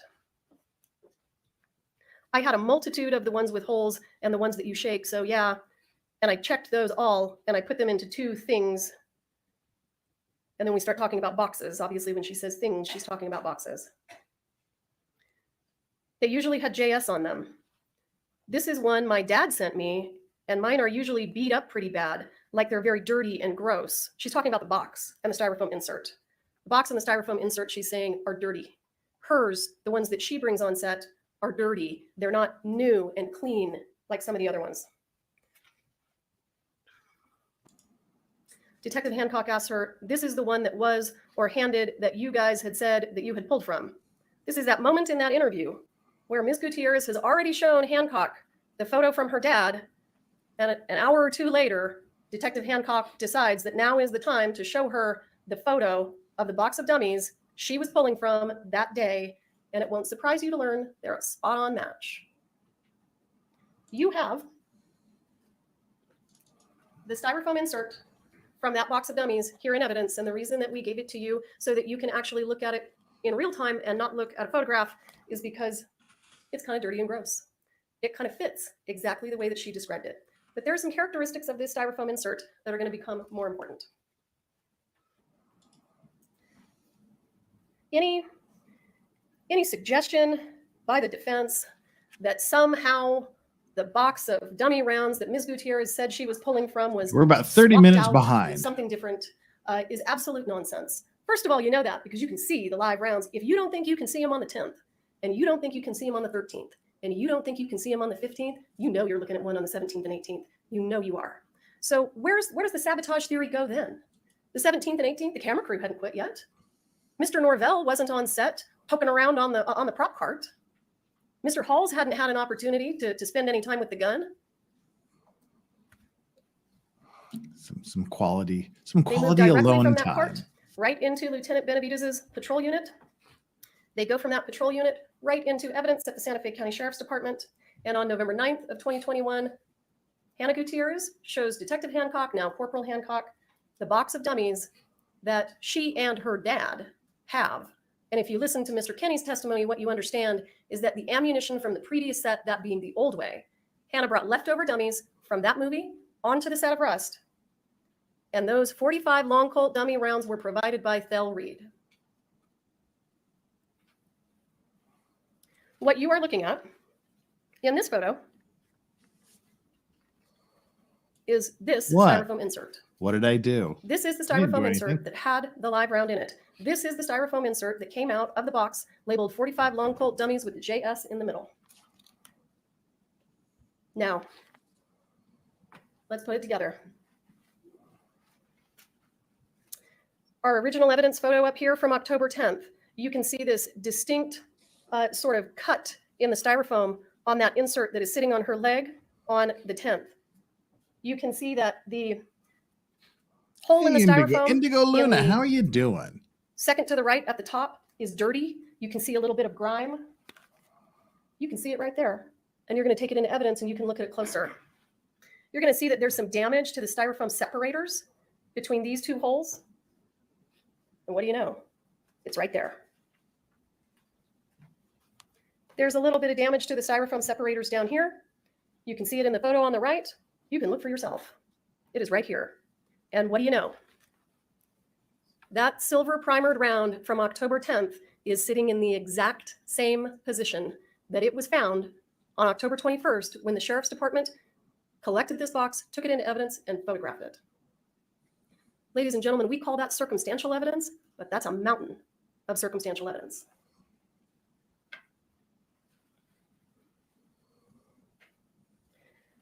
Prop assistant duties versus armorer duties on October 21st of 2021. Let's focus on that day. And listen, I'm not here to tell you that Rust Productions did the right thing when they hired on a part-time armorer and asked her to also spend her time doing props. I think everybody who has testified has said that was a really bad idea. And that's probably part of the reason that they're being sued by a whole bunch of different people. But on October 21st, this was simply not the case. It was not the case on that day. She had 3 hours in the morning waiting for the camera crew to arrive. She had every opportunity to go through that box of dummies. Gee, that only had like 30 rounds in it. How long does it take to pull the round out of the box, shake it, and if it doesn't shake, look to see if it has a hole in it, put it back in the box, and do that to each and every one of them? How long does that exercise take? 10 minutes max? That's not hard. The other thing that is very important is Ms. Gutierrez didn't get pulled out of the church because she had to go focus on prop duties. She left the gun in the church contrary to all the industry standards for armorers on movie sets, for firearms safety on movie sets, and she went back out to her cart so that she could start doing other armorer duties. She's getting her fanny pack filled up. Well, we've seen that. She's filling it with blanks. And we know they're about to do a turnaround. They're going to do this quick insert with Baldwin, and then they're going to do the shoot scene, the gunfire scene where they're using blanks, and the law enforcement have come into the church and there's a shootout. So she goes to get ready for it. She just leaves the gun in there. As you heard from many witnesses, she would leave guns unattended all the time. There's nothing unusual about October 21st that caused her to be unable to stay in the church to properly perform her duties. She leaves the gun. She goes back out because for some reason, with the 3 hours of free time that she had in the morning, she didn't get her fanny pack filled up. She didn't get herself ready for that turnaround. So she leaves the gun. Everybody's heard armorers don't leave the gun. Now, let's move over to our tampering with evidence charge. How is getting rid of a bag of cocaine tampering with evidence related to involuntary manslaughter? My question, exactly. Well, on October 21st, 2021, the shooting occurs, the incident occurs. Ms. Gutierrez understands that someone has been seriously injured. She does not yet know that that person is not going to live or has already died. She gets interviewed at the Santa Fe County Sheriff's Office. I will say, surprisingly, 2 occasions after this incident where a helicopter had to come in, ambulances had to come in, Ms. Gutierrez, on 2 occasions after that incident, spoke about her concerns about her career. Wow. That gives you an idea that you are dealing with someone who is not particularly concerned about the health and safety of others. And her job was to be concerned about the health and safety of others. But on that day, she's just thinking about herself. She's put a lady in the hospital, a man in the hospital. Okay. She asks to be escorted to the bathroom. Corporal Hancock agrees to do that. And we have her on video on the way there expressing dismay about how this will affect her career. Ouch. After the interview, Hannah goes back to her hotel. Rebecca Smith goes to Hannah's room. She's been summoned by some other folks to try to sort of sit and visit and give Hannah some support. So Rebecca Smith goes to her room, and Rebecca Smith is the person that tells Hannah that Halyna Hutchins has now died. And you have to understand, in the mind of Hannah Gutierrez, this investigation went from this big to this big. Oh, that big. Because the difference between shooting someone and them living and shooting someone and them dying is a really, really big difference. So she is told by Rebecca Smith, investigation just got giant and very, very serious. So after receiving that information, she offloads this bag of cocaine to Rebecca Smith. Rebecca Smith is a lady that's lived a life. She's used cocaine before, many years previous, but she's used cocaine. She knows what it looks like. She knows how it's packaged. And because she's a former addict, she tosses it in a trash can. When Mr. Bowles gets up here and says, I can't prove to you that it's cocaine, remember that when people destroy evidence to avoid prosecution, you don't have the evidence that they destroyed. They got rid of it. So I don't have to prove to you by some scientific drug test. I don't have to send that to the lab and get it tested. It's gone. That's the point to the charge. I'm a little bit sleepy here. We're keeping it together, though. Let me We're keeping it together, though, Alan. And run through a couple of things with you. What's all this testimony about this inertia puller? And how does that play into everything? Well, as you heard from Mr. Haig, an inertia puller is a device designed for one task. It disassembles live rounds. That's what it does. Somehow I think the defense got confused about what our potential theory was, that we had a theory that Ms. Gutierrez was turning dummy rounds into live rounds. That was never our theory, because that would require quite a bit of equipment. There's no question. But to do the reverse is a whole lot easier. So if you're out of dummy rounds or you're running low on dummy rounds and you've got some live rounds around, you could probably turn a dummy round, you could turn a live round into a dummy round in 5 minutes. Why does an armorer on a movie set bill for an inertia puller? Well, obviously she had one. Now, let's talk about the OSHA investigation. OSHA doesn't find any wrongdoing with individual employees, only employers. That's their job. They're just an agency that maintains workplace safety. Mr. Genoway confirmed when he was on the witness stand, it's true, his memory was a little bad and Mr. Lewis had to refresh it for him, but he confirmed that Hannah's conduct on the set contributed to their findings that this was not a safe workplace. Please keep in mind that the OSHA investigation is not a criminal investigation. Critically and surprisingly, OSHA never interviewed Gabrielle Pickle. This is critically important because if they had interviewed her, they would have known the following things. Hannah was granted 10 armorer days out of the 12 filming days, not 8. That was right there in the cell phone records. The training days, when Ms. Gutierrez is sending those messages saying, I want more training time, training days. She's not saying these actors these adults need more training time. She DCV Titan says, specifically oh, hey, that's requested exactly additional what I training was time thinking. to train the child. And it was refused because, first of all, it's a major liability issue. And second of all, the child was never going to fire a gun. So when she asked for the additional training days, they were denied. That's not the reason Halyna Hutchins is dead. Keep in mind, Gabrielle Pickle had a meeting with Hannah and offered her additional assistance so that she would be able to perform her duties effectively. She offered assistance from some of the other folks there on set to try to give her some relief. And keep in mind that on a movie set, the armorer has autonomy with regard to gun safety. The OSHA finding that Rust Productions failed to properly supervise her is surprisingly incorrect, because the armorer has no supervisor when it comes to weapons and gun safety on the movie set. Mr. Halls is just there to be a second pair of eyes. That's it. Now, I think there can be no question that Rust Productions was more than negligent when they hired Ms. Gutierrez, because she was not anywhere close to being qualified for this job. In fact, if you recall, Gabrielle Pickle, to her credit, tried to get Ms. Gutierrez to implement a check-in and check-out system because 2 people had complained that there was a shotgun left unattended. People on the set were complaining about her. They went to production and said, hey, she's not supposed to do that. You can't just leave real guns laying around. So Gabrielle Pickle goes to Hannah Gutierrez, asks for a check-in, check-out system. Hannah Gutierrez says no. Hannah Gutierrez says it's too difficult, it's too much trouble. Gabrielle Pickle didn't prevent her from being safe. In that instance, she did the opposite. She tried to improve firearm safety on the set, but keep in mind, the armorer has autonomy. So Gabrielle Pickle is not Hannah Gutierrez's boss when it comes to firearm safety. Ms. Gutierrez gets to do what she wants. Now, I can only imagine that after this chain of cases, all of that will change. So the defense has taken a shotgun approach to this case. Seth Kinney is to blame. Well, no evidence of that. Sarah Zachary is to blame. No evidence of that. Dave Halls is to blame. He shouldn't have taken the gun from her, and he didn't do a good safety check. Well, she is the autonomous decision maker with regard to gun safety. It's not that Dave Halls shouldn't have taken the gun from her. It's that she shouldn't have given him the gun and then turned around and walked away. The defense, Alec Baldwin is to blame for acting like a prima donna on the movie set and bossing people around. This is Hollywood, for heaven's sakes. I would imagine that's relatively common. Don't get me wrong. I'm not saying that his conduct was right.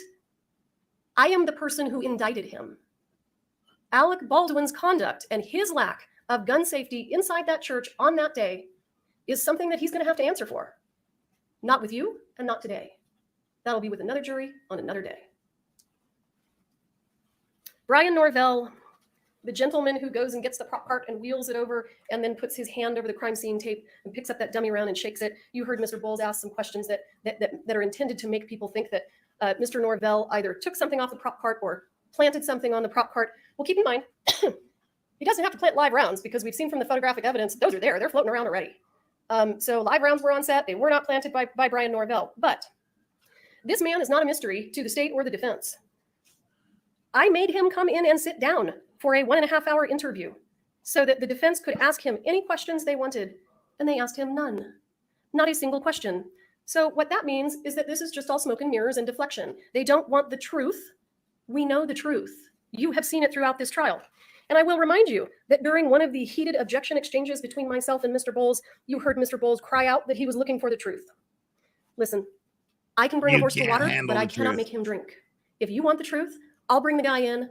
I'll make him available for you to talk to. Ask him some questions. Not a single one. It must have been that disgruntled camera crew. You mean the people who believed that safety on set was being compromised to such a degree that they left? That's that not the decision only may very well have reason they saved left. their lives.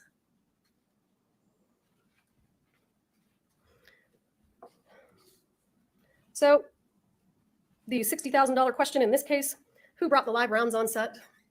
You know the answer to that. I know the answer to that. I'm not telling you that Hannah Gutierrez intended to bring live rounds on set. I'm telling you that she was negligent. She was careless. She was thoughtless. She brought them on set, and you know from the testimony you heard, Sarah Zachary never saw her shake a dummy round. Dave Halls never saw her shake a dummy round. She didn't shake those dummy rounds. For all we know, those dummy rounds were floating around the set of The Old Way, and Nicolas Cage is lucky to have walked away with his life.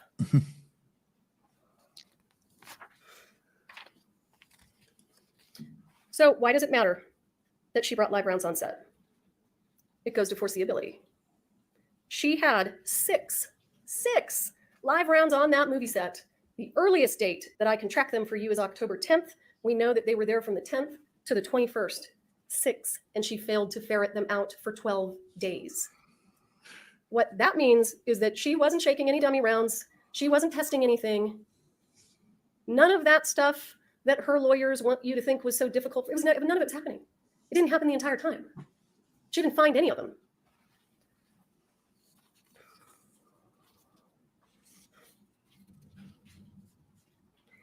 And folks, if she's not checking the dummy ammunition during the pendency of the filming to make sure that those rounds that are designed to look like live rounds are in fact dummy rounds, this was a game of Russian roulette every time an actor had a gun with dummies. Sadly for Ms. Hutchins, her camera crew walked off set that morning, and that required her to go into the church and operate the camera herself. And that's what she was doing when the live round that Ms. Gutierrez put in Mr. Baldwin's gun was expelled from that firearm and went all the way through her body.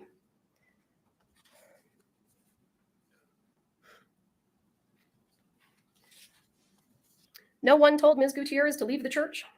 No one called her out of the church. There wasn't a COVID protocol in place that prevented her from being in the church at that moment.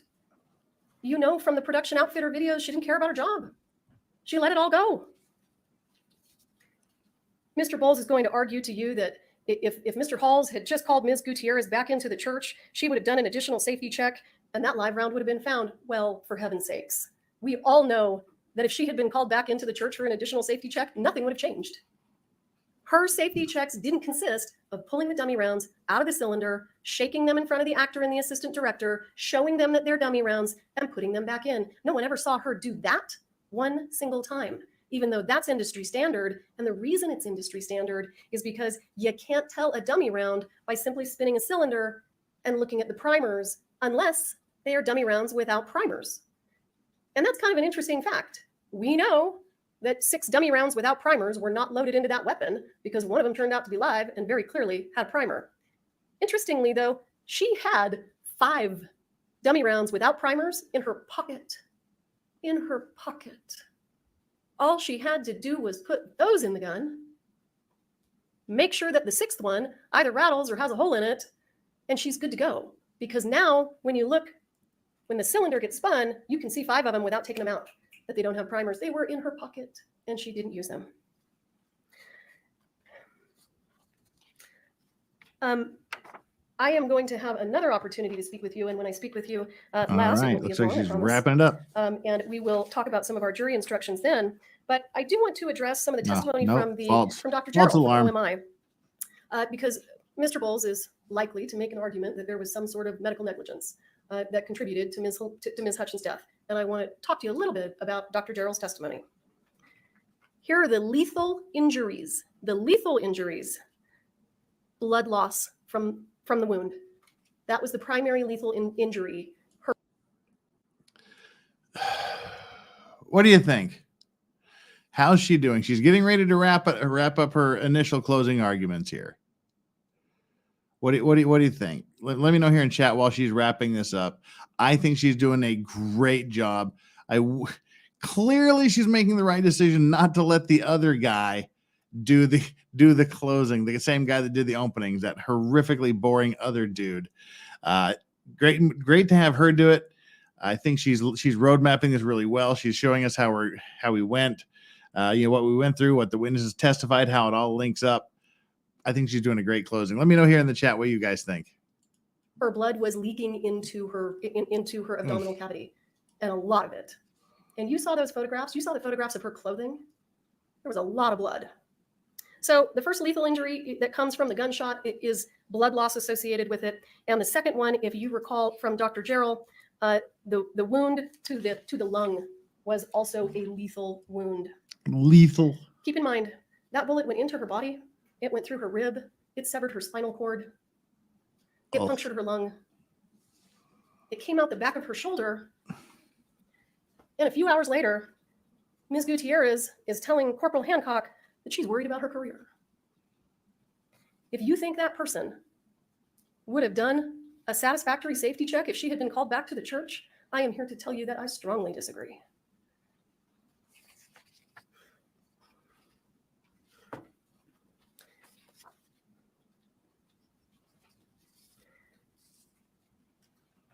The astonishing lack of diligence with regard to gun safety is, without question, a significant cause of the death of Halyna Hutchins. Did Mr. Baldwin also contribute when he pointed the gun at people and pulled the hammer back, and regardless of what he said to George Stephanopoulos, pulled the trigger? Yes, he is. And again, we'll deal with that another time. Right. You don't escape accountability when you load a live round into a prop gun, tell the crew that it has dummy rounds in it, hand it off to an actor, and leave the room because he manipulated it. That's the whole point. That was the whole point to him having it. Of course, he was going to manipulate it. It's foreseeable. Everything is so completely foreseeable. Imagine I hand you a gun and I tell you that it's basically empty and I walk away when in fact, I put live ammunition in it. You think an accident might happen? You think that accident is foreseeable? And listen, let's remember some of the testimony from Mr. Carpenter. Control is how we enforce gun safety. We do it with control. When she loses control, which she did repeatedly, anything goes. Anything goes there.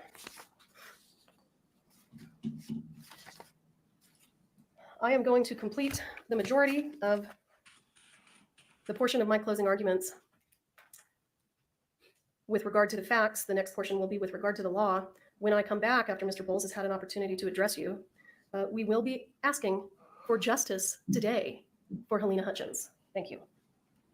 I thought that was good. Seems like most of you agreed. She did a good job. Okay. So please don't talk among yourselves or anyone else about the evidence received. They're doing they're on break. We'll be back at 10:00. Okay. At 10 of, so they should have come back a long time. What? What do you mean 10 of? Like an hour? Oh no, they're coming back. All right, hang on. They just took a little extra long time. We're about 6 minutes behind, so we're gonna catch up real quick here. Let's go, Bowles, man. This is your chance. You may be seated. Yeah, Swamp Bear. I saw that. Yeah, please, court. There's three missing. Ladies and gentlemen of the jury, I want to start also, as I did when this began. And two I want dead. to sincerely thank you for your time and attention and all of your work on this case. It's been hard. It's been a long case. And I want to thank you first. On behalf of Ms. Gutierrez-Reed, who this is extremely important for her, this case, and this is her day in court. And it's extremely important that the government rule out every reasonable doubt that there is in this case, because that is our standard in this country. Reasonable doubt is a concept, meaning if you have any reasonable doubt, if you have a reasonable doubt, we cannot convict people in this country. That's how it's set up. Because of that, the burden is on the prosecution, always stays in the prosecution, and so they have to rule out all of the reasonable doubts. In this case, and I'm going to talk about a lot of the evidence soon, but I just want to start with a summary. The prosecutor just presented to you a series of pictures, and those were the pictures. They paid the guy $10,000 to enlarge, and they went through the pictures, and they tried to show that there were silver primers, and this is going to be definitive evidence that these live rounds had to be on set at a particular time. Let me tell you why there's reasonable doubt, number one, that they will never be able to rule out in this case. Sarah Zachary threw away rounds. She unquestionably threw away rounds after the shooting. That's undisputed. We have no idea what those look like. We will never have an idea what they look like, and that will never be able to be overcome. That one fact alone prevents that entire picture setup that was just shown to you from being accurate, from being real. Because we have no idea what those other rounds, whether they had silver primers. So Hannah did not check the ones in the gun. What they look like. We have no idea. She had. Fact two on the pictures. Seth Kenny told you he had gotten live rounds from Del Reed that went to the 1883. $10,000 for those blurry Those live pictures. rounds were three types. There were three types of bullets. He then brought back around 125 of those of the three types. Now, the ones that the state seized, the prosecutors made a point of saying these don't match the live rounds. However, we don't know what he had because they waited a month to go get them. It was over a month when they searched. And when Mr. Kenny brought in the rounds, he had been talking to the investigator about what was going on in the investigation. So we're never going to have an idea as to what Seth Kinney had and what he provided, because he also told you in this trial he had no inventory system. He had no idea what was coming in and going out of his place. The place was a wreck. It looked like a train had hit it. There's no way for somebody to really understand what they're putting in, what they're going out. And so he also said there were things that went into the rest set that he hadn't inventoried, hadn't invoiced. He said that there were things that put on there that he didn't have invoiced. So here's the problem with that. We do not know that Seth Kinney only had those patinaed rounds. That's reasonable doubt. That's coming right from the government's witnesses, from Mr. Kinney. That part is unreconcilable. There is a reasonable doubt that we'll never leave this case on those 2 points, on the pictures and the live rounds. Now, Ms. Morrissey calls it dishonest for us to raise a question about Mr. Kinney. And I submit it's not dishonest at all, because they have the burden to investigate every possibility, every aspect, as anybody in Ms. Gutierrez Reed's place would deserve and would want, because their life is on the line as well on felony charges, and it's the government's duty to rule out all these other things. Far from dishonest, what it is thoroughness, competence, finding what happened with Seth Kinney, taking his fingerprints, taking his DNA, going through and searching earlier, doing that investigation, and finding out if indeed there is another possibility that they ruled out right away and they never wanted to look into, because they rushed to judgment on Ms. Gutierrez Reed from the very beginning. They singled her out on that set. They put her in a cop car, whether she asked or whether they put her in. She's in a cop car and she never leaves custody until after her statement. They singled her out and they rushed to judgment on her, and that's what you've seen ever since. Ms. Morrissey says, and the camera crew, and she mocks things that we raise as possibilities on the idea that none of it can be possible except Ms. Gutierrez Reed is guilty. That is the only thing that can be possible because I say it. It's not how it works. Ms. Morrissey said she indicted Mr. Baldwin. I indicted Mr. Baldwin. Actually, I think it's the state of New Mexico. That's not an individual person with that power. She also sat there when Ms. Zachary was on the stand, and Ms. Zachary, I'll remind you, got an immunity agreement. Ms. Zachary was promised she would never be prosecuted. And Ms. Morrissey stands up and says, there's no evidence against Ms. Zachary. Well, then why would she give an immunity agreement? Why would she need immunity if there's nothing against Ms. Zachary? She's got an immunity agreement. And then she's told on redirect examination by Ms. Morrissey, remember, if you don't tell the truth, I can prosecute you. I will prosecute you. So Ms. Zachary doesn't tell the version of the truth that the government believes is true. We saw the threat in live court. You can't trust some of the witness testimony in this case, and that will raise a reasonable doubt as well, I submit, because of things like that.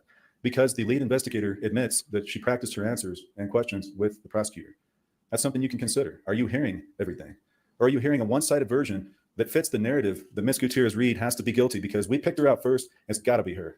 Can't be Mr. Kinney, can't be anything else, any other possibility. Sarah Zachary has nothing to do with it, even though we know unquestionably she threw away rounds after shooting. That's undoubtedly going to be evidence, but there's nothing on her, apparently. Second, these boxes, the idea that the boxes match.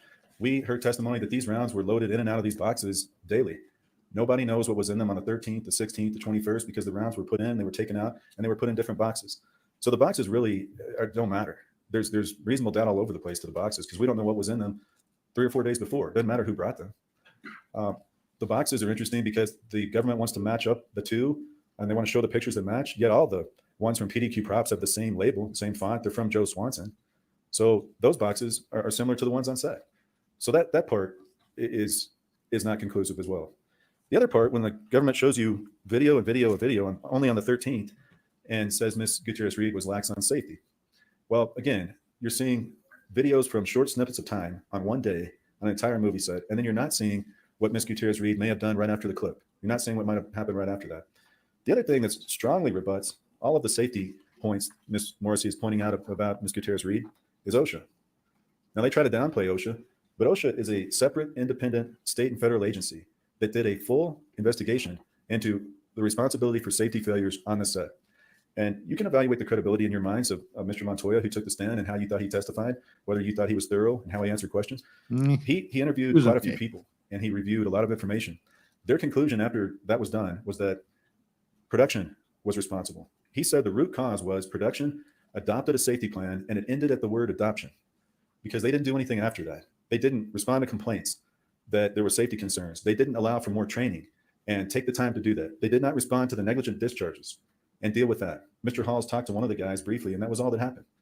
So you got to set that they're not allowing a time for inventory for the armor. They're not allowing time for them to clean their weapons or deal with their weapons. This is management. You just heard Mr. Pesh state that the first assistant director is the primary person for safety on that set. Dave Hall's been doing this 30 years. Somebody doing it 30 years has a responsibility and duty to step in when there's safety things going on. And he's on several of those videos. He has a responsibility to step in and say, hey, we're going to stop this. We're going to slow this down. We're going to have meetings. We're going to have additional safety training. We're going to address this. Ms. Gutierrez, Reed, come over here. We're going to do this. And we're going to talk to people. She also can come in and talk about that. And on those videos, they're both on the videos. But OSHA found, because of the lack of support, because she's a part-time armor, because she's not full-time, because there's not two of her. As Mr. Carpenter said, 2 is 1 and 1 is none. Well, here we didn't even have 1. We had a half. So she's trying to run around and do various things. She's a half a job on a set with over 20 guns, and they want to lay the complete blame on her in this case, as opposed to OSHA, who investigated as an official agency and made an official determination that this was production and management. It was responsible. That's important. That's an important finding because they said all of this was caused safety-wise by management. As Mr. Sousa told you, the buck stops with production.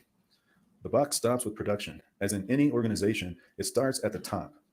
You don't go and take one of the lowest people on the call sheet after something bad happens, after the whole management team has just thrown safety aside in favor of money, in favor of speed, in favor of profit. You throw all of that aside because at the end, you've got a convenient fall person. You got a convenient scapegoat. And she may not be the armor on some days. She's a props person, but she's certainly the armor when everything goes bad. You know why? Because despite OSHA's findings that they were responsible for production, the guys that you saw come in, the producers, the big guys, they want to sail off into the sunset and go on about their business, finish the movie, make the money, because they got the convenient fall person sitting right here. And all that has to happen is everybody has to gang up. Everybody has to have their talks after this happened and blame Hannah. That's what has to happen. That's what happened in this case. You had a production company on a shoestring budget, an A-list actor that was really running the show. He was directing people in those clips, telling the camera person where to go, telling the armor where to go. And then you had a situation where at the end, they had somebody they could all blame. It didn't work out with OSHA because OSHA didn't buy it. OSHA said it was the higher ups. So here we are in a criminal court where the government tries to pin all of it on Ms. Gutierrez Reed. And it's just not the truth. It's absolutely right. We do want the truth. We want the truth. You can't handle all the facts truth. that were found by OSHA to be considered. We wanted all of the facts that you don't have in this courtroom to be considered because that's the only fair way to do it, to resolve all reasonable doubt and to rule it out. If you don't have all the evidence, you can't rule out all of that reasonable doubt. I want to talk about foreseeability, and I want to play this for you. We're about 1 minute away from being at normal speed. We're just about caught up.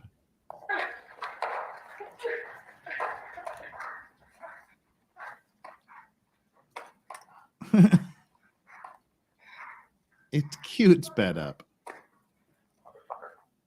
Motherfucker. You probably remember that. That was the scene where Mr. Baldwin runs up the hill and cut is yelled. And right after cut is yelled, he shoots. That's, I submit, reasonable doubt. And I'll tell you why. Because Mr. Baldwin went off script. He chose to fire after cut was called. And you're going to see where he does later do the same thing in this tragic shooting. Mamie Mitchell told you on the stand, the script supervisor, that it was not in the script for Mr. Baldwin to point the weapon.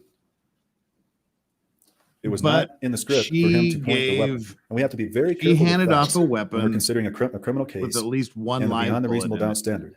That's extremely important because Ms. Gutierrez Reed, nor anybody else, knew that Mr. Baldwin in that moment was going to point the weapon right at Halyna and Mr. That's Hutchins and why Mr. you Sousa have to be and do extra what he did. careful when you hand him weapons. That is the concept of foreseeability. Now, Ms. Morrissey gave you an example of if I hand somebody a firearm and it's loaded and then they go and do something with it and it hurts somebody. But here, what we had, she did not know Mr. Baldwin was going to do what he did. No one, first of all, called her back into the church that he was using the gun at that time. She had given it to Halls to sit in the church. Mr. Halls then gave it to Mr. Baldwin, and that is the conclusion of the lead investigator. That was what Baldwin said, and that is what Ms. Gutierrez Reed said. So Halls hands it to him. No one calls her back in to let her know Baldwin is doing that blocking scene. She doesn't know that's happening. The medic said she did not hear anybody call that out, first team, over the channel. So that's not getting put out. So Baldwin's doing another audible like he did on this video that you just saw. He's going off script. That defeats any idea that that was foreseeable to Ms. Gutierrez Reed. If she doesn't know what's happening, she can't foresee it. That's a big part of the No, instruction. see, I don't think so. The other part I want to talk about for I think it's the foreseeability and where opposite. this If you matters know he is has live his rounds. penchant for going off Now, live script, rounds you know in he this type could of do it, so situation you have to be has extra not happened careful when you hand him a in gun Hollywood. because In he might do something the 100 fucking years of stupid, Hollywood, like point it at somebody this and has pull not the happened in a trigger. situation like we saw in this case. I think No it's one exactly on the that opposite set of what he's saying. foresaw, knew, or thought that live rounds were going to be on that set. No one. You did not hear one witness in this case. Even Miss Morrissey said there was no evidence that Hannah knew about live rounds coming on or this was done. There's no evidence of that. Nobody thought live rounds were going to be on set. Mr. Souza told the doctors he couldn't believe it. He argued with them because it was inconceivable that live rounds would appear. Because of that, when you read the jury instructions, there's a concept in the involuntary manslaughter of an element of willful disregard of the rights of another. That word willful, and I'm going to go over it soon, means purposeful. That you willfully do something, you purposefully do something. What's impossible for the government to prove in this case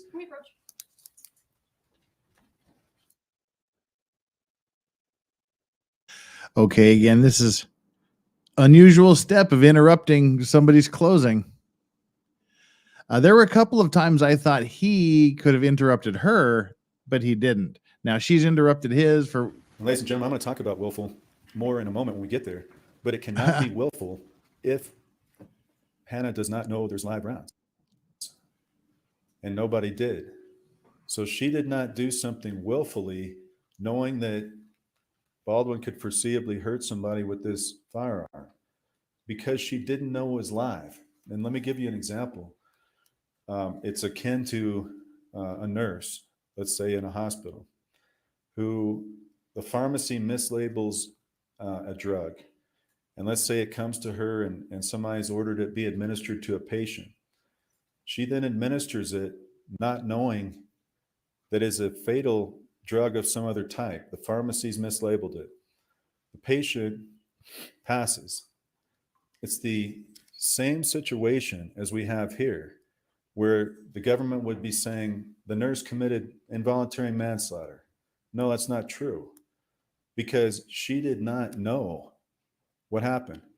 It's like a long time ago when the Tylenol capsules were laced with cyanide, way back in the 80s or somewhere around there. There was no prosecution of the pharmacies that didn't know about this, that were tainted by it. It's the same type of situation we have here with the nurse. Miss Gutierrez Reed did not know there were live rounds, and she was entitled to rely on production buying dummies and the boxes labeled dummies. She's entitled to rely on that. And that reliance is reasonable. So she cannot foresee a live round. No, this is like It's a Wonderful Life, Now, where young Jimmy Stewart's character had to go get the drugs from the drugstore, and the guy was drunk, so he loaded the medicine into the wrong. He loaded the poison into the medicine. She had not been advised. He wasn't willful because he didn't know he was loading poison. No, that's exactly what negligence is. The reason why I say that is she was cooperative. She was trying to assist in what this investigation, what they were investigating. Now, Corporal Hancock. Yeah, and hit him in the ear. Corporal Hancock never fully investigated the source of the live rounds. Exactly. And she told you that she focused on people on the set. So again, in ruling out reasonable doubt and where those live rounds came from, we have not done that in this case because there was never a full investigation as to the source of the live rounds. Let me give you an example. The state never called Joe Swanson. And it's kind of remarkable because Joe Swanson was the original source of where these came from. He's also the JS in all the boxes. So the idea that the person where it originated, you wouldn't call that person and get some more information is interesting. That's but the best. More than that, that's the best you can come up with. hole Interesting. In the origin of the live rounds. Let me tell you what else it did. Seth Kinney's fingerprints and DNA were never taken. Seth Kinney talked to Corporal Hancock 40 times or more. They supplied information back and forth.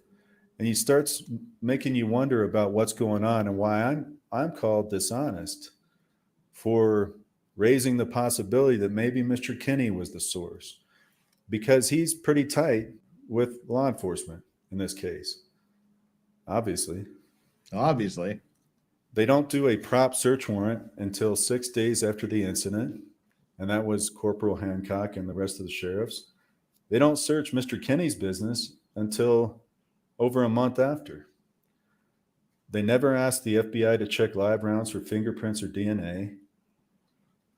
And so we will not know if Mr. Kinney's fingerprints or anybody else's would have ever appeared on those live rounds on set because they didn't get that evidence. Bryce Ziegler, I want to tell you a little bit, remind you a little bit about his testimony, and that's Mr. Ziegler. He talked about Baldwin's revolver being single action. You have to cock it, and then every time you want to shoot it. He testified about breaking that firearm. They actually destroyed the firearm after testing that was approved by the sheriff by hitting that with a hammer. Mallet. He talked about that you can't determine a live round from a picture. And that's the other point I think is important to consider when considering the picture analysis. Now, the Latin print examiner, the latent print, not Latin print, you fucktard. Various things, but she did not examine anything Seth Kenny-wise. There's no analysis on the cartridges from the prop cart, and found 8 FBI employee prints. Oh my God. Could you be more dull, monotone, and boring? The powder testing. Only tested get the 11 jury rounds from riled Seth up. Kenny. Get Again, the jury we know that he brought impassioned back by your 125 you're pleading and you're from a group arguing that for went to her innocence. 1883. And I also want to remind you about 1883. Some of those were Starline brass rounds. And some of those, he said, had silver primers. So when we get to the set, the live rounds are Starline brass and they have silver primers. It's a continuous chain that could have been traced from Del Reed all the way to Seth Kenny, all the way back to the set. But they did not do that thorough investigation, and that's reasonable doubt they have not ruled out. They did. They Dummies. paid the PowerPoint guy $10,000. This is another area of reasonable doubt. Witnesses testified this set contained a dangerous mix of dummies. They were dangerous because it was impossible for the armor and prop master to hear and rattle all of the dummies, especially under pressure, rushing, and noise on the set. You saw there was a lot of wind that day on the lapel. There's people running around. There's, I think at one point somebody said 200 people. There's all kinds of things going on. And despite that, Mr. Haig indicated in a quiet office he could not hear one of the dummies when it's rattled. That's dangerous because when you're trying to do it quickly, when there's a lot of noise, it may be a dummy. It may not. You can't hear it rattle. Well, then treat it as a live one. Mentioned in this case that he always rattle tested his rounds and he made sure they're dummies. He told you all that. Well, the problem, even the box that they say was Seth Kenny's and the rounds that came out of it, there was one round, if you remember, that was gunked and it didn't shake. There was gunt? What? That round had to be sent to the FBI to be broken apart and to be checked to see if it was live. So if he truly is that thorough and shaking, he missed that round. If he was doing that, he was. They had oversight over the budget team. They didn't know where the funds were set aside for the armor.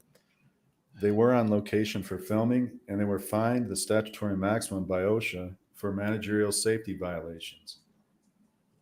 Again, OSHA found that the management team are the ones responsible. And yet we're here with Ms. Gutierrez Reed, the person on trial for the felony offenses. Sherilyn Schaefer was the medic on set. You recall she did not have chest seals. She, I think, was doing the best she could with the equipment that she had, but she didn't have the complete equipment to deal with a gunshot wound. She also indicated she never heard anyone call out use of a gun before the fatal shooting. Mamie Mitchell, I touched on this earlier. Most important thing Ms. Mitchell said was that it was not in the script for Baldwin to point the firearm. That goes directly to the element when you read the jury instructions and you all go back in to deliberate. That goes to foreseeability and whether or not anybody can foresee the moments Mr. Baldwin pointing the gun, using it as a pointer. He's up on the legitimately hill, putting shooting me to uppercut, sleep. and then he's shooting. It's 4:30 a.m. and I pointing can't the take gun this when he's guy. not supposed to in scenes. David Halls was the first assistant director, as you remember, and he was in charge of overall safety. Now, he got a misdemeanor, 6 months unsupervised probation, even though he was in charge of overall set safety. He never raised any concerns. And in fact, I think he said Hannah did a great job as armor. He indicated he did not hand the gun to Baldwin, but the sheriff contradicted this. So did Hannah, and so did Mr. Baldwin. And that was essentially Mr. Hall's testimony. Sarah Zachary, I remind you, she threw away rounds on set after the shooting, took items off the prop card. She worked for Seth Kenney, and she texted and called him right after the shooting.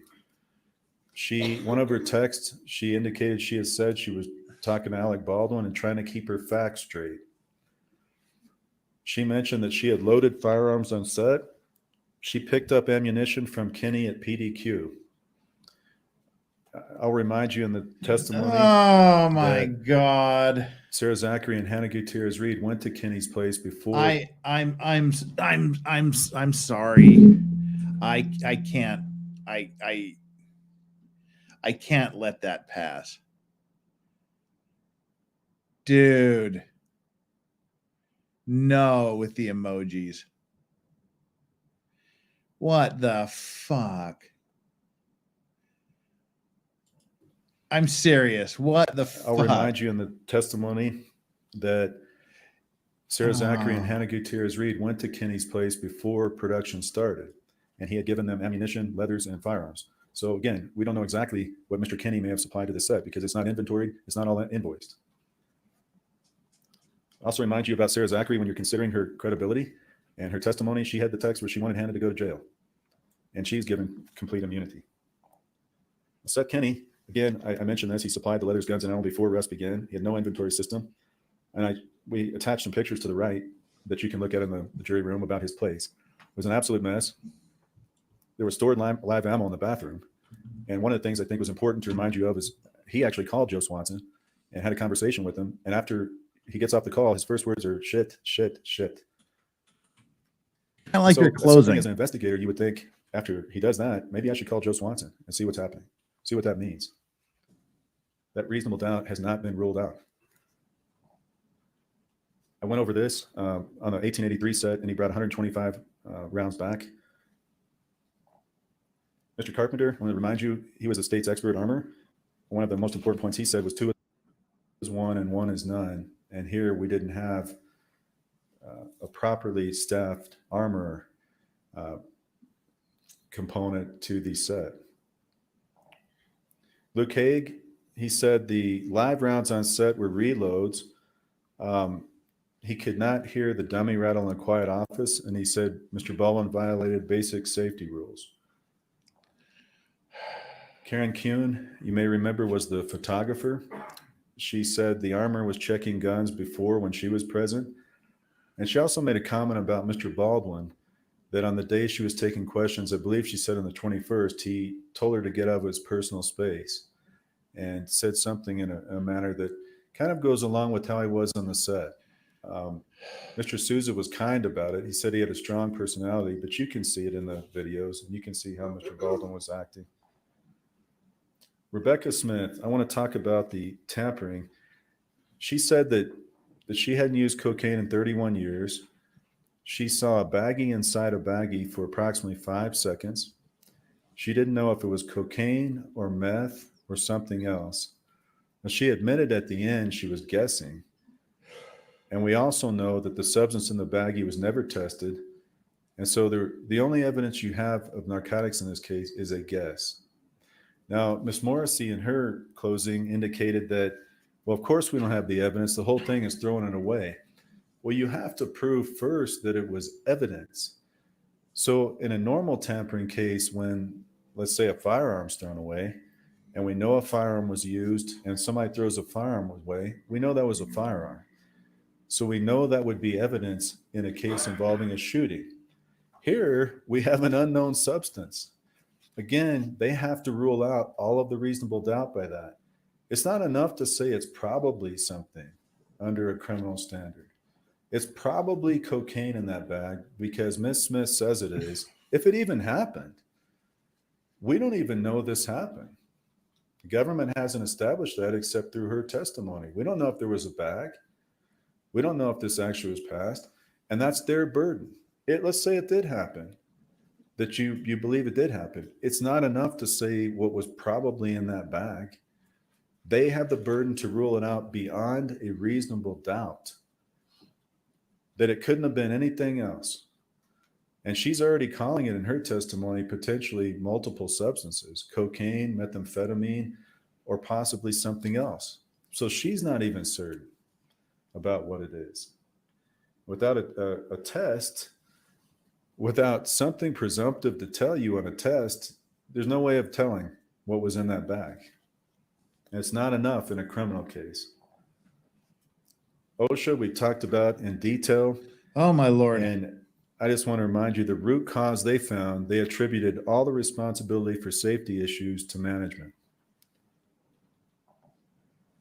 Mr. Elliott, he was defense expert investigator, got an extensive law enforcement experience, if you recall, in APD and military.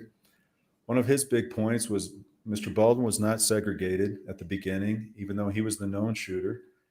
Hannah was segregated right away. Again, they zeroed in on her in the rush to have her identified.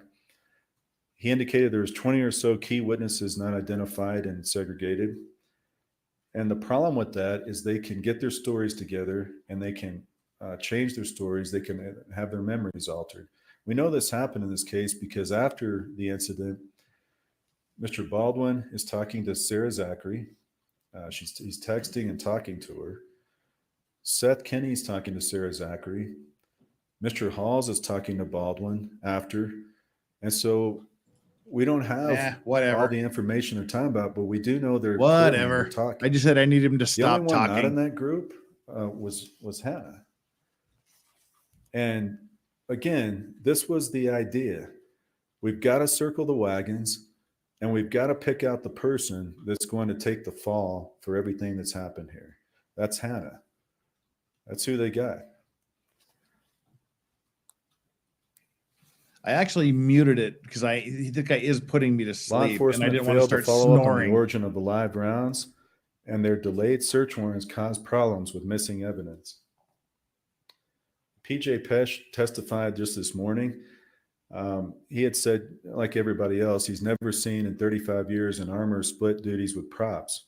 It's not possible for one person to keep track of so many firearms. And he indicated it's important to give the armor adequate time and resources, which OSHA said as well. She was not given that to do her job. I want to talk to you about the law that the judge instructed you on, and that is the law. What the judge told you about is what we have to follow in terms of evaluating this. The law presumes the defendant to be innocent. The burden is always on the state to prove guilt beyond a reasonable doubt. A reasonable doubt is a doubt based upon reason and common sense, the kind of doubt that would make a reasonable person hesitate to act in the graver and more important affairs of life. A doubt based on reason and common sense. So what the government has to do is rule out every reasonable doubt you may have based on reason and common sense. Or in this country, we don't convict people. That's the standard. And again, I go back to where I started at the beginning. If they didn't rule out the reasonable doubt on Miss Zachary throwing away the rounds, that is always going to be there. Because their theory based on you can identify these pictures and we know exactly what was on the set and what remained on the set, and what we will never know that because some of them were thrown away. And we didn't get all of Seth Kinney's rounds. We're never going to know that.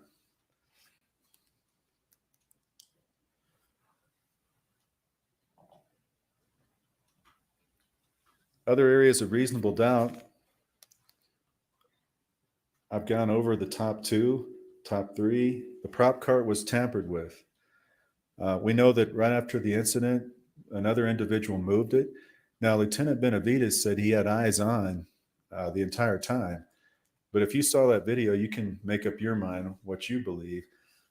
Ladies and gentlemen, his camera appeared to be pointed right into the vehicle, and the individual getting the cart was way off in the other direction. He said he had his head turned. But you all can decide what you think about that. The prop cart, there was unquestionably items taken from it. We don't know exactly what those are. That is another area of reasonable doubt that the government has not ruled out. You've had witnesses say throughout the trial, you can't tell live ammo from a picture. And the reason is that the FBI said it has to be disassembled and you have to open it up because there's powder in it. If there's not powder in it, then it's not live. OSHA stated the root cause of all safety failures was management. OMI ruled this to be an accident, not a homicide. You heard evidence about the esophageal intubation was ineffective to provide oxygen to Halyna. This also was a situation in this case where multiple lawsuits have been filed, and you can evaluate their testimony, those people who have filed lawsuits, with care and caution, because they've got an interest potentially in what's happening in this case by being involved in lawsuits. Involuntary manslaughter, you're going to have that instruction when you go back. That is the charge that Her Honor has read to you. She's given you the law on this. I want to focus you on a couple key points. The government has the burden to show each of these elements beyond a reasonable doubt. The elements are the numbered items. What that means is if you all have reasonable doubts on any of these elements, Hannah cannot be convicted. And I want to focus you in on element 3, that Hannah acted with a willful disregard. Again, you go back to willful disregard, the nurse example, and the idea that if somebody doesn't know, I mean, that could be the same thing with a nurse on trial for involuntary manslaughter, but if she doesn't know the drug was mislabeled, you cannot hold her criminally accountable for something like that. It's the same thing in this case, because no one knew there were live rounds. So she did not act willfully in anything that happened that day. In loading the firearm, this was another day everybody thought on set. Loading the firearms, running to different things, doing the duties. Nobody's calling her back in for the blocking scene. Mr. Baldwin's doing something on his own. Nobody in the wildest dreams thought there was a live round. And because of that, the next element is that Hannah Gutierrez Reed that caused the death. I submit to you that what caused her to pass was Mr. Baldwin going off script and pointing the weapon. Now, he didn't know there was a live round in there either. He didn't know. Again, he's in the same position that nobody knew there was ever going to be a live round on that set. But the only ultimate act is pointing of that weapon. Miss Gutierrez wasn't in the church. She didn't point that weapon. She didn't pull it. Nobody called her back in. And because of that, those two elements, I submit to you, have not been proven on involuntary manslaughter. And they have to be. The government has to resolve all your reasonable doubts about that, or we cannot convict. Mental state and willful disregard, and that is going to be in your instructions. For you to find the defendant acted negligently in this case, you must find that the defendant acted with willful disregard. And so again, that's the terminology, is willful disregard. You're also going to be instructed, the court instructed you, Her Honor, on negligent use of a firearm. And that is a lesser included offense of the involuntary manslaughter. So when you go back and deliberate, you will have this in front of you as well, whether Ms. Gutierrez Reed endangered the safety of another by handling or using a firearm in a negligent manner. And again, the language is acted with willful disregard. That's what has to be proven under that charge for you to resolve all of your reasonable doubts. Tampering with evidence, I think this is a real stretch. Oh my God. It is a real stretch. And you talk about guessing. This one, they have to prove the defendant hid a bag of cocaine. Well, the only witness they have to it said it was either cocaine or meth or something else. So just by the testimony alone, the beginning of that, there's no way of knowing it was a bag of cocaine. It's just impossible. There has to be reasonable doubt on that by the government's own witness. Their only witness. No law enforcement testing. There's nobody else. This is absolutely unproven in this case. And you don't even have to get to element 2 because element 1 is not even close to having been proved beyond a reasonable doubt. Proximate cause, it's a legal term, but it's something the government has to prove as well. And this is where you get into that the passing was a foreseeable result of Halyna Gutierrez's act. The act was a significant cause of the death, and the language I want to focus you in a natural and continuous chain of events uninterrupted by an outside event. What these mean, and these are the legal terminology, what it means is that what Halyna Gutierrez did had to be a foreseeable result, but again, that caused her death. But again, without her knowing that there was a live round, that's impossible to meet that standard. She did not have that knowledge, and there's no witness that came in here in this courtroom in 2 weeks to say she had that knowledge. Without it, nothing she did. She has that willful disregard because she just doesn't know. Now, was there an outside event as well? There was an outside event. There's 2 outside events. Whoever put the live round on set, and then Mr. Baldwin in the end going off script and doing what he did. Those are outside events outside of Miss Gutierrez Reed's control that she didn't know was going to happen. That breaks any idea, and there's reasonable doubt that she had anything to do ultimately with Halyna Hutchins' death.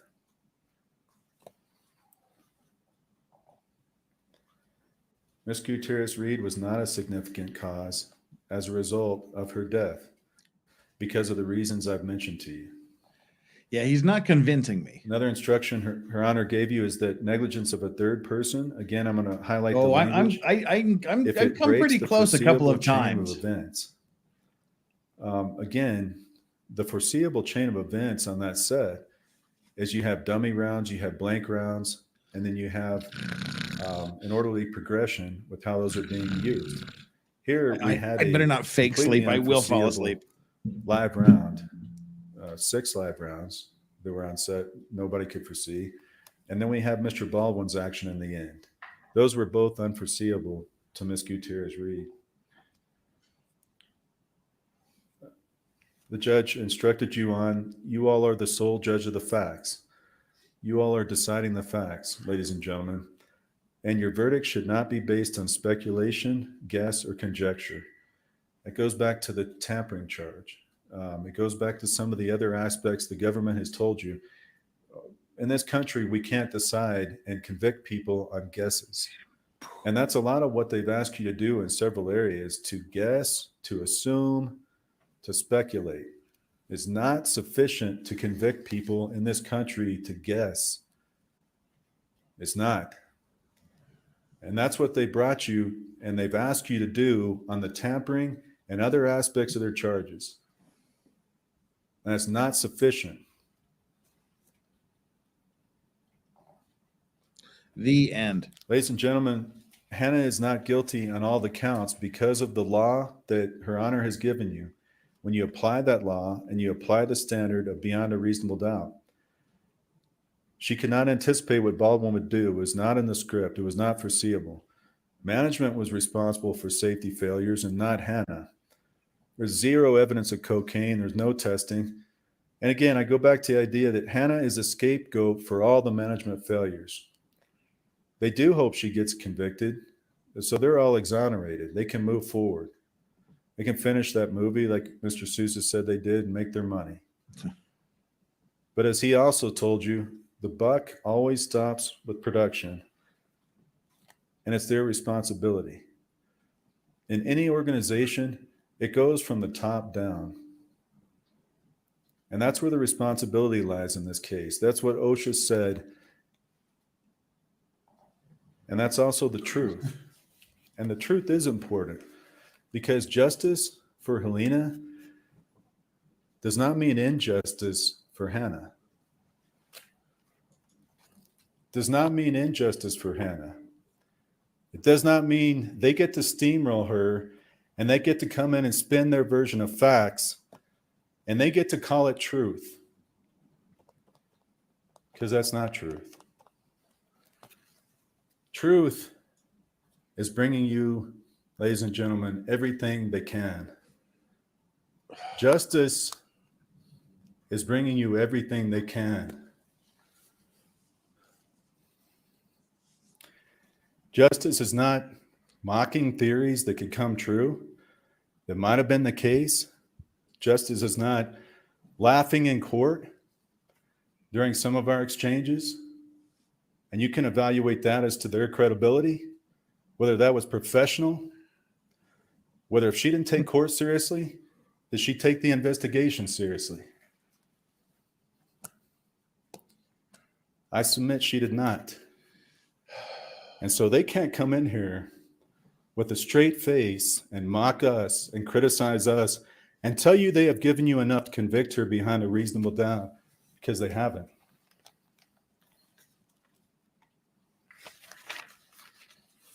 Thank you.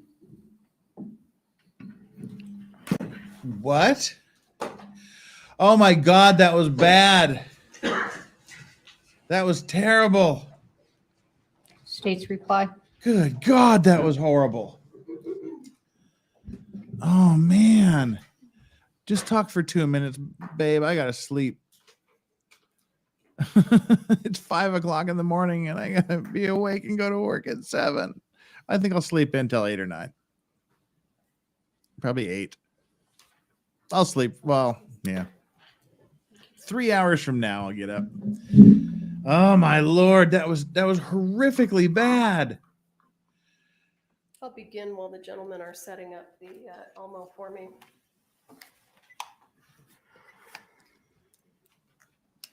I couldn't tell you 60% of what he said. Hannah didn't know there Just was a live round on set. droning. I agree.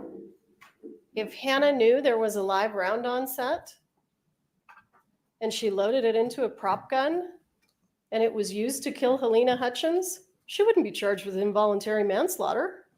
She'd be charged with second-degree murder. There you go. She'd be charged with first-degree depraved mind murder. This is an involuntary manslaughter charge because she didn't know there were live rounds on set, and the reason she didn't know was through her own negligence, her own recklessness, her own willful disregard for the safety of other people. I cared. I just couldn't follow. He was putting me to sleep. I was just zoned out. For the safety of other people that you have seen throughout this trial, it is shocking. For Mr. Bowles to come up to this podium and say it wasn't foreseeable that Alec Baldwin was going to go off script and pull the hammer and pull the trigger. He showed you a video of Alec Baldwin going off script. Alec Baldwin went off script. Hannah Gutierrez knew it. That's what I said. That's what I said. Hannah Gutierrez knew that Baldwin was loose. Hey, Nick. She knew it.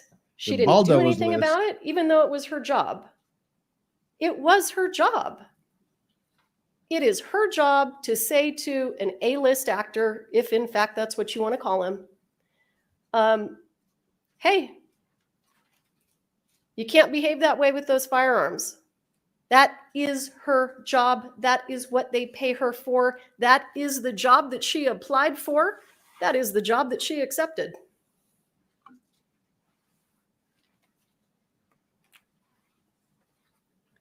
Foreseeability. You want to talk about off script? Just remember those videos of the stuntman. That's not within the script. She was there. She watched it. She knew these people would go off script. You know she didn't check the rounds. If she checked the rounds, they wouldn't have been floating around that movie set the entire time, undetected. Give you everything we've got. You have absolutely everything we have. This law enforcement team and this team of prosecutors have reviewed thousands and thousands and thousands of photos and thousands of videos. We have interviewed countless people, many of whom you didn't even hear from. We can't stay here forever. You have absolutely everything you need. One of the amazingly shocking things about this case to me has always been, and it's to Detective Hancock's credit, a defense attorney with his own agenda, no question, comes to her and says, it's Seth Kenney, it's Seth Kenney, it's Seth Kenney. That's his job. Okay, let's make that clear. That's Mr. Bowles' job. He gets Hannah's dad to say, it's Seth Kenney, it's Seth Kenney, it's Seth Kenney. Rather than ignore them, she gets a search warrant. She took his speculative agenda, presented it to a judge, got a search warrant, and searched that man's property. And oh my heavens, what did they find? They found exactly what Thel Reed said they would find. They found live ammunition with semi-wad cutter projectiles. You have everything you have. You have everything we have. You have everything you will ever need to convict her. This is 100% foreseeable.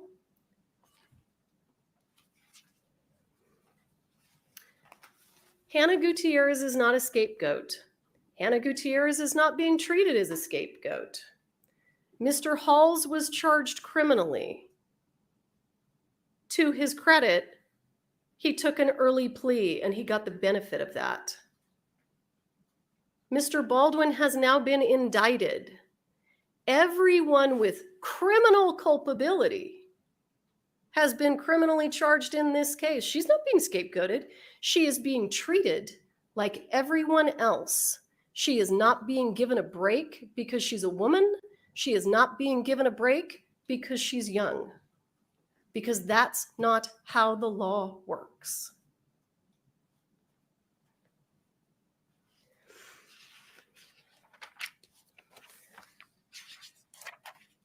Let me just review my notes real quick. And as I promised you, I am going to try to speed this up for you. Please keep in mind, Mr. Bowles comes up to the podium and says Sarah Zachary threw rounds away. She did. Obviously she did. She admitted it. She told law enforcement that she did it. And rather than try to prosecute her for tampering with evidence, for panicking and throwing some rounds away, she agreed to come in and testify, and her agreement is that she must testify truthfully. And she testified truthfully. You want to know why we don't have an inertia puller in evidence? Why we don't have a box of dummies that Ms. Gutierrez said she brought on set? She said she brought 2 boxes. We've only got 1. You want to know why? Because she went to the prop truck on October 23rd, got access to it, took a bunch of gun belts and a couple of boxes. Your Honor, I want to object.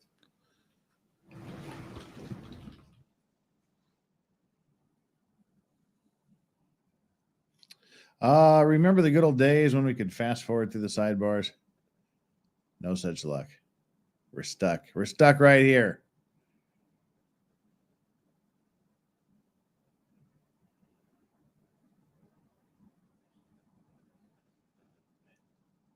Hi, everybody. How you doing? I'm on my last damn nerve here.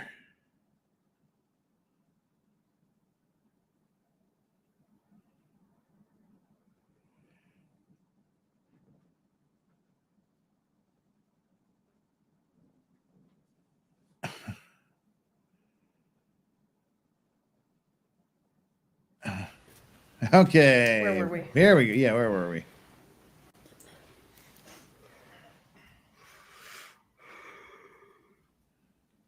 She took stuff out of the prop truck.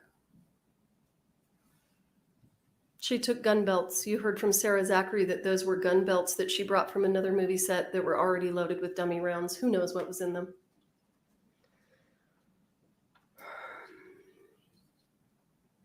So I want to make sure that we understand what reasonable doubt means. Reasonable doubt means the doubt must be reasonable.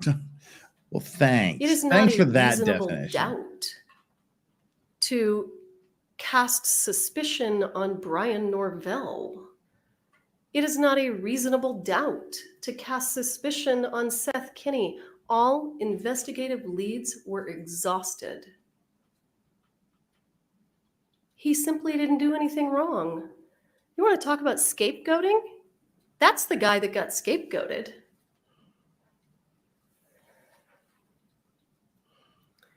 The doubt must be reasonable. And I don't have to prove this case beyond all possible doubt. If that is what the law required, my heavens, we live in a world of infinite possibilities. The government would never be able to prove a case beyond all possible doubt. We'd have to have a video of absolutely everything that took place. It's not the standard, and it doesn't have to be the standard. So when you're back there and you're talking about doubt, make sure it's a reasonable one under this set of circumstances.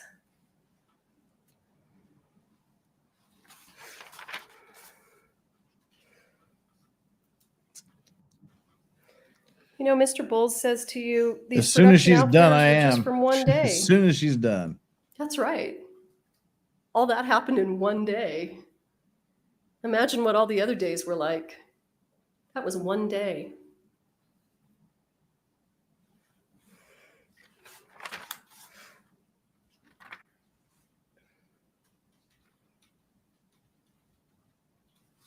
Mr. Balls is right. The crew didn't believe there were live rounds on set. They believed that she was going to do her job. They believed that she did her job. This isn't Seth Kinney's responsibility to inventory rounds, although he did it. That wasn't his responsibility. Rust Productions didn't provide all of the dummy rounds to the set of this movie. You know from her own statements she brought 2 boxes on herself. We're not living in an alternate reality.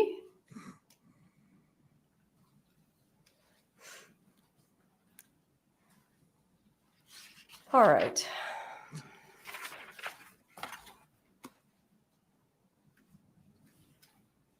Let's go through these. I'll go through them relatively quickly. When you all go back into the jury deliberation room, you will have your own copy. So you certainly will have a copy to reference.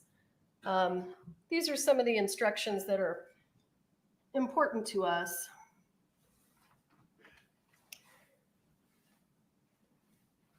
Your verdict should not be based on sympathy or prejudice. Sympathy or prejudice? Huh? Oh. Oh, I see. There we go. Thank you, Mr. Lewis. So it can't be based on sympathy or prejudice. And for any of you who are feeling sympathetic because she is young and she is maybe inexperienced, although by her own statement to Detective Hancock, she would tell you she wasn't. You all are on this jury because during voir dire you agreed to follow the law. And I will ask you to do it right now, if you had said during voir dire, I can't follow the law, I feel too sympathetic, you wouldn't be here. And if you can't follow the law, you can probably excuse yourselves.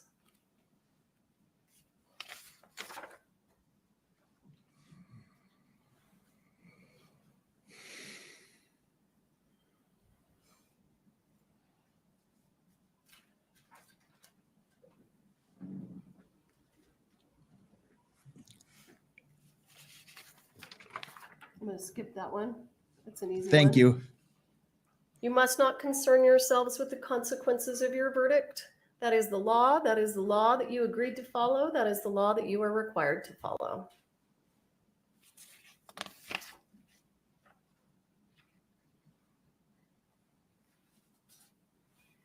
Hannah Gutierrez endangered the safety of another by handling or using a firearm in a negligent manner. There can be absolutely no doubt. That happened. I agree.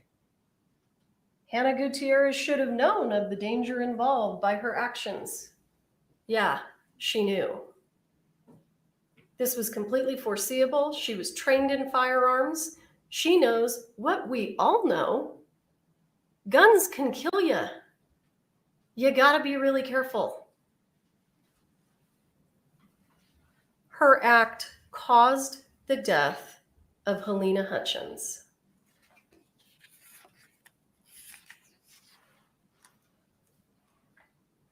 (12A) is the alternative theory. And so let me explain to you that 12 and 12A are alternatives. You must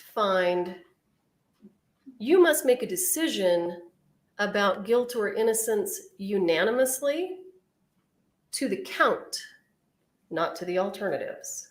So 6 of you can say, I think she's guilty of 12, but not 12A. Another 6 of you can say, we think she's guilty of 12A, but not 12. Done. You're done.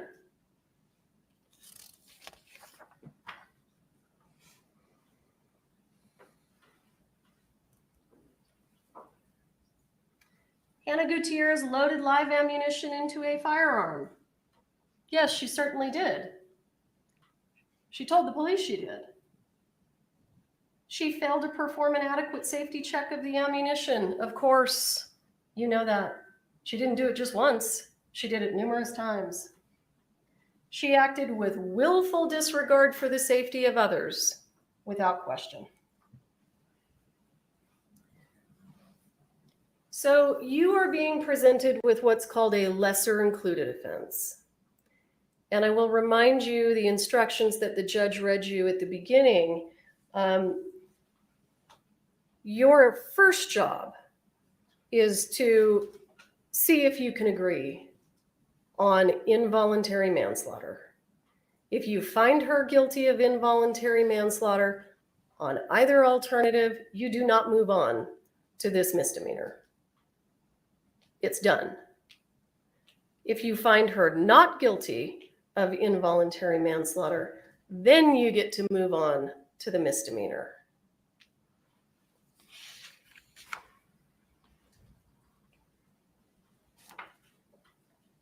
You've heard a lot about that. I'll skip it. Oh, thank you.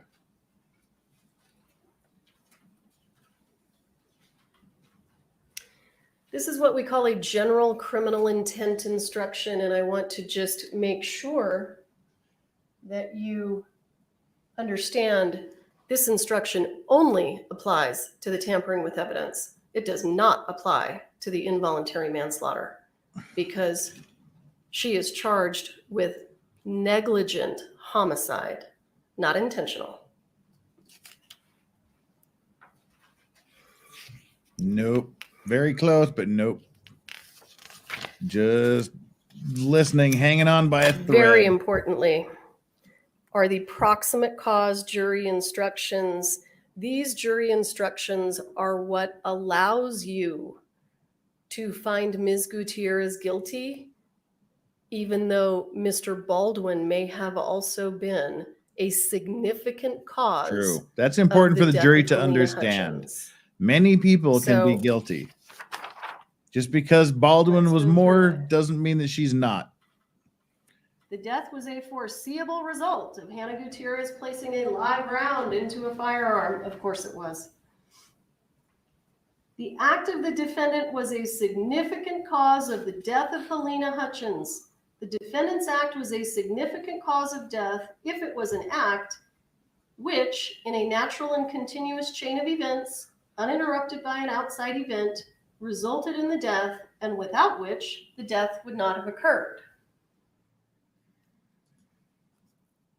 She brought a bunch of live rounds on set, accidentally, but negligently. She loaded one of them into a prop gun, and this was after they were loaded into Jensen Ackles' gun belt and Alec Baldwin's holster.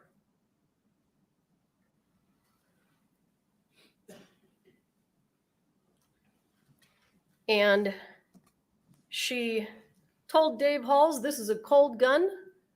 He told the crew, it's a cold gun. At that point, everyone certainly assumed that there wasn't a live round. She knew Baldwin would go off script. She didn't have prop duties to tend to. She walked out. And even if she had been there, it wouldn't have made a difference, because you have seen the incredible lack of control that she exercised as the only person on the movie set in charge of firearms. There is no intervening event. If you think the intervening event is that Baldwin manipulated the gun, that's the whole purpose of the prop. He's going to manipulate it.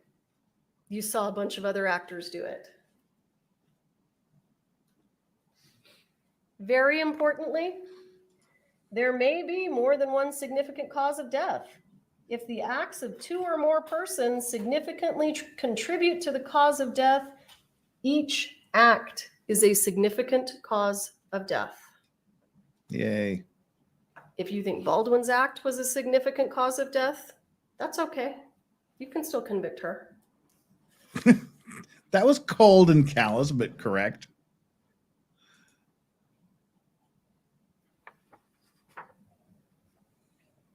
Jury instruction 20. Coming to the end, thank God.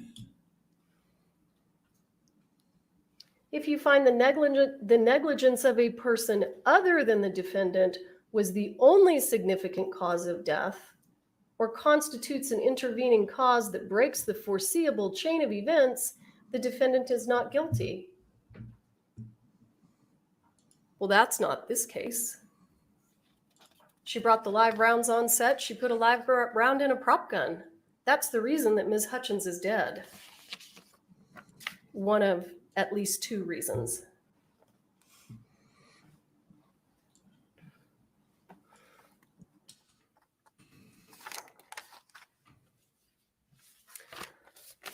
I will again thank you very much for your time and for your attention. I know that this has been hard work for you folks. You have no fucking idea how hard this was for me in the last 2 hours. To find Ms. Gutierrez guilty of involuntary manslaughter and tampering with evidence.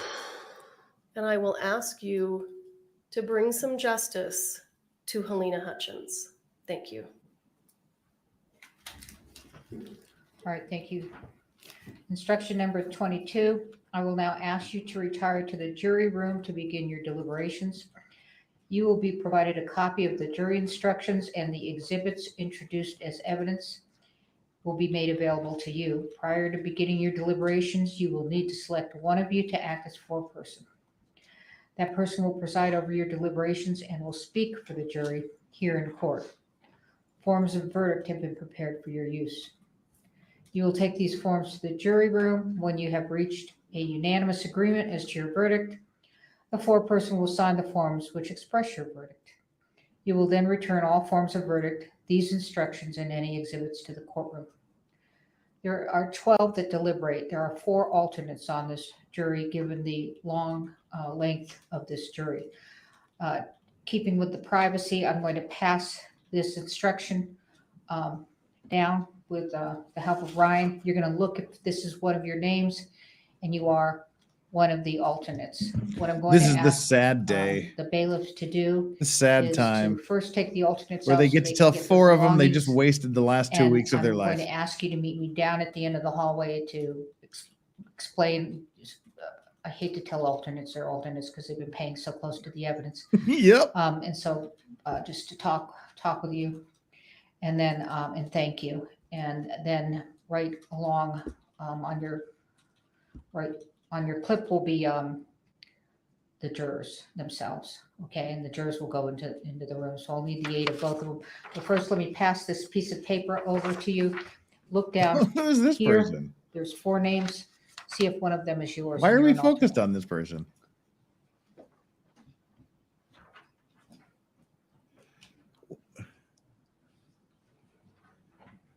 What is going on here? Who was that?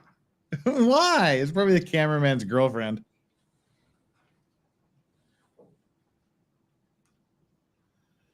What was that? It's at the bottom.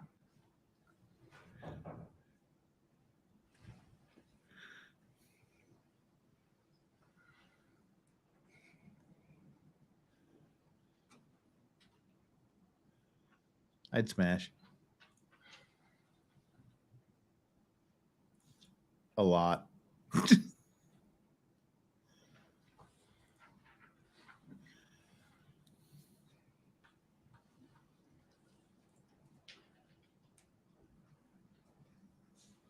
No idea how old the judge is, Mitch.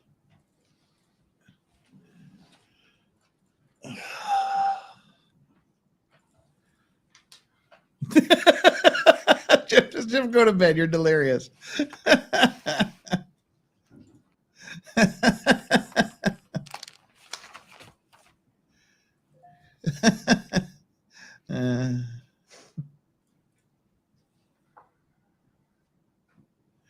We're focusing on the judge because the jury is leaving. They're finding out who the alternates are, et cetera, et cetera.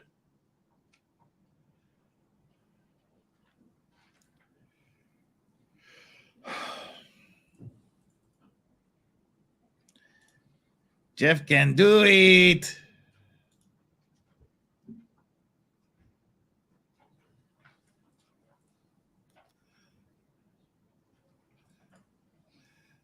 That's the prosecutor's wife.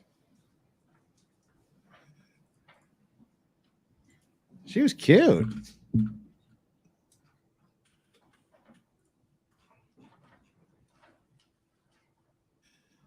All right. Well, while we're effing around, we can read those super chats. Shoot. DCV Titan said, "We get it. You want to be intercoursed by Seth? Oh, wait, we're 5 hours here. You want to be fucked by Seth Kenny?"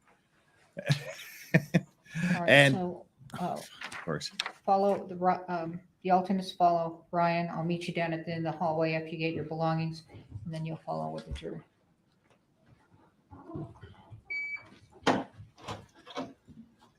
All right, jury's leaving. They're gonna go do their work.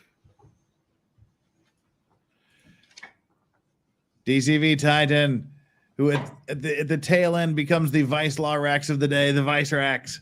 If Hannah knew there were no live rounds on set, why did she expense an inertia puller? She was either making dummies into live or live into dummies. Also, if there were no live, why did she tell the police she did shake tests? She lied to the cops. That's why. That's Nick Starro. Thank you so much. Ring that bell. It might wake you up a bit. Yay me. All right, we're in recess. I'll be back in, but we're in recess. You can get going with your exhibits and things like that.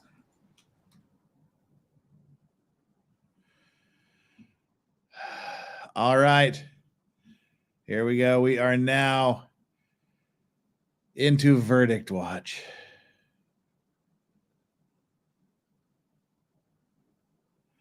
I think they're going to come back before the end of the day. I think they're coming back with a guilty verdict.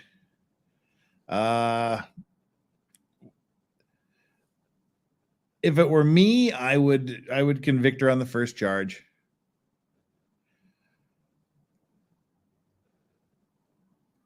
That's it.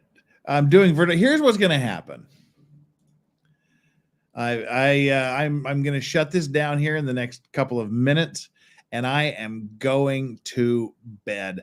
I've got a verdict stream locked and loaded, so I'm going to be sleeping. But I've arranged for one of you 242 people that are sticking through this with me to call me. I'm going to keep the phone right by my head. As soon as there's word that the verdict is in and there's going to be a judgment, then they will call me. I will wake up and I will start the verdict stream. So make sure if you're here and you want to watch the verdict with me, you make sure all the notifications are on. You check, pay attention, because as soon as they get the word that there's been a verdict and the jury's coming back, well, hopefully before the jury comes back, because it'll take about 5-10 minutes to get ready. So as soon as there's word that there's a verdict been reached, then I will be awakened from slumber, and then I will come here and give the verdict with you fine folks. Oh my Lord. Verdict watch. I am totally wrecked. That was rough. Bowles killed me. God, that was a terrible closing.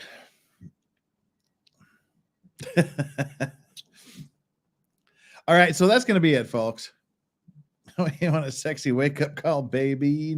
LC, good morning. Good morning, LC. How you doing? Good to see you here on this fine morning. Right, I can see that the sky is getting light over out the window, so this is it. What do we got going here? I'm still trying to. I'm sluggish. I should have done a 24-hour stream. I've been up 22 hours now. Well, 22 and a half. All right, mods.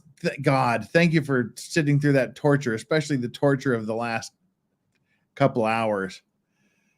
Boof, that was rough. Thank you, mods. Thank you, chat, so much for being here. Thank you for sticking with me. Let's see. Right now, let's check the numbers. All right, we are 265 subscribers away from 69,000. 265 away from the arrangements for a big giant 69 party. Once we hit 69,000, we'll have a big giant 69 party. Everybody's invited to the 69 party. We'll probably get there tomorrow. That'd be awesome. All right, folks. Again, chat, thank you for being the best chat ever. Good to see you, Lincoln Kane, brother. It's been a minute. Got to pop on over and say howdy to you. Oh, and by the way, we also have Xterra Bill here. Grounds. Xterra Bill is the one that made the audio to the Grounds video.